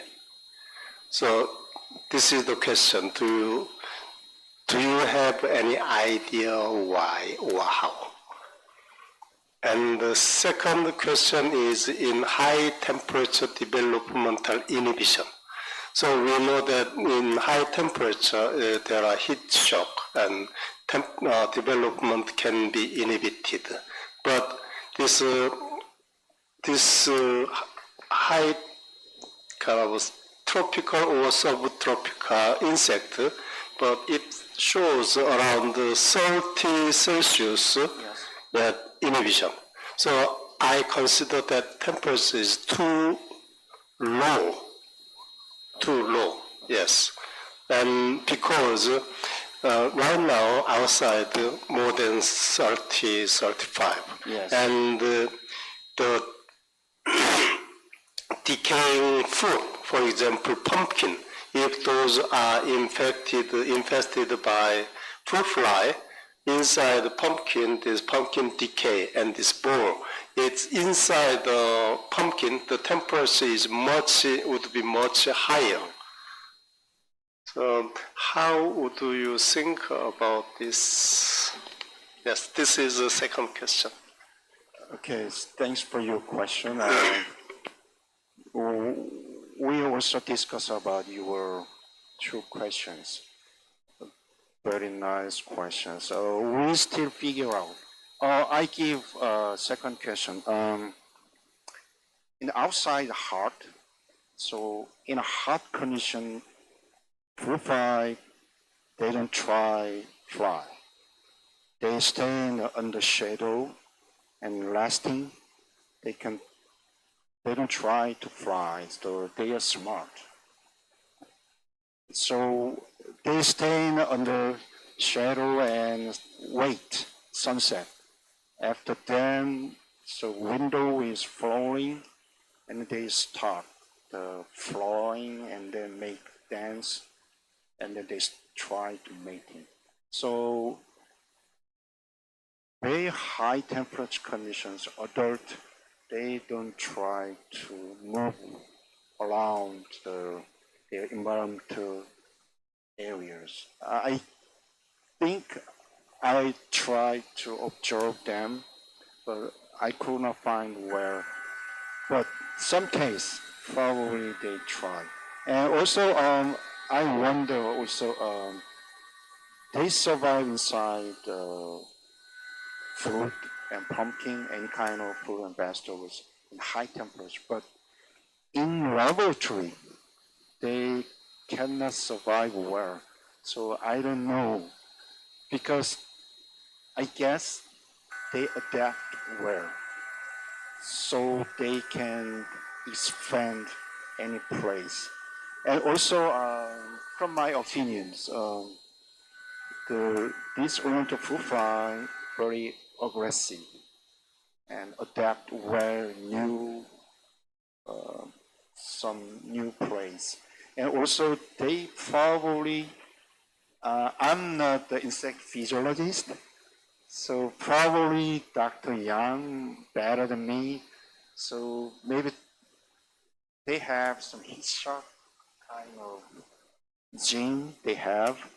So probably they change their body condition. We don't know why. So we just understand the record, just the developmental period under different temperatures. Probably if we have more budget, we try to check their physiological change under different temperature conditions. And first question is actually very hard to discuss with oriental fruit fly. They don't say anything. I just observe and then I record their behavior and some experimental result. So probably, it's my guess, physiologically female try to develop their sexual organ to make egg. So they consume more energy at lower temperature conditions. But male just, they make sperm inside, they don't consume much.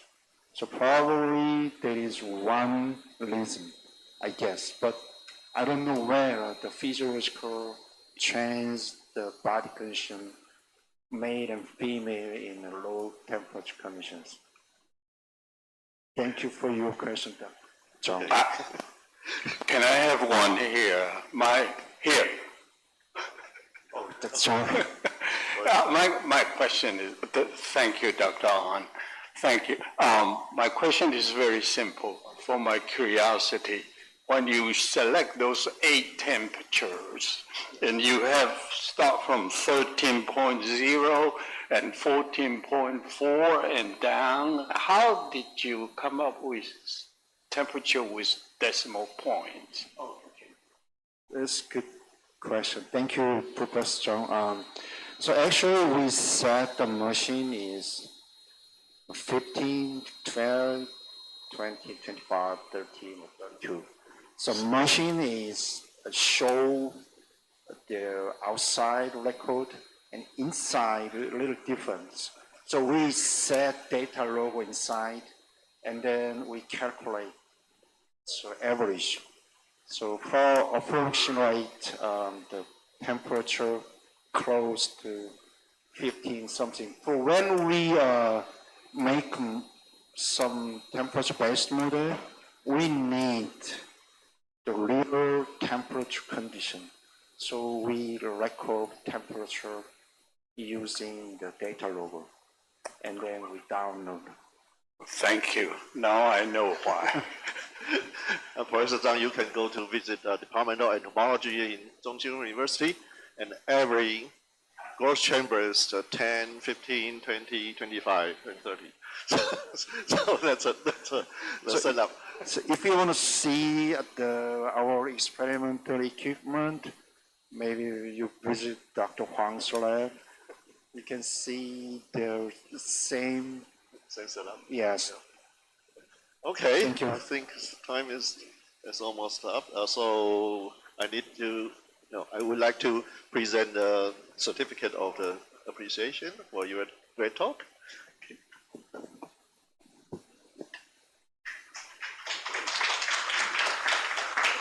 thanks to Dr. An again. And okay, thank you. Okay, please take your to your seat.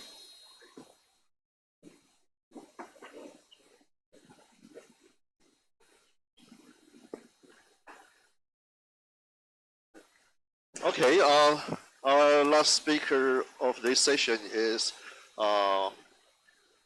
Associate Professor of Dr. Wu Lixin. He is from National Pingdong University, and he is in the he's a specialist in applied insect ecology, and also the IPM, and also climate change. And I know him very well. He is really good in mathematics. No. But he do lots of modeling. And I know some audience here is they come this afternoon, especially now, try to listen to your work. Okay, time is yours. Okay. Hello, everybody. Thanks for the warm opening, and thanks the conference for having me here. I'm very grateful, and I have a very beautiful journey for this conference. Good, thanks everybody. Okay, so today I'm the last talk for this section, so I will make it in time, so we won't waste a lot of time, because most of part of my study, just like the Professor Yang says, will be related to modeling, but I hope that you can accept it, because kind of boring for some people here. Okay, so my study will talk about the integration of spatial and temperature species distribution model for the pest prediction. So kind of things Professor N for the last talking that talks about the dorsalis. And okay, so before we dig into the model, I would like to share the other topics which are of interest, because everybody say that you are the model guy, statistical guy. No, our lab is also working on this kind of interesting bacteria that's called Wolbachia, which is very popular in the insect arthropods. Maybe 75% of insect was infected by this one. And this factor was also used as the mosquito control, because it can help us to control some part of dengue or Zika virus. And in part of my system, that is Trichogramma wasp that talked by Sergey yesterday, because I also work on biological control of the egg parasitoid. And once this wasp was infected by the Wolbachia, interesting things happen, because it will cause parthenogenesis, which means that once the ovaries was infected by Wolbachia, you can see that the hypodiploidy system will make all of this offspring get into the female one. Okay. And the other thing is that we've also found this Pteronomus ramus located around the southern part of Taiwan, which is the biocontrol agent feed on fall armyworms. And you can see this is the Wolbachia, and this one is the population that without infected by Wolbachia. And this is the central part. You can see that yesterday that government used Trichogramma to control fall armyworms. And part of our job, we can find that the distribution for this kind of hotspot, you can see that the redder the color, which means that the model telling us that it is the most suitable area for this place. And you can see that the Wolbachia one is the most district and limited area geographically compared with others. You can easily see from this figure. And for the temporal time series, you can find that the Wolbachia infection rate was here, and not all the place was infected by Wolbachia. You can see even after the summer that the Wolbachia infection rate dropped down very quickly. So low and unstable WREM infection just happened and found in the Taiwan systems. Only this March population have a very high Wolbachia infection. So part of my study is trying to figure out, trying to answer why is that the case. Okay. And the interesting thing is that Wolbachia tend to achieve superior R0 at 27 degrees, but show limited thermal plasticity. So, which means that when it comes to the higher temperature, this kind of Wolbachia infected population will drop down very quickly, and it cannot compete with the one that we saw Wolbachia. Okay. So, which gives us a very interesting thought that the temperature matters because Wolbachia strain will win after in the lower and around spring, and when it comes to summer, uninfected strain, which is the higher temperature heat tolerance population, will win. So maybe during different time of biological control, we should consider different Wolbachia strains. Okay. So let's go back to the second part that talks about species distribution model. So you can see that for the species distribution model, we use a different kind of approach, trying to answer some kind of similar pattern. We use correlative, we use climatics, we use mechanistic models, trying to understand what will be the climate differences and what will cause our target species, maybe the pest, maybe the species that we want to conserve, what will be the right now situation, and what will it be in the future. Okay, so we, in our lab, we're trying to use MaxN, which was just taught by Professor Ann as well. And you can briefly have a briefly understanding that we used AUC, receiver operating characteristic curve, under the areas, which means that we detect the true positive rate and false positive rates during this different temperature. So as you can see in this figure, that if we narrow down the threshold for the detection, which means that this 5 patient or this 5 individual was actually the health one, but because the threshold was too low, so they was detected negatively of detectively wrong, so that's the full positive rate we recorded. So we will drop down this kind of threshold, so which means that the false positive rate would increase gradually. But if that is the case, you can see that if that's all of the case will become the true positive and narrowly become false positive, which means that this model will be performed perfectly. But that won't be the case.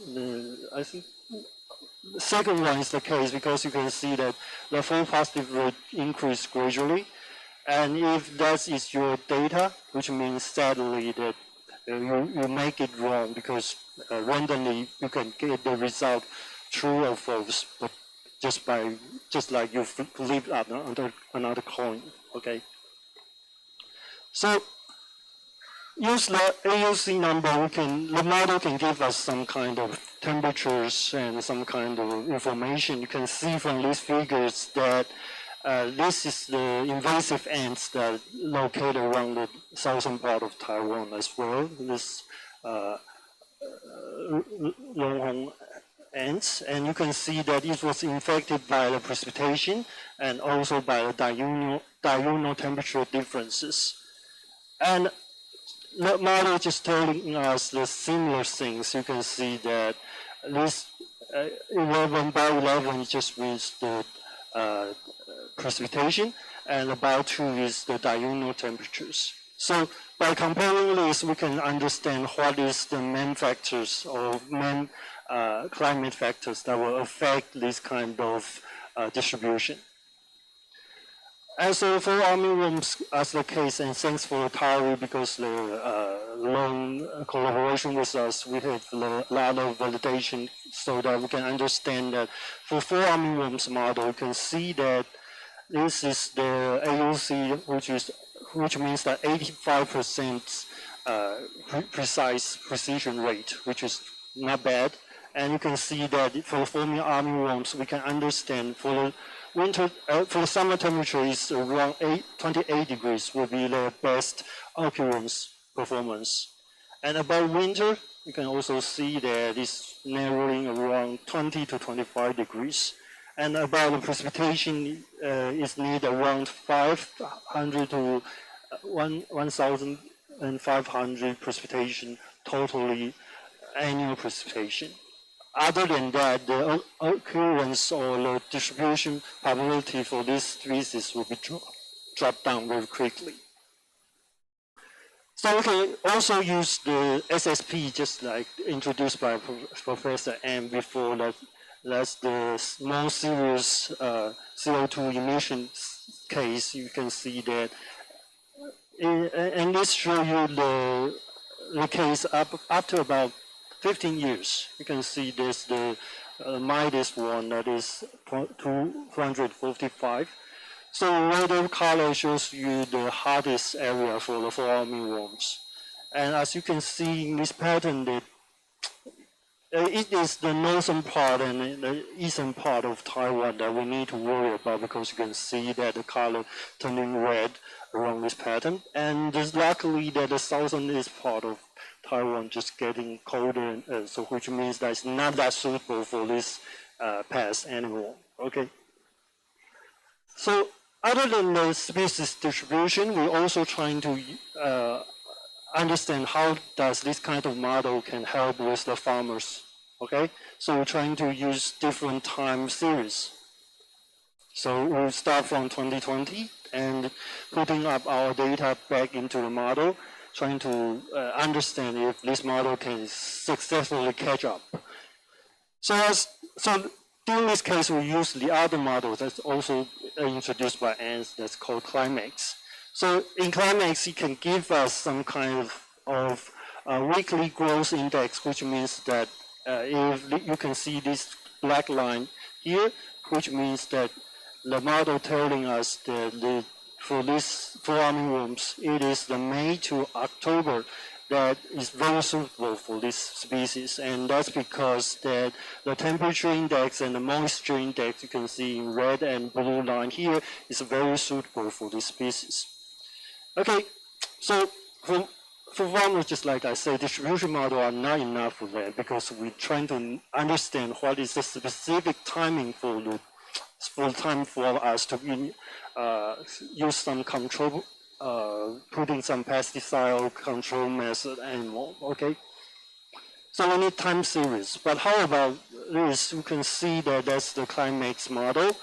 But when we put out the real validation data that collected by TARI around central part of Taiwan, you can see that no, this black line doesn't fit with the actual data, and not only for the 2020, 21. Okay, you can see no performance badly. Okay, so what we're trying to do is that we need to get back again to see that we have two crops. Okay, I will make that quickly. Okay, so we have two sections, seasonal for armyworms and also for corns. So what we're trying to do is we're trying to remove seasonal biovariables and trying to do a real-time prediction systems. So what we're doing is that we mix the mixed-end model and the Climax model together. So we use the scale refinement approach, and we use the fuzzy metrics to check what is the proper threshold for the model to detect. And right now it's about more than 30 numbers of individuals, 2 weeks for time surveys. It's a time for us to use some kind of a control approach. Okay, so we also use the real-time approach, just like you can see, compared with this one is the old one, this one is the new one. And we use without seasonal factors, which give us a very similar and very good AUC value as well.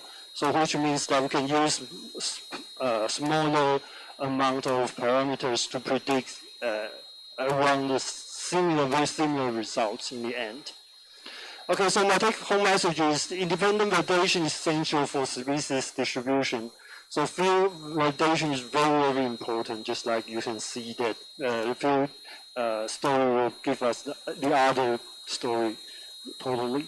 The sample approach might be the next step because reduce uncertainty through multiple algorithm integration is essential for operational pest management system. Simpler model often perform better and reduce variable set, improve model transferability. So high spatial temperature resolution more important than complexity here. Okay, and that's all of my talk. Thanks for your attention. Thank you. Okay, thanks for your great job sharing, and we need to move to tea break. So now, congratulations. But I still need to present you the certificate and also present the certificate to myself.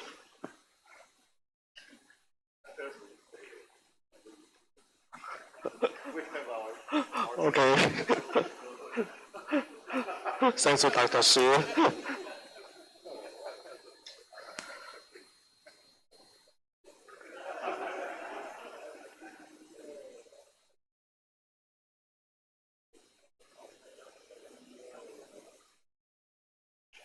Thanks to Dr. Yang and Dr. Wu.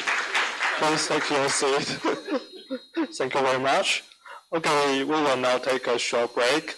Food and drinks are available outside the hall. Please feel free to enjoy it.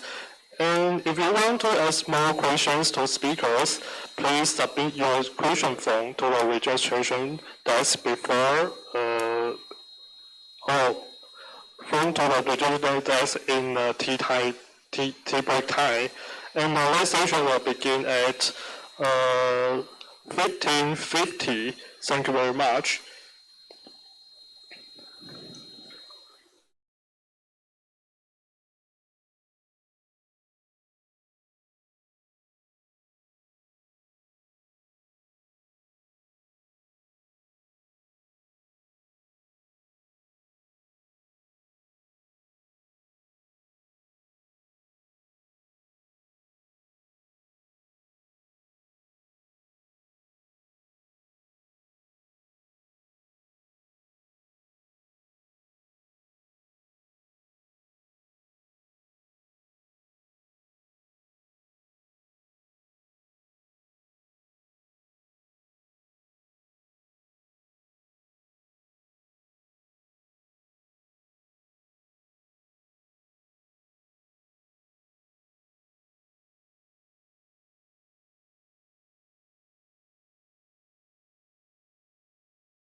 Okay, welcome back. And ladies and gentlemen, the next session is about AI and innovative technologies applied in agriculture. And now let's welcome the next session host, former Deputy Director General Zhilong Chai from TARI. Please move to host seat, Dr. Chai. Okay. Thanks, Chen Yong. Okay. Good afternoon, everybody. Welcome to this section. I'm Zhilong Chai, former Deputy Director General of TARI. And actually, right now, I'm chairman of Taiwan Agricultural Structures Association. Okay. In this the last session of today, we will have 3 sections, and it's nice and honorable to be here with you in this section. The first one, Dr. Yan Guo from National Taiwan University will give a talk on applying automated identification of AI in pest management. Having a background in agriculture, machinery engineering with National Taiwan University, Dr. Guo obtained his master and PhD degree in Purdue University during the time from 2003 to 2011. Dr. Guo focused his research on agricultural automation and excelled specifically on machine vision automation. Also, he got another award on best paper, excellence teaching, editing, and reviewing, and also excellent scholar fellowship. Now, let's have a round of applause to welcome Dr. Guo. Please. Thank you very much for your introduction, and I'm very honored to be here to share with you my research work. Basically, you can say that I'm an information guy. I don't know much about pests, but I can tell you how to identify, how to help you to identify pests using AI. And so this all began back to 2016. In that day that the Ministry of Agriculture saying that we want to introduce AI into agriculture. And we all start from here. We can see that in the old days that human, they identify pests in the field. Now we want to use AI, that is be hosted in the cloud to assist human beings. So we know this is a very laborious job, and it takes a lot of experience to that. And there are basically 2 ways that we use that guy to identify what kind of pest it is, and the other way is use a microscopic image. And we choose the previous one because using AI plus cell phone, what you can do, you probably don't have the enough equipment to do the microscopy examination, so we choose this one. And next, we have to, let me go, okay, right, this is the one. We have to go collect enough image in the field. So you can see this is very complicated. Here we have more than 10 types of pests and disease. And I'm not an expert in pests and disease, but I can still tell that for some disease in their early stage, say the early blight, the target spot, and bacterial spot, in their early stage, it's so hard to distinguish them. So what do we do with this? Like, this is not only for like, AI is not only learning from human, but also we need to provide, we have to modify our image or the approach a little bit so we can adapt the image for the AI. So AI can learn from image and doing it correctly. So we come up with an approach. We group them together. We call them spec. It's a category. It's not one single disease. And by doing so, we can use some pesticide to treat them all together. So This is, well, this idea is from actually farmers. They don't want to know what it is. They want to know how to deal with it. That's the idea. That's the idea. So we come up with a system that composes 5 deep learning models. It's complicated, but let me try to explain this. And also there's a user interface we call Line. It's an instant messenger software, very common in Taiwan. So how do we do this? We have to consider, all right, we want to do plant disease identification, and we can do leaf and compound leaf, stem, root, and fruit. But what is the most area, the first area that shows the symptom? So basically, we choose leaf and compound leaf because we can do the stem later, but we haven't done that yet. And for root and fruit, I mean, fruit is in the late stage. I mean, maybe it's too late. So root is in the ground, so we don't do that. So these are the images that we collect. It's more than 10,000. It's really a lot. And so here are the 5 models. The first model is called anomaly detection. It is used to exclude the image that is unqualified for identification. In a sense, if farmer provide us image like this, it's too far away from plant, and there's no much information that we can tell. So basically, we, powerfulness of AI is that, or computer is that it can tell the farmer immediately that you have to retake the photo. So they don't have to wait for another half an hour waiting for human beings' response.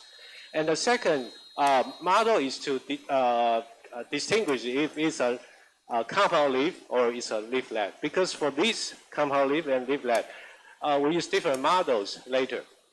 So the third is a compound leaf diagnosis model.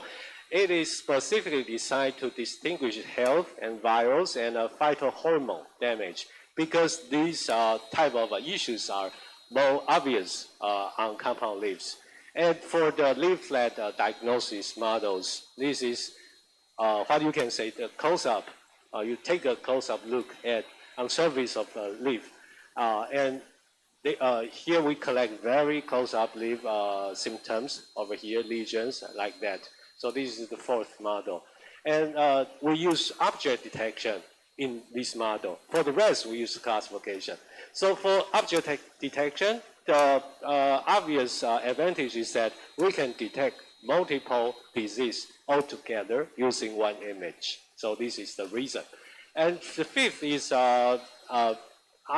lower leaf surface model. We use it to distinguish one is called powdery mildew, and the other is leaf mold type 2. I'm really not a disease guy, so don't ask me the details. But we know that we can flip over and from the back end we can back surface we can tell the difference. So here are the performance of all the models. I would say that once it above 90%. It is applicable. As long as the farmers, they follow the procedure to take the photos. And here are some video that we record on the Line, the application, user interface. So like feeling like the speed, like it only takes a few seconds for the AI to respond. And I think that's the advantage. It doesn't need to be 100% accurate, but it gives you a quick response. And if the farmer has a further question, they can always seek for help from experts. All right, and the next stage is to answer farmers' question. Now, thinking about we have distinguished AI, in a sense, they can tell you what kind of disease it is, but the farmers may have follow-up questions, say, what kind of pesticide that I can use or where I can find experts that on this kind of disease. So we use a large language model and 2 abilities. One is reading comprehension and the other is content summarization. And also the architecture is based on RAG. In a sense, this is more reliable. We know that using LLM to answer your question directly may be a disaster, right? I guess you guys have some experience like that. So we collect the published paper published by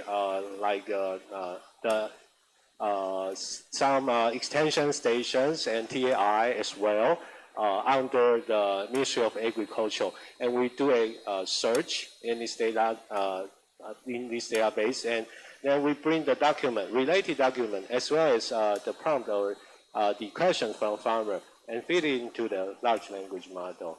And so here I demonstrate how this system works, and this is 4 times speed.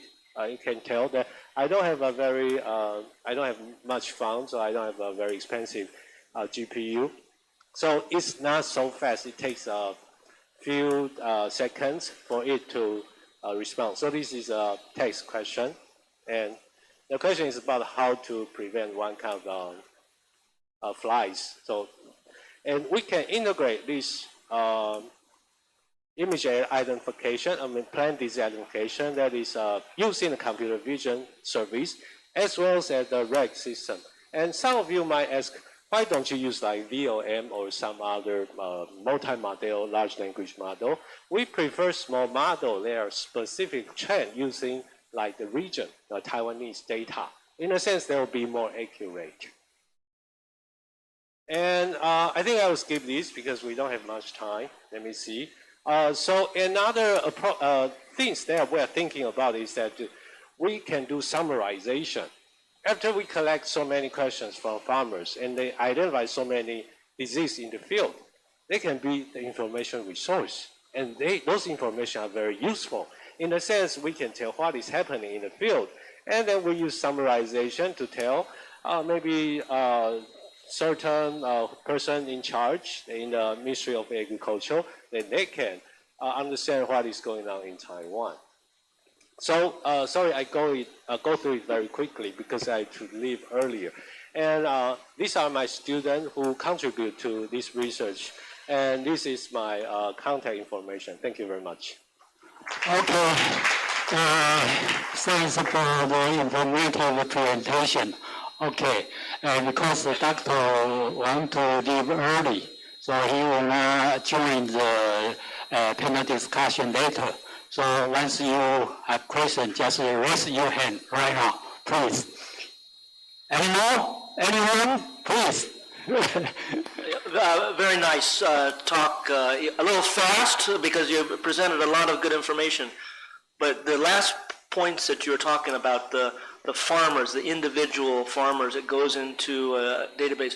Does that information get kicked back and utilized? So like if farmer A sees something, farmer B then sees something similar, would it integrate into, oh, maybe farmer A and farmer B see the same thing? Yeah, that's a very good question. I think we can do that, but this is based on like what we want to achieve over here. This is, I say, future work, so I haven't done it yet. And one way I'm thinking is to, utilize the information or the image collected by the farmers to do a nationwide statistics about the plant disease, what is spreading and what is emergent this coming week, this week, the past week.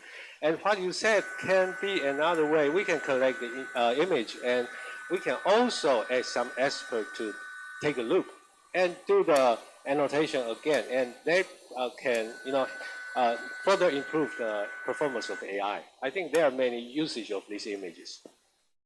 Okay, any more? No? I just wondered if you got some feedback from the user by using your model and the line-based chatbot. Yeah, we are working on that.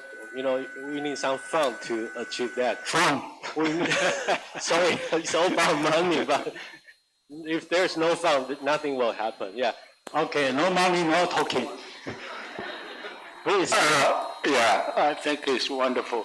Now, with this, once you succeeded, would that put the 植物医生 out of job? Oh, no. Definitely not. Don't worry about that. We always need experts. I think AIs, nowadays, they can handle some preliminary diagnosis. It's still very preliminary to the expert over here. Like when we go to the field, we check a plant. We have all different kind of view, like we check it from top to the bottom, from side to the side, but like if you have only one image, the diagnosis is not going to be very, very accurate. So for some preliminary, I would say some simple problems, AI should be fine. But we still need plant doctor for sure. Well, I know you won't put them out of job, but then the job will be less. Only helper. Okay, Dr. John, please, last one. Yes, thank you. I think this is very important work, but when you take an image and smart diagnosis, and if you want to accumulate those data, actually in the beginning, the learning process, the image has to be supervised and confirmed. So how did you do that kind of more than thousands image? Yeah. Yes, this is actually, I would say my role is actually to assist pest or disease experts. So we collect image with TRI, the expert over here, Dr. Shi and his fellows. We all, have to examine the image one by one with experts. I only know about how to train a model, but I know nothing about pests. So this is actually very important stage. You take a look, this is only like say 11 images, but no, it's not only about image taking, it's about image verification. I talk to Dr. Shi every other month to arrange a meeting and work on these projects. And this is tomato, and we are moving to cucumber, and we are moving to more crops nowadays. Okay. Due to a time limit, okay, just let me present the certificate to thank you, Dr. Go. Thank you, Dr. Go again. We invite our host, Dr. Chai, to present a certificate of appreciation to a speaker.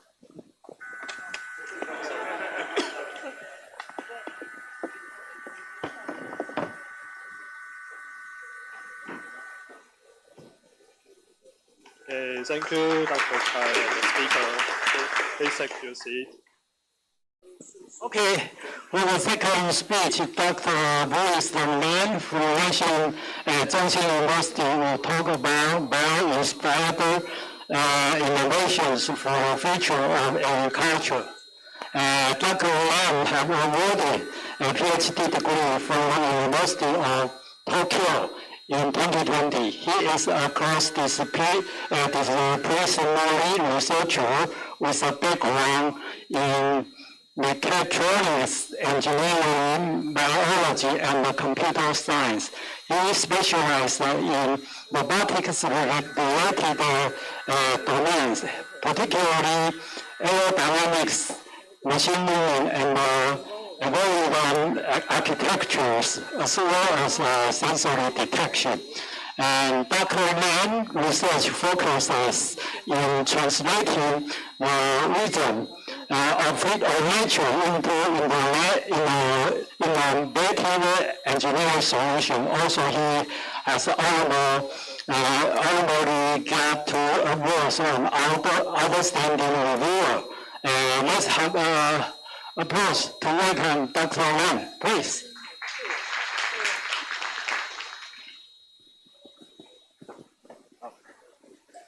Hello, everybody. Today, I would like to share with you some new ideas at the intersection of biology and engineering. As agriculture faces growing challenges from climate change to resource depletion, researchers are turning to nature for some inspiration. In particular, I will explore how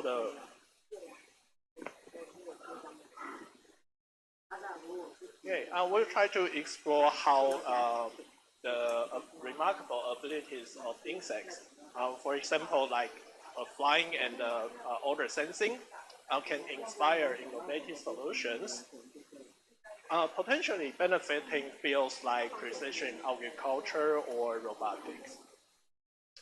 Well, actually, modern agriculture faces a wide range of growing challenges, like climate changes brings more extreme weather events, while our nature resources such as water, fertile soil, and they are under increasing pressure.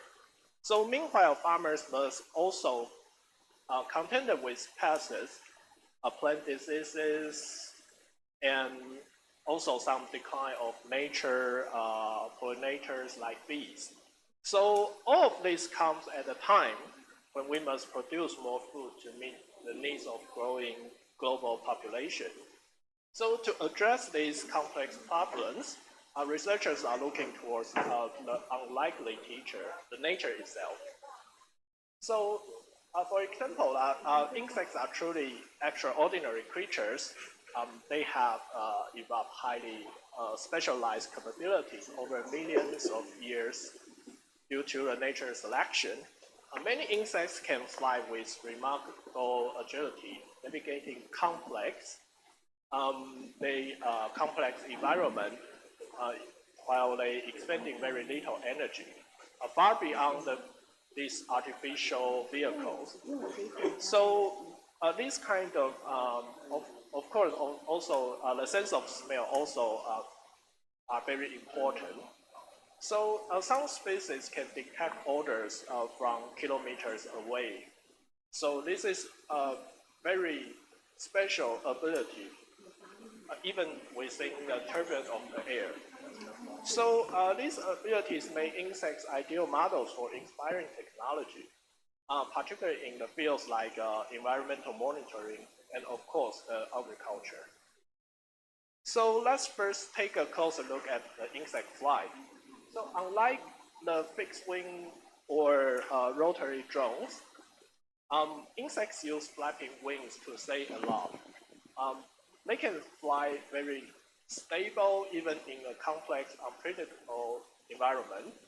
So their wings are not only flat up and down, but also twist, rotate, and there are lots of different kinematics. So they can change their angle in the mid-flight, producing leaf and straws. So we can try to learn from insects to build some more intelligence, what we call the MAV or UAV. So before that, we need to study more about insects. So this is how we try to do. We use some kind of this kind of device to record the kinematics of the insects. We try to record their flapping wings. So we use high-speed camera to capture these motions, and we try to rebuild them in the virtual world. Because we know that we cannot actually control the movement of insects. Today I want to study the different flapping patterns, but it is so actually this is a little bit difficult to change to control their flapping kinematics. So we try to use some simulation. So based on the record data, we can try to build some simulation in the virtual world. We can change their flapping kinematics. But before we keep moving on, we need to make sure that our simulation is correct. So we try to compare our simulation results with the experiment. So here are the results. You can see that the simulation, they are representing the solid lines, and the dashed line represent the experiment data. And it is quite similar, but actually for the normal simulation, even with the highest advanced computer, it takes several days to even 2 weeks. So that's why we try to introduce the machine learning model to increase the speed. So afterwards, we can try to change their the wing motion. For example, we always know that wing rotation is quite important for flapping flight, but how important it is still unknown. So That's why we can try to, in the simulation, we can try to remove the wing rotation. From the top, you can see that this is the normal flight of the butterfly. And on the right, we remove the wing rotation. So you can see that it cannot, it will be pulled down by the gravity. So that's why we find out the wing rotation is quite important for a flapping flight. With this motion, we can increase the lift by about 102% and the thrust by 38%. This is very impressive. So of course, although today our topic is focuses on the agriculture or insects, but actually this kind of motion also related with fishes. The difference is just the insect flap their wings, but the fishes flap their fins. So we can try to use the same simulation, and we can use lots of different motions, and we can try to study the aerodynamics or hydrodynamic, whatever, because they are all of them are fluid. We can try to study them. We can try to see something that normally we cannot see it. For example, we can, from the simulation, we can see how the airflow flows around the wings or the fins. We can try to study how the vortex attach the fins and what makes them different. From here, we can see that if we have a smaller amplitude, we can have a higher efficiency. But if we increase that, we will lose some efficiency. The thrust will increase.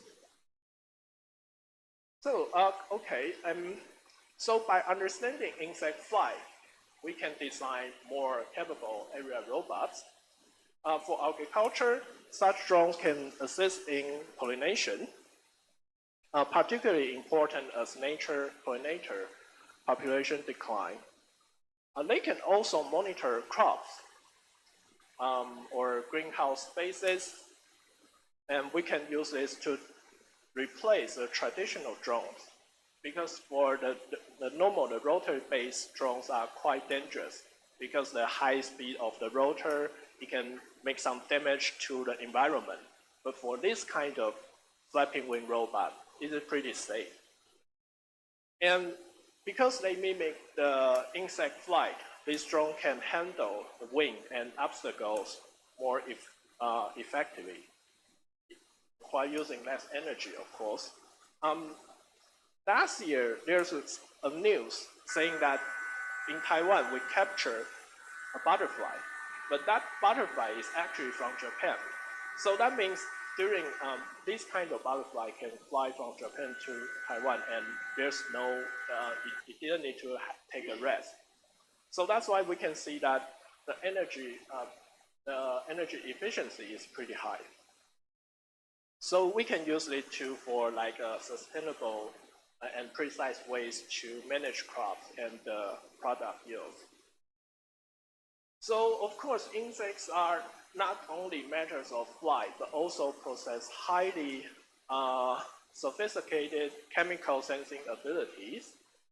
Many species can detect extremely faint odors from great distance, like kilometers, and successfully track these odors back to their sources. Even while moving through a complex turbulent environment, and also some air currents, they achieve these by constantly sampling their air and retaining information about the direction and strength of the odor, adjusting their flight path in real time. So we combine biology study with robotic simulations to better understand these tracking strategies, allowing us to replicate similar behavior and the system behind.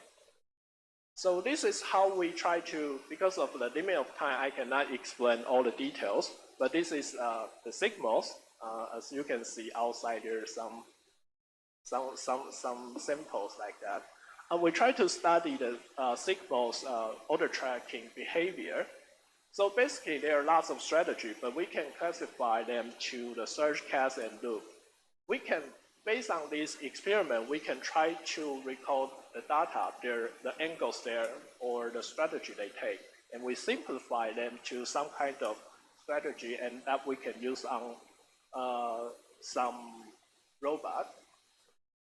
So for this, by mimicking insect odor tracking, we can develop highly sensitive artificial olfactory systems. In agriculture, such sensors could detect plant diseases or monitoring the soil, the health of the soil. And also, we can try to monitor them before the visible symptoms appear. So beyond farming, we can also, there are lots of applications for like environmental monitoring. But because of, this is a demo of our robot, we try to track the alcohol, the little glass right here. But because there are this kind of strategy is quite complicated, so we try to use what we call the recurrent neural network. We try to replicate their decision-making system. So we try to use all these things, try to make these kind of robot more, to make them have more applications. So, okay. In summary, the nature has already solved lots of many challenges we face today. So by studying insect flight and olfactory sensing, we can develop new technologies. Yes, thank you. Okay, thanks for the innovative presentation from Dr. Wan. Due to the time limit, only one question allowed, okay? No? Yeah, no question for you. Okay, Dr. Ho. Yeah, thank you for the talk, very interesting. I'm thinking of brown root rot is a very important tree disease, and some people are using dogs, like to smell the disease before they start to show symptoms or the tree fail. Is that possible to develop this kind of technique to like using machines? That is in another way. Maybe this could be used as an alternative for the quarantine dogs in the future. How do you think about that? Yeah, of course, we can always, because the odor, their emission, the convention, they are all the same. So once we find out exactly the sensor that can capture this kind of moleculars, then we can use the same strategy to track the sources, and we can monitoring if there is some disease or symptoms before it happens. Okay, let's say Dr. Lau again. No more. Time limit, please, okay? And before he leave. Okay, thanks to Dr. Guo again, Dr. Lan again. We invite our host, Dr. Chai, to present a certificate of appreciation to the speaker. Please look at the camera. Okay, thank you very much.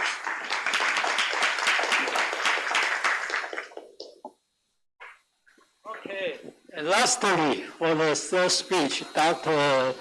Li Yizhang from National Central University will present on healthy status monitoring and notification for banana plantation in Central America using multi-sensor satellite image.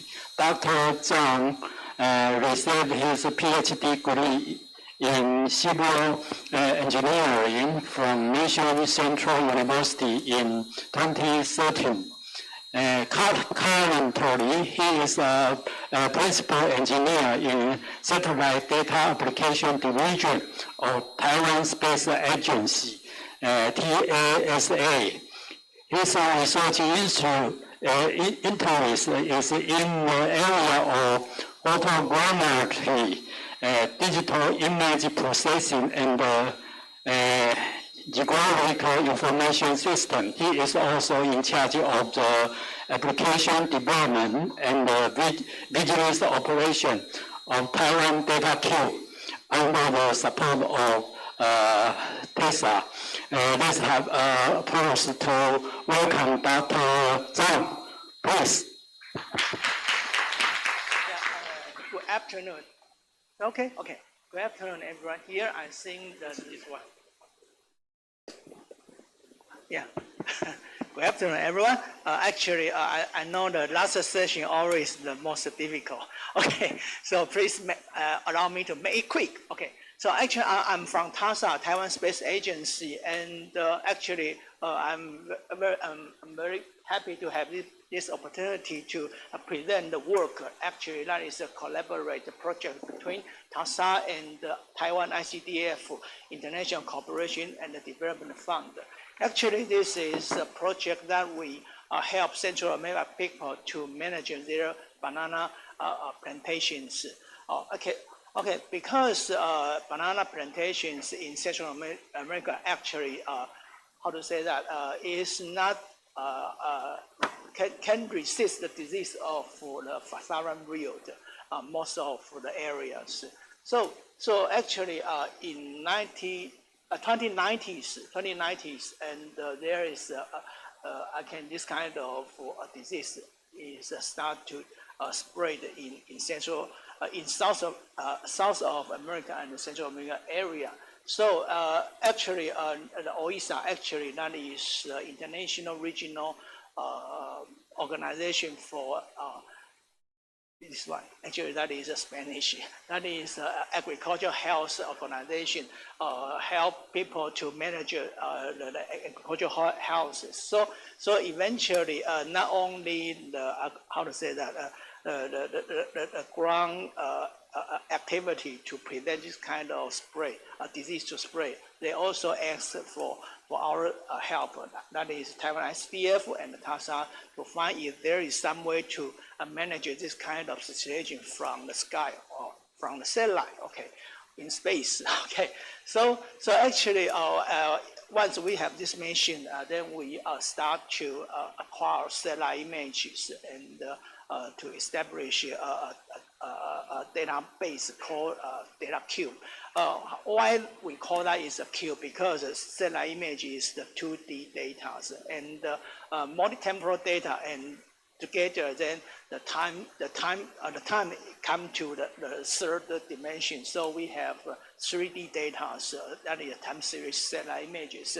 So by using this kind of time series satellite image, we can monitor the behavior of the plantation or the growth behavior of the plantations and see is there kind of probability to have disease, something like that.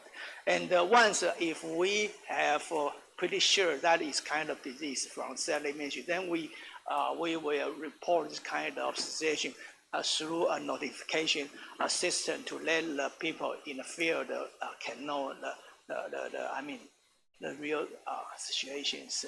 And because this is because in Central America the banana is kind of staple food. We all know that. So the plantation area for banana actually is very large, and sometimes there is no enough people to take care for every place from time to time.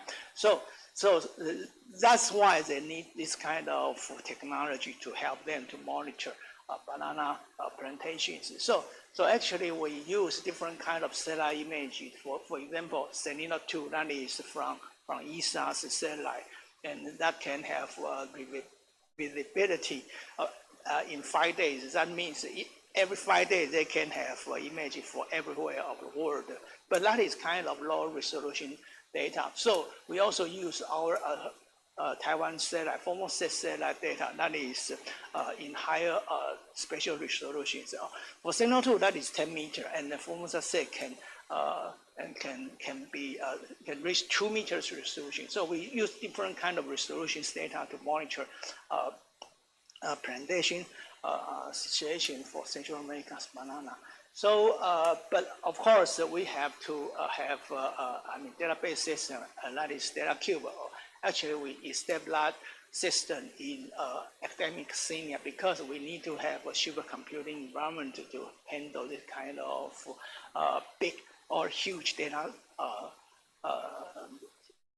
like the system, and then can process data in very quick way. So we put our data cube in the supercomputing environment of academia Sinica. And of course, this is formal set data we collect actually last year for Central America area. But of course, we focus all the data in Belize and Guatemala because that is actually is our friend in Central America. And all the area here is corresponding to a banana field there. Okay, but talking about the math part, actually for our the calculation actually is not that difficult. Actually we monitor, as I said, the time variation of our satellite image. So we can come out.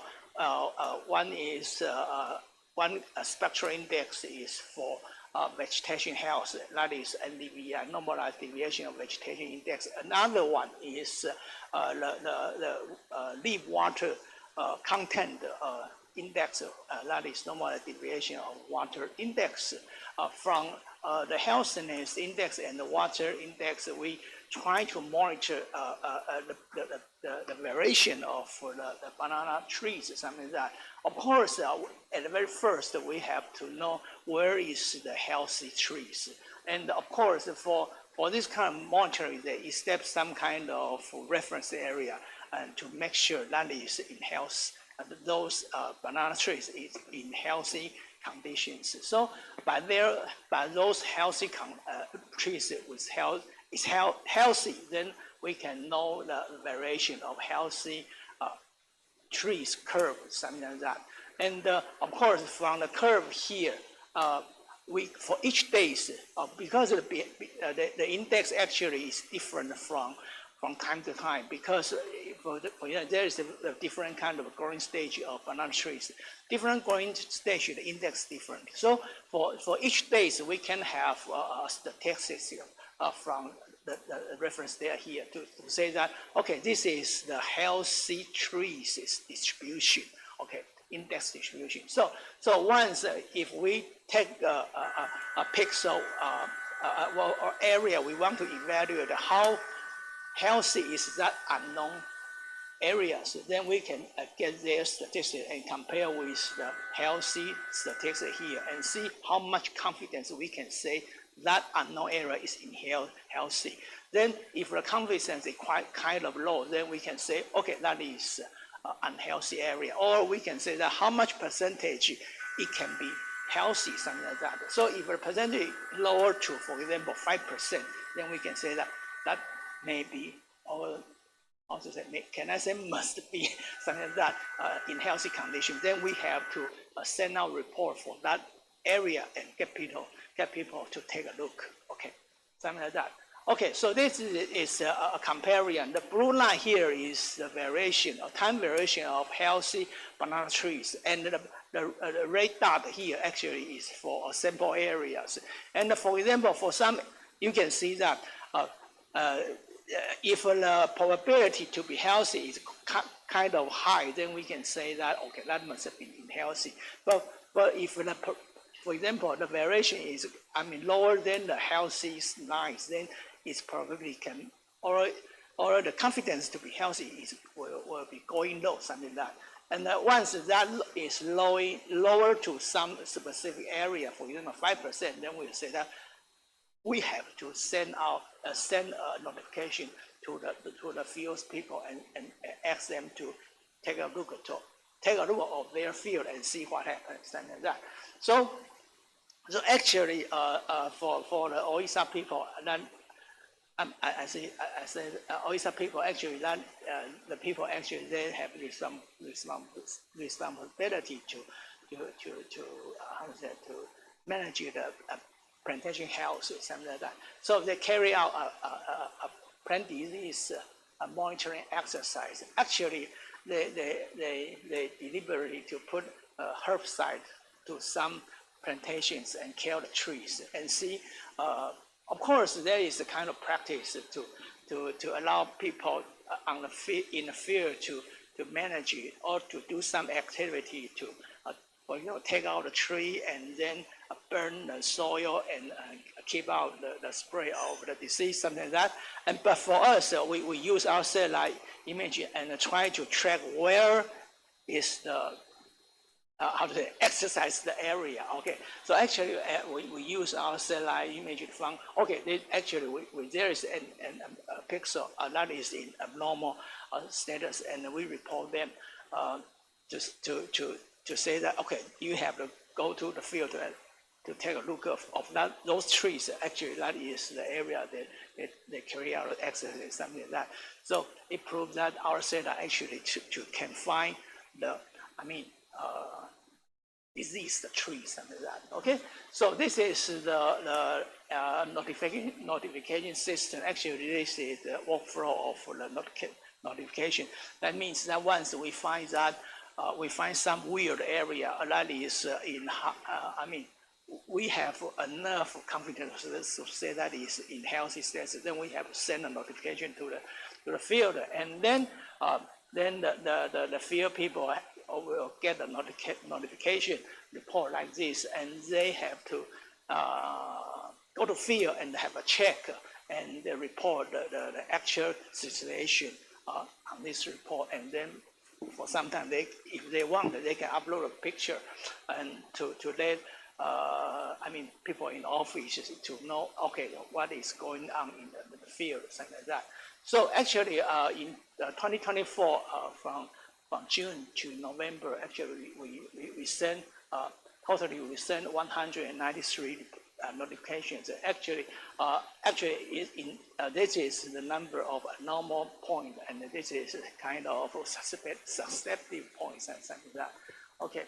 And for example, for this is kind of report that carried out by the farmer and tell us, okay, there is kind of disease here. So this is a conclusion. We use that to establish this system, and we use different kind of satellite image to carry out the monitoring. And here we were told. We will tell our result to the Central American people for Orissa and tell them the situation and ask people to have a look if there is a diseased area. So actually around 200 point is inspected, and for example, around 50 is normal and 50 is certificate, something like that. So this is what we have right now. Thank you. Okay, thank you the excellent presentation from Dr. Zhang. And okay, please. There's a lot of potential in satellite imagery and such, but you pointed out some negative challenges with it as well. Is it because visual, and by the time you visually see it, maybe it's too late. The European Space Agency was able to detect radio signals from plants given off. Could you, because each plant when it's infected gives off a different chemical signal, could you incorporate those two together, have a signal on the ground in these plantations that when the plants get infected, the chemical signal gives off, it gives a radio frequency that then can be detected much earlier than visual observations. Is that, what do you see in the future of possibilities for that? Actually, what you say is right. What you say actually right now is kind of difficult because when, as you said, when the vegetation is doing photosynthesis process, there's kind of signal or a very narrow band signal will be emitted by that is, very new technology. But here, traditional way, we just use near IR's information to track if that is, the vegetation is unhealthy. But as you said, if we want to know it is unhealthy, that must be, the photosynthetic process should be carried out. Not only in healthy, the process has to be carried out. And once the process is carried out, there is a kind of specific narrow band signal will be emitted. But that is very difficult because, as I said, that is very narrow band signal. So that is very difficult to catch by satellite.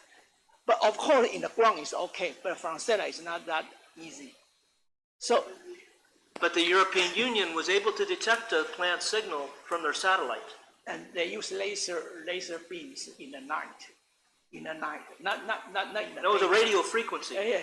That is in the night because they use laser signal to, because in the daytime the signal will mix with the solar sunlit something like that.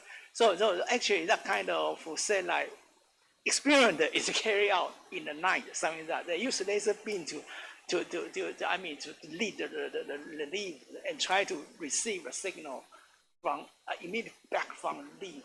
But right now that can only carry out in the night. And then that kind of technology cannot be carried out in very large area because laser beam is very narrow. Something like that. That is, as far as I know, yeah, there's a kind of difficulty. But I think that in the future maybe we have the ability to distinguish what is actually emitted by the leaf, not the solar sunshine, something like that. That may be, your idea may be successful. Yeah. Okay, due to time limit, let's do the certificate presenting, okay? Sorry, not enough time.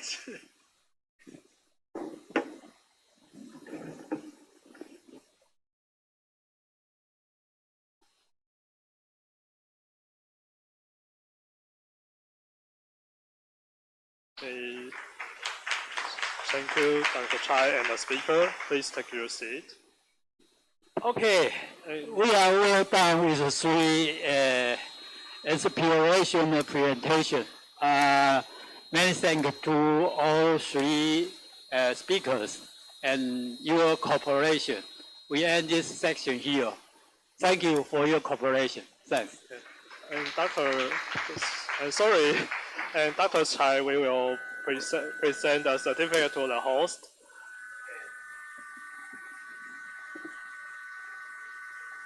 Okay, please look at camera.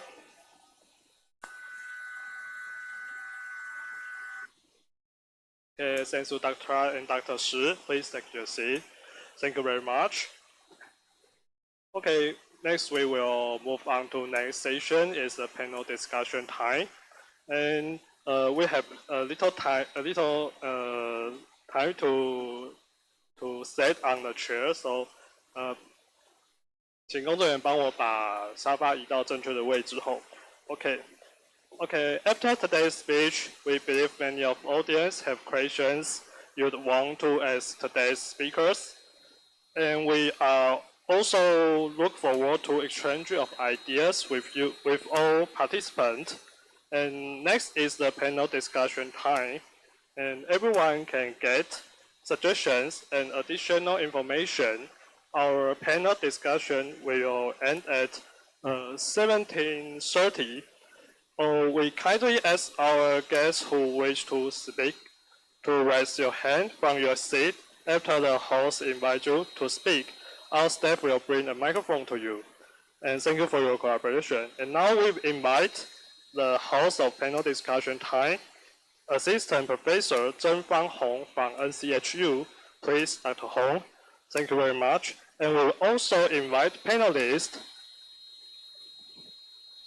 former Deputy Director General Zhilong Cai from TARI, and researcher Jinxin Huang from TARI, researcher Jun An from National Institute of Horticulture and Herbal Science, and Associate Professor Li Xingwu from National Pingtung University of Science and Technology to the seat on the stage. Okay, thank you very much. And next, I will hand over the time to our host, Dr. Hong. Okay.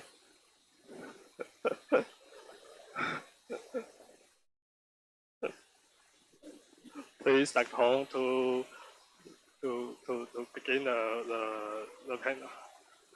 No. The panel discussion time.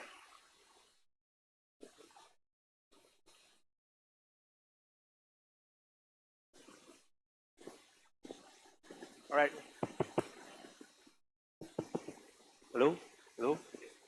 All right. Thank you very much for the long day. You give yourself applause, please. It's very difficult for everyone to stay here, but I think we have a very fruitful discussion so far. And if you have any questions for the speakers, you can raise your hand. Otherwise, as far as I know, usually the host won't talk too much, and I will ask our panel to discuss a little bit. But before that, I would like to invite any one of you, if you have any questions, just raise your hand, and we can ask the speakers. Okay? Shall we take a seat, please? Yeah. Okay. Be seated. So, any questions from the audience about the talk today? Anyone? Because I have a question from here. So, or do we have any questions from the internet? The online participant. No questions. Okay. All right. Then I will read the question that I got from our audience, and this question is directed to Dr. Romina Gazis. Yeah. So from our participants from NTU. So the question says, Taiwan is currently promoting a plant doctor system, which includes the establishment of plant clinics that are independently operated. The first question would be, without support or resources from academic institutions, do you think it is feasible to sustain a plant clinic solely through external services fee? Yeah, that's the first question. Okay. And the second question is, do you think there are other ways to continuously generate revenue? Yeah, both are the questions. All right, thank you. So both are related to money, right? Yeah, how to keep the lab running. So that's a good question. So there are independent clinics in the state that charge quite a bit for diagnostic services, right? One example is Bartlett. It's a tree landscape company, and they do pretty well. They have expanded to a lot of states. So if they target the right audience, they can sustain themselves, right? But we are talking about farmers more than resorts or golf courses, you know, businesses that make a lot of money. So when we talk about farmers, especially small-scale farmers, it will be difficult to independently sustain a clinic, I believe. However, I think that it shouldn't be detached from academia. So we all have a duty to farmers, right? Especially agricultural universities. And so what we need to do is to connect the extension service, however you want to call it here, to diagnostics and supporting diagnostic personnel. So I think that's one way. Sometimes people don't know that you can have impact and enrich your extension appointment and program through supporting diagnostics. So that would be one way. We should charge anyways, at least a nominal fee, because that makes both parties invested, right? The client is invested in submitting a good sample, and the diagnostician is invested in doing a good work because there is a contract, you know, signed, right? Another way that I have seen clinics get revenue is by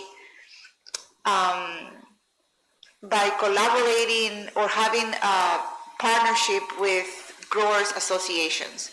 So for instance, the strawberry growers associations, the members do not pay for sample submission, but the group itself supports the program, like with, some kind of percentage of their yearly profits go to the research and extension program, which includes diagnostics. So they have the chance to submit for free because they are part of the association. The growers that are not part of the association will have to pay the fee. So I have seen this multiple times and being done in multiple countries, not only in the US. I can't do it because our industry is so diverse and so small that there's not many growers associations. But yeah, so I think it should be, it should not detach from academia. They should try to keep those together, and you should charge, and then try to get into the growers association partnerships so you can sustain the clinic. And the clinics don't have to be fancy, right? That's what I was talking about, the village clinic. As long as you have the expertise and support through collaborations with colleagues, doesn't have to be in the region. You can always, now we live in such a globalized world that you can consult with experts in the region and outside, even foreigners. So it doesn't have to be fancy, right? It can be like a local village clinic. Yeah, thank you. Yep. All right. Thank you very much for your answer to these two questions. And do we have any comments from the panel? No? All right. As far as I know, yeah. Dr. Also, I have a question for Yomina. Okay. In terms of pest identification service, if farmers want to learn pest management knowledge by themselves, other than through workshop, how can they get it? I mean, is there a common database of basic knowledge about pests that damage crops among different climates to provide for their own use and the need of farmers? Yeah, so this is about, the question is about recommendations, especially chemical recommendations. So conventional chemical recommendations. So I have to give recommendations to the clients, landscapers, pest control companies, and farmers. So there is a database called CMDS. I can send you the link if you send me an email. And it's really cool because you can put the crop and the state in the US, and it gives you a list of registered label pesticides for that crop and for that state. So that's a good source for me to go and look for options, right? It is so recommendations are a little tricky because I don't know the efficacy of all of them, right? I base my recommendations on literature review. And I also lead the efficacy of fungicides for the IR4 program, which is a federal program for the labeling of fungicides and pesticides for minor crops. So I do trials every year. So for some crops, I know what it works and what it doesn't. So I can give really full-hearted recommendations knowing that they are gonna work or not. But the other recommendations that I give are literature review. Now, as a diagnostician, it's not my job to oversee that they apply the pesticide correctly. And I cannot promise that the pesticide is gonna work. There is a disclaimer in the report, right? the farmer needs to also be accountable for, following the recommendations and the label properly. So I cannot do that. Now, as an extension specialist, I do need to provide a service of support.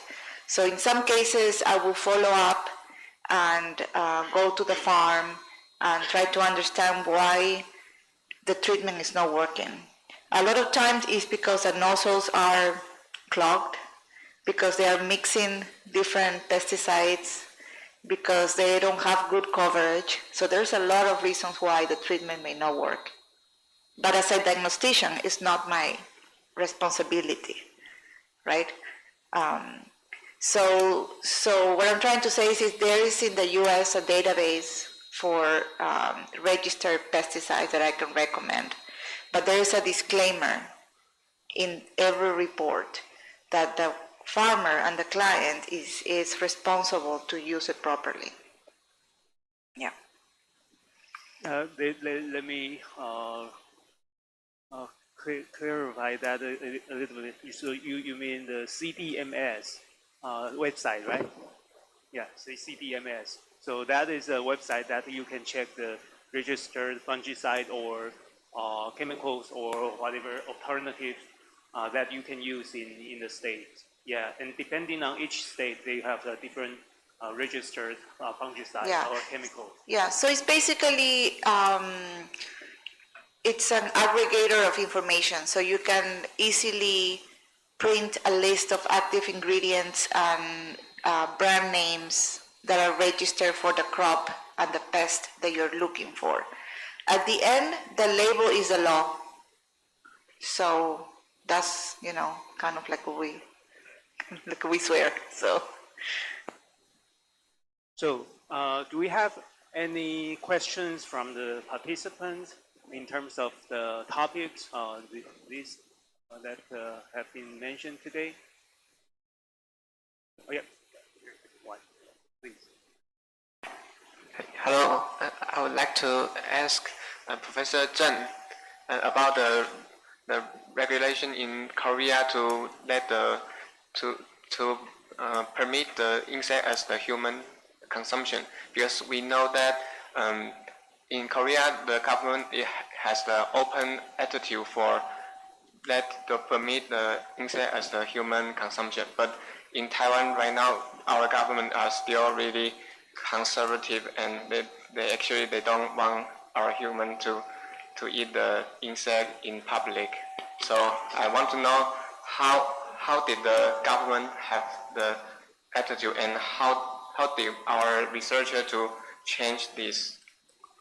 Thank you. Okay, thank you very much for the question. And actually, over the world, there are more than 2 billion population are consuming insect, somehow daily or somehow occasionally.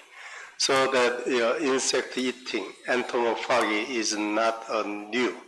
And also, from the human evolutionary point, and if we look at the old fossil of the teeth, and there are many evidence that early humanoid, they had eaten termite and insect. So that probably sure in Taiwanese people, from your DNA, there are DNA imprinted. So entomophagy is imprinted in your DNA, probably. And so that I think it is also some kind of common practice from the mainland China. They also have eaten, and they are developing aware of insect industry, especially edible insect. But to be a human food and to be an official food item, I think Taiwan also has the same system to us that have to register those item into a food that is mainly regulated by Food Drug Administration. So they require certain certain types of information, and also they will ask the history or kind of other countries' consumption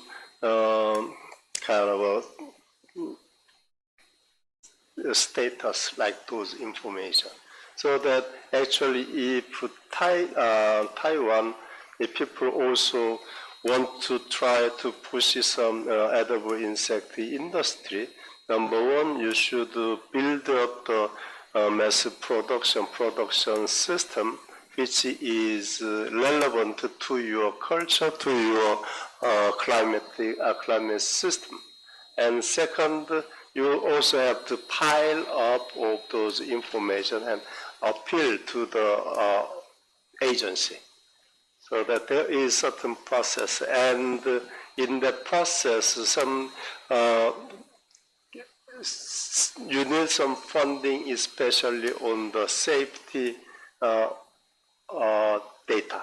For example, heavy metals and microbial contaminants, and also allergen. Those need a little sophisticated test and proof. So if you arrange those information and then do the process, and you can probably do that. And if you need those process and also kind of background data, I'll be happy to support. All right. Thank you, Dr. Jun, for the answer. So I think we have one or two questions. There's two questions. Yeah. And Can you repeat that? okay, I will relate. Okay, dear Dr. Wu, I have a question. The species distribution model, SDM, you just presented is based on a large scale prediction for the entire Taiwan region. Is it possible to apply the model to a smaller, more localized area and combine it with local pest risk data to conduct more detailed and refined predictive analysis? Okay. Yes. Actually, we have narrowed down the space resolution to 1 kilometer plus 1 kilometers. So if that's the case, that we can we hope the mosquitoes control center to monitor the Tainan and Kaohsiung's hotspots. So it's really possible that if someone needs to some specific or some localized data, it's possible that we can focus on that area. So it's happened to only need is that we narrow down the backgrounds, so that can help us to get a solid result to that areas. Yeah. Okay, thank you. Let's move to the next question. It's from Asaha. Now that AI and image-based learning technology are catching up fast, is it still worth pushing for the development of local plant clinics at this point? Please, Dr. Hong.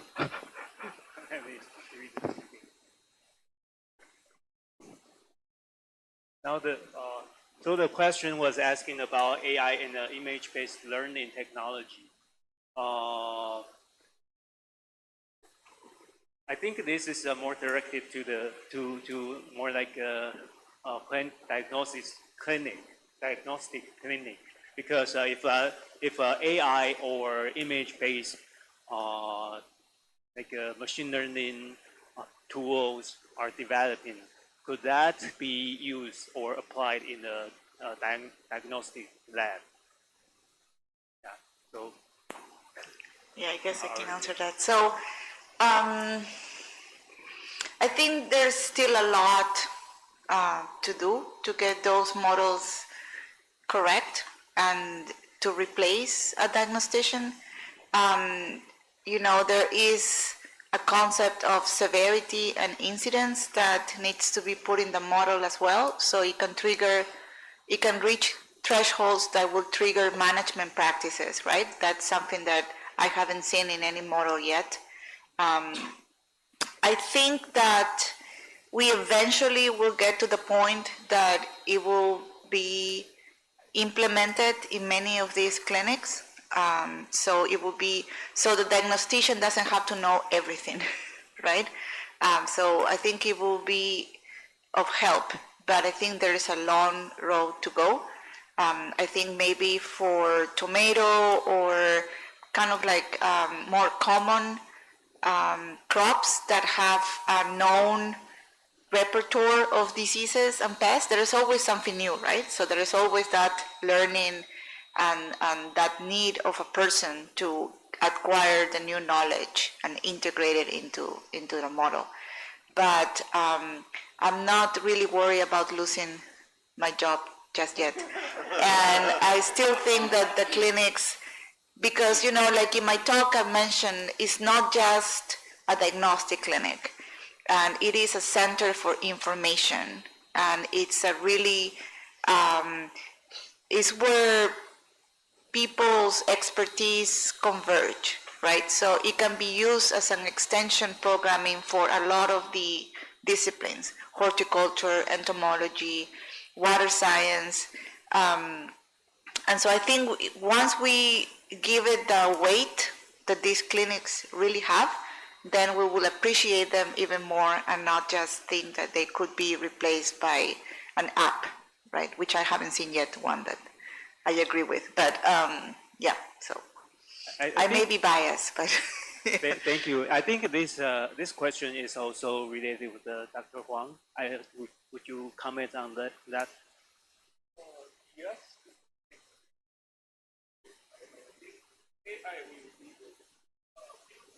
Future goal, but not in recent years. It may be need years or even decades to finish this work. And as I know, we need to take the photos, to take the image, thousands to teach the AI system. So the AI system needs our knowledge.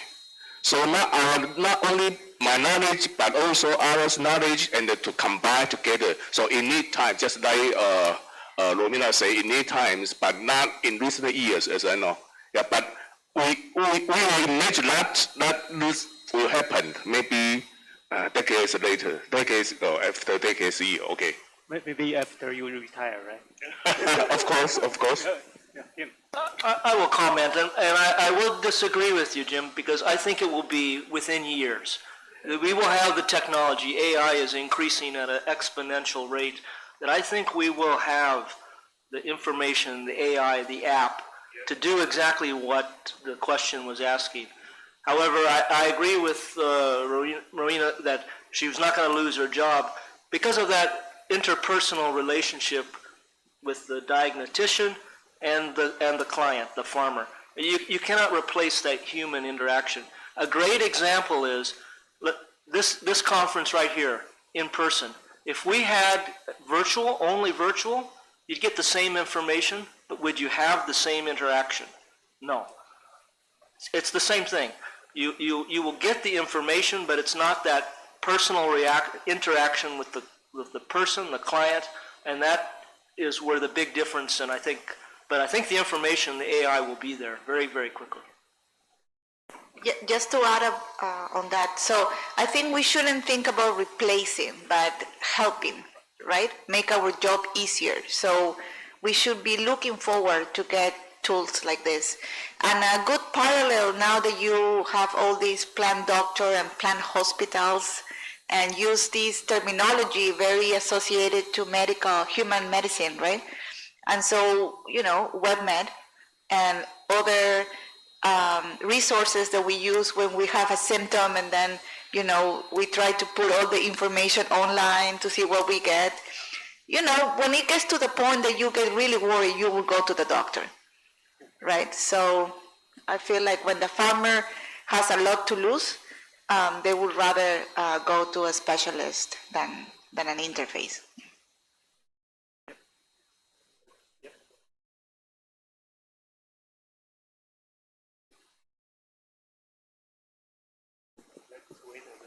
Oh, yes, thank you. Oh, I think this is a very good subject.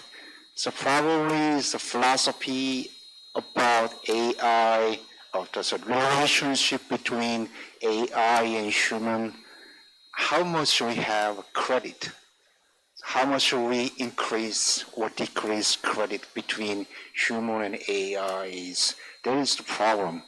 And also ethics, and or how much human behavior change following the AI decision-making policy.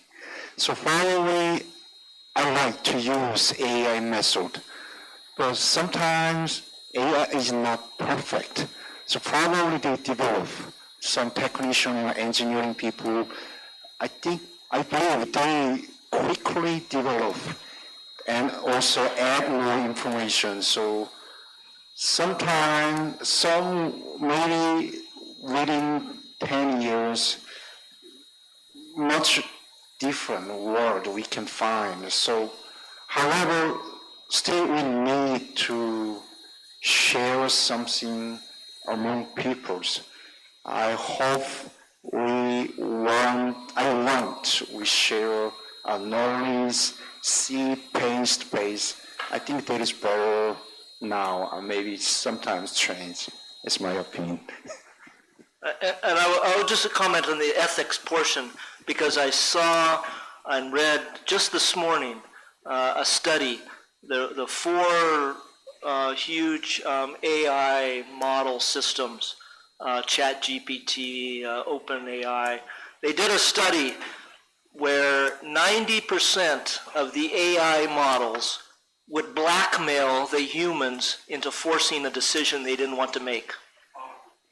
90% would force, if they found information that they could blackmail a human, they would use that information to sway the information that they want, that the AI wanted, not that the humans wanted. So ethic-wise, yes, I think it will be a big issue. Comment from yeah. I think yeah.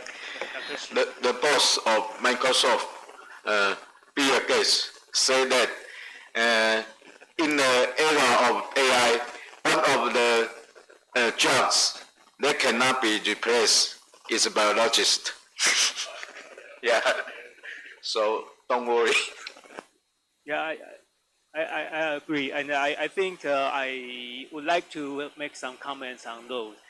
AI could be a very good tool, assisting our job, but in a short term, I don't think AI can replace the job for human, particularly for diagnostician, because we all know that we can use ChatGPT to generate some content, and we can also use those to look for the papers. But still, we need to make sure if the information is correct, yeah or not, because sometimes, not sometimes, but oftentimes we can find some false information created by AI. So that's also the issue that I think the information, particularly for this disease diagnosis, we should have some experts consulting with the expert, and the AI tool may guide us or direct to a certain direction, but the diagnosticians will make the final decision or confirm this is a right diagnosis or not based on their experiences. I think that AI tool can help us, but cannot really replace our job in a short time. But in other way, I would say it's quite important to have this like a thread. So in terms of integrated disease management and pest management, we can in the beginning have the simulation models, that forecasting model in a large scale, and that will help us understand better how does the disease and pest disperse in a larger and a smaller scale. And later on, we can use the growth model to find better resolutions about the disease or pest, then we can integrate different methods for disease and pest management. Like this morning, two Japanese scholars were talking about ASD. That could also be used, I think, in this afternoon for the foot rot disease. Maybe in the future, that could be a method for like integrated soil disinfection. So I think the key is to how do we integrate all the knowledge and the techniques that we can use. And of course, the alternative of food, we can eat insects. But my major question is, how do you get a vegetarian like me to eat insects? Any comment, Dr. Jung, would you comment? Or as far as I know, because there are some like food ingredients that is made of insect coloring, right? Yeah. So can you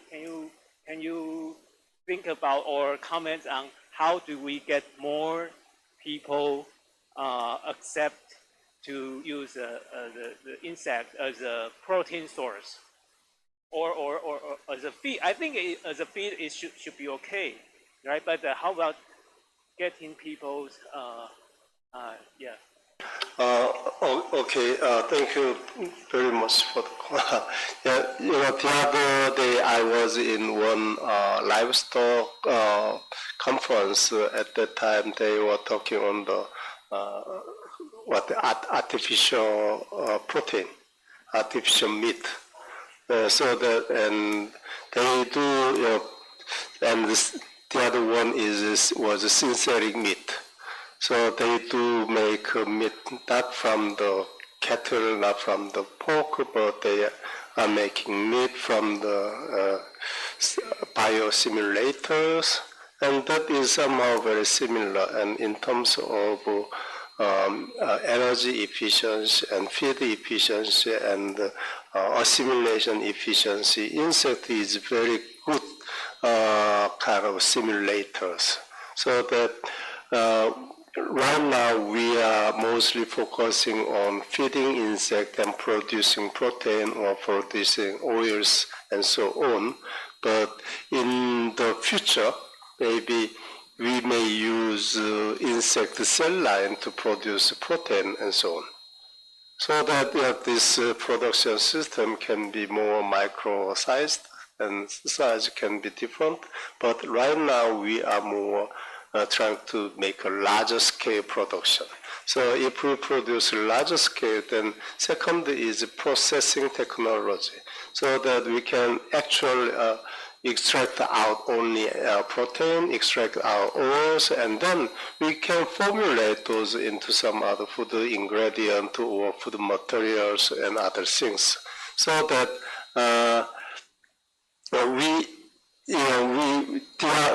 last night in the banquet, we enjoyed shrimp, yes, and we enjoyed prawns. But if we provide cricket there, then probably people, even entomologists, will think in the other way.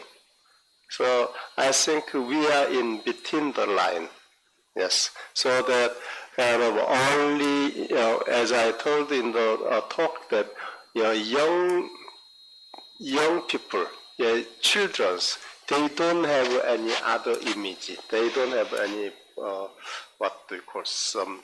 So that this young age experience will turn them slowly to adapt more, because many old people, they have experience in their young age in the field already, so that they can accept. But the now grown up like 20s, 30, or even 40s, they do not have a good experience with those, so that they have some different mindset. So that educating people, especially in young generation, is one of the key for success. I come up with some other thoughts because in the past we have some study about using insect as bioreactors. Do you think if that is a direction towards a pharmaceutical or? Oh yeah, yes. One of the direction, especially what we call in our culture, sericulture. Sericulture does not produce silk anymore because fabrics, synthetic fabric is much better than silk in terms of many other functions. But Bombyx culture now is for the functional biomaterial, so that they grow Bombyx mori, and then they use those for the cosmetics and also medicines and also some biomaterials. Those are kind of, that kind of simulator. Yes. Thank you. So do we have any questions from our participants or comments or welcome? Yeah. There, yeah. I want to ask a question about from Dr. Li Xingwu and Dr. Ant. And thank you for your good, excellent presentation. And I'm curious about because in both of your speech, you mentioned about the model is not always perfect, so we have to validate or justify the model. And for Li Xingwu's talk, you talk about you spend 2 or 3 years to validate the four-army war model. Yeah, so I'm curious, for usually how many years or times do we need to justify our model or validate that we think that is applicable for the field use? Thank you. Okay, thanks for your question. That's a very good question, and because I just missed the final slide for my talks. My first slide, the main topics say that the model is always wrong, but sometimes it works just like ants. The others models researchers taught. So based on my experience, that if we can have the long-term validation, that would be very solid evidence. So the main point is that how many evidence we can get from different part of not only the field survey, but also maybe farmers' experience, or maybe other kind of historical data, or sometimes some people even use the museums and specimens records to validate the long-term results. So there's not a very specific answer. Maybe right now we can find that the 3 years around data, if the occurrence record or maybe the history data is cyclic happen, 3 or 5 years is solid enough. But because right now we have experienced a lot of extreme climate events more and more often. So like microclimate data or microclimatic layers, if we have that kind of specific information, I believe that will help us to validate our results. Yeah. Thank you. Thank you for your question. It's very hard. I understand. Modeling is the kind of modify the natural conditions. So modeling is kind of abstract of nature. So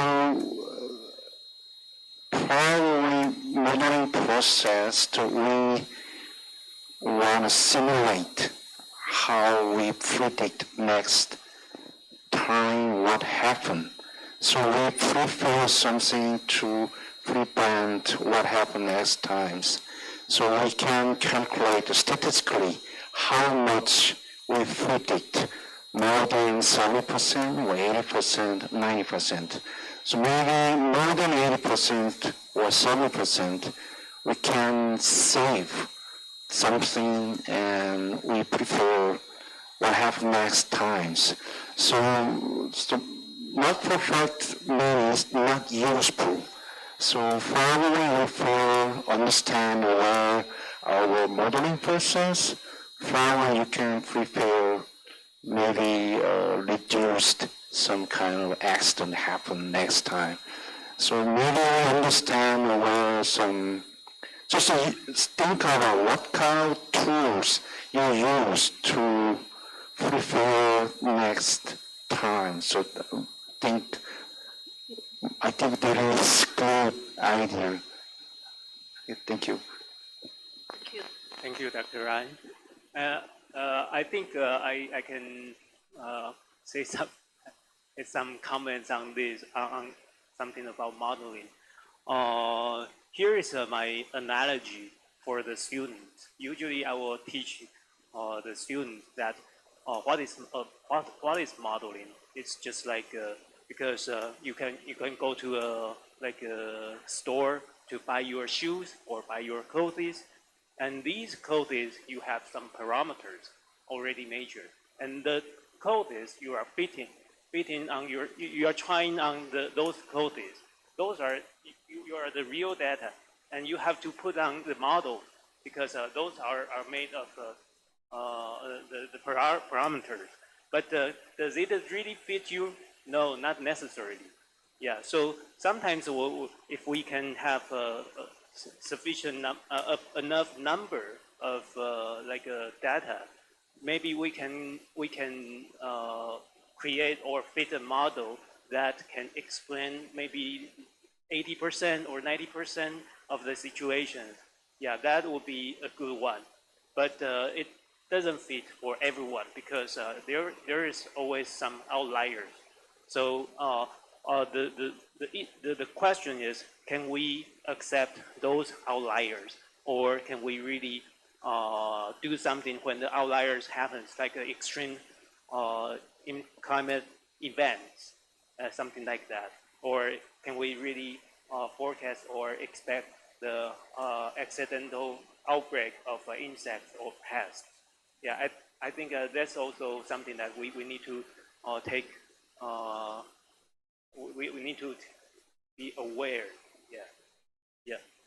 I think there is another follow-up, right? About the from the online participants. There's no questions online. Oh, okay. Okay. Yeah. So do we still have time? It's okay to end. Yeah. Yeah, that's up to me, right? All right, I'll ask you if you would like to have the dinner. just kidding. All right. I think it's almost time, and thank you for your participation, and also thank our panelists for participating. Of course, thank the most for our speakers today for giving us these excellent symposium and information. And finally, I would like to thank everyone, and please give yourself a big clap. Thanks. All right, I'll return this to our... Okay, thanks all panelists for their valuable insights. Please return to your seats. Thank you. Okay, thanks to our guests for your participation today. There will be a series of excellent speech tomorrow, so we warmly invite you to join us tomorrow too. This is the end of today's symposium, and the Taiwan bus to the high-speed rail station and the big bus to the Quanguo Hotel will depart at the first floor at 1740, yes. And shuttle bus will be no further waiting, so please pay attention to the time. And please remember to take all your personal belongings with you when you leave. And thank you. When you wish you have a good night. Goodbye.